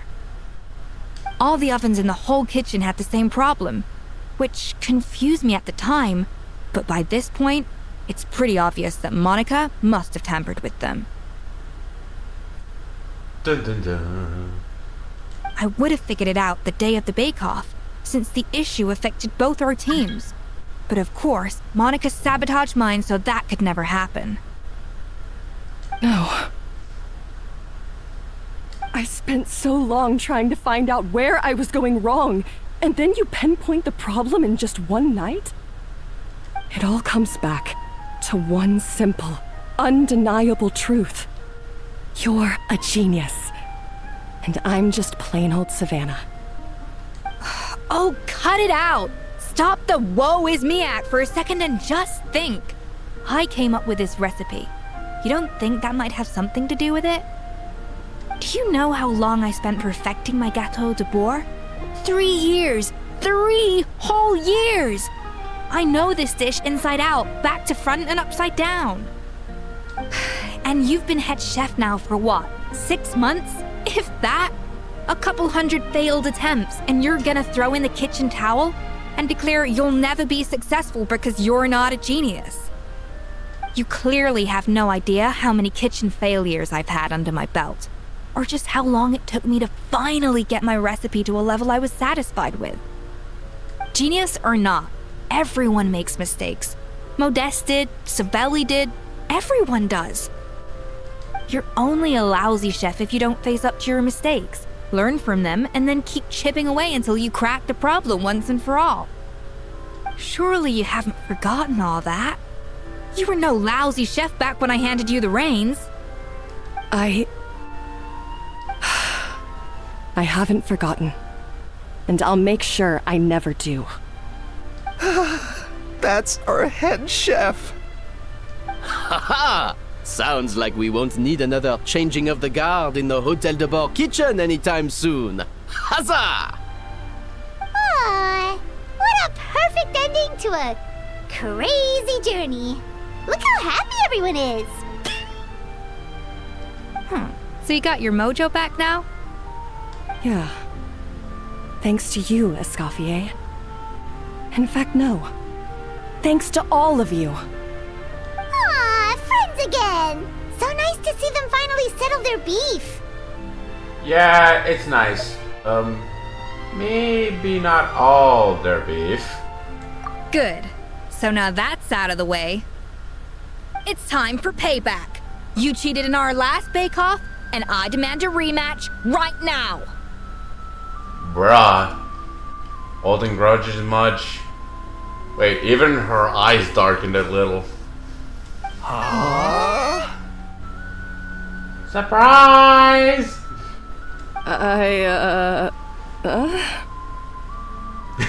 Even she's confused. But that was mostly Monica's fault, wasn't it? Right. And also, does it have to be right now? Savannah's only just got her mojo back, and you barely escaped from a death trap. No excuses. This is a cooking contest between 2 top chefs, and nothing will stand in its way. Unless the traveler ties you up, gags you, and puts you on a bed for you to sleep on. And force you to fuck to sleep. That would be funny. So grab your spatula and get ready, because this rematch is happening today. Right now, this instant. Hey, so, this whole time you were salty about losing? Jesus, she held that grudge a long time.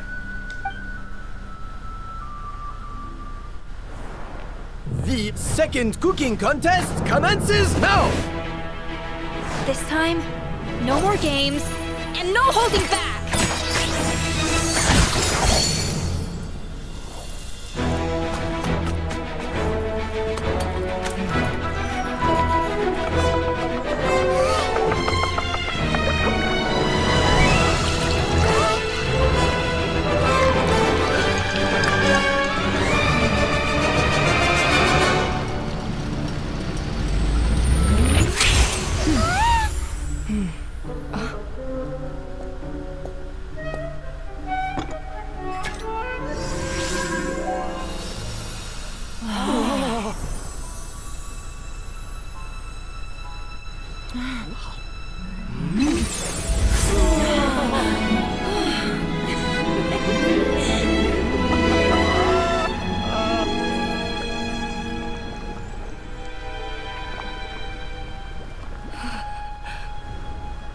I feel like I don't have the right to be here.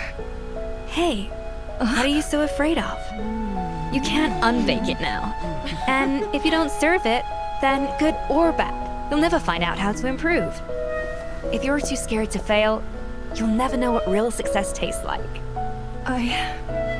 So? Embrace your failure. Taste it. Digest it. That's the way to success. I don't know. Sounds like it's easier said than done. I'll do it.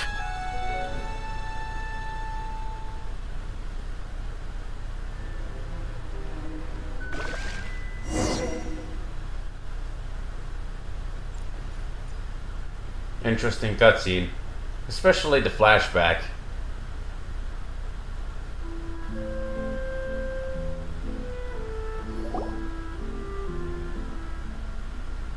The results are in! A landslide victory for Escoffier! Quite rightly, too. Piece of cake.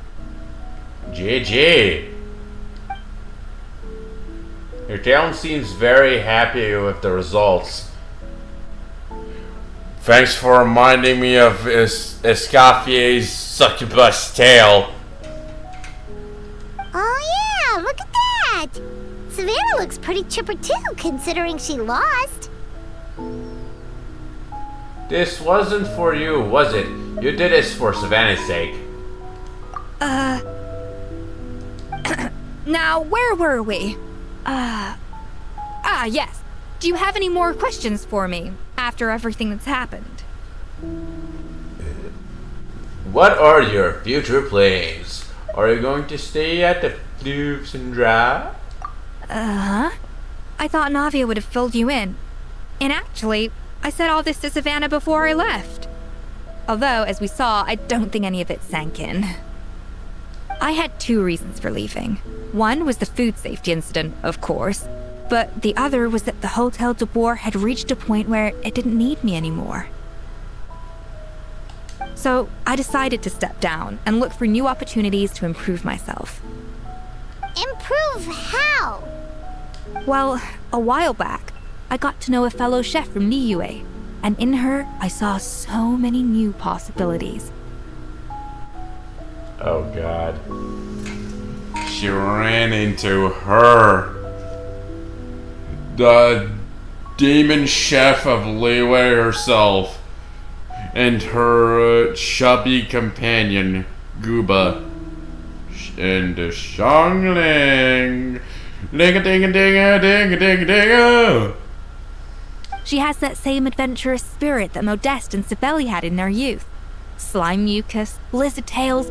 With her, nothing's off the table. There's a whole world of new flavors out there waiting to be explored, hiding away in ingredients we overlook. Case in point, remember those Romaritime flowers down in the ruins? I used them in the cooking contest just now. Did you taste the difference? What? Paimon didn't notice at all! Damn it, my fucking wire fell off. Oh, whatever. Half of the art of cooking is dissecting the recipes of previous chefs and figuring out the exact constellation of elements that gave their work its signature taste.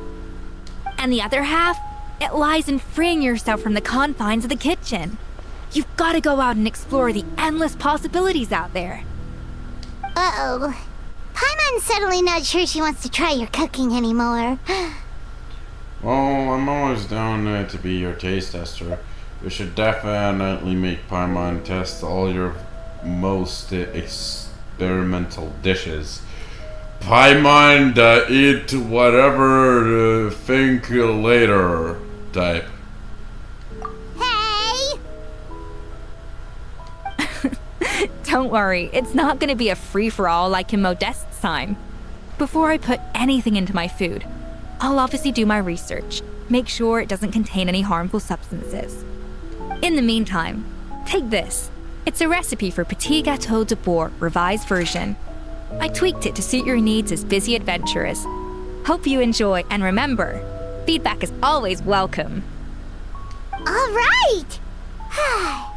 So, do you ever see yourself returning to Hotel de Boer?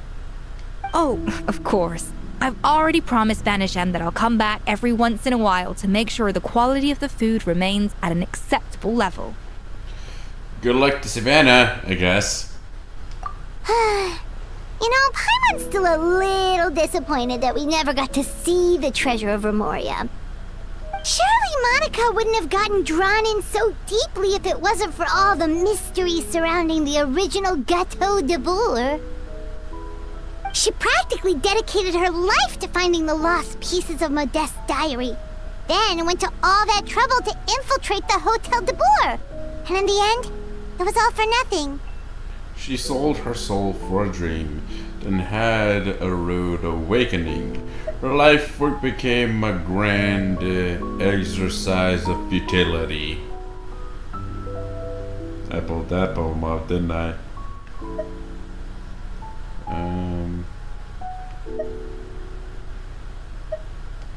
Since you mentioned the treasure, between Modeste's writings and what we saw in those ruins, I think I may have figured out the truth. The so-called treasure of Remoria was most likely a substance that the Remorians extracted from Lumitoiles, better known to us as Lumiline. Dun dun dun. Huh? So then, why all the hype back in the early days of Gâteau de Bourg? Don't forget, it was a very different era. We could barely even refine sugar back then, so desserts were very much in their infancy. In a world of bland food, it's no wonder that the first thing to really excite people's taste buds took the world by storm. And as for the Lumiline, it may well have been somewhat valuable in ancient times, but these days, it's just another drug from the Fontaine Research Institute. Even if Savelli hadn't destroyed it all, I doubt it would be worth that much these days. So after all that, there was nothing in those ruins but worthless junk. Feels strange to say it, but Paimon almost feels sorry for Monica. She sacrificed it all only to get nothing in return. She got exactly what she deserves. Yes, Paimon. Poor Monica. Hey! Huh? Navia? You just got back from that underwater ruin, right? Well, check it out. They ran a special issue. Did you see anything like this down there? Freshly unearthed from the ruins of Remoria. A magnificent jar thought to be over 1,000 years old. Experts say it has immense artistic and historical value. It could be worth an absolute fortune. Wait, isn't that the jar they used to hold the treasure? If only it was still in one piece. Some butterfingers must have dropped it or something. Ugh, it's such a shame. I had my suspicions. I can't believe they were true.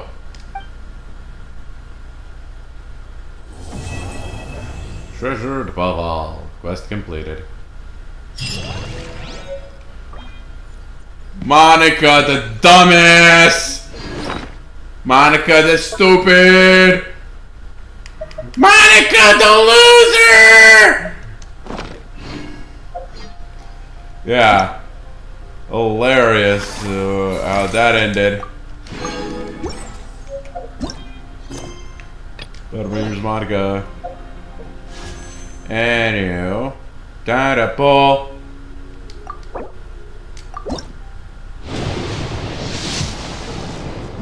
Trash.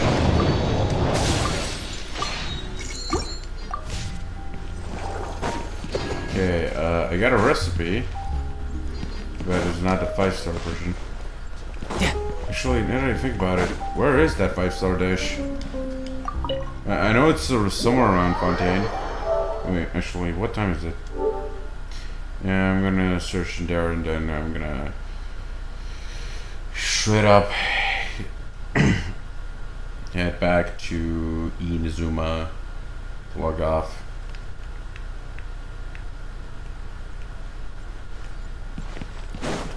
What up? Let's see. No, you have nothing. I'll live. Okay, I don't know where that 5-star dish is, but I'll have to search for it another time. Wherever that dish may be.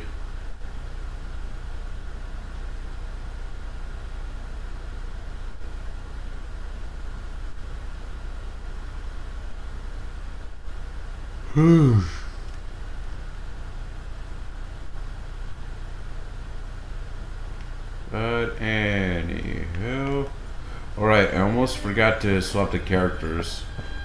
Never mind. I'll swap them tomorrow.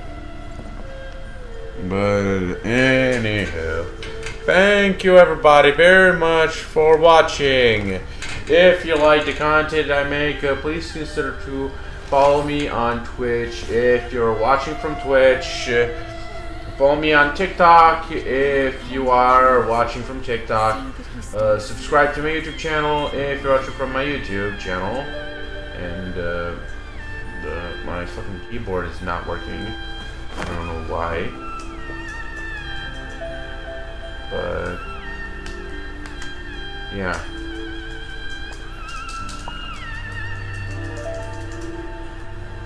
Okay, why isn't it working?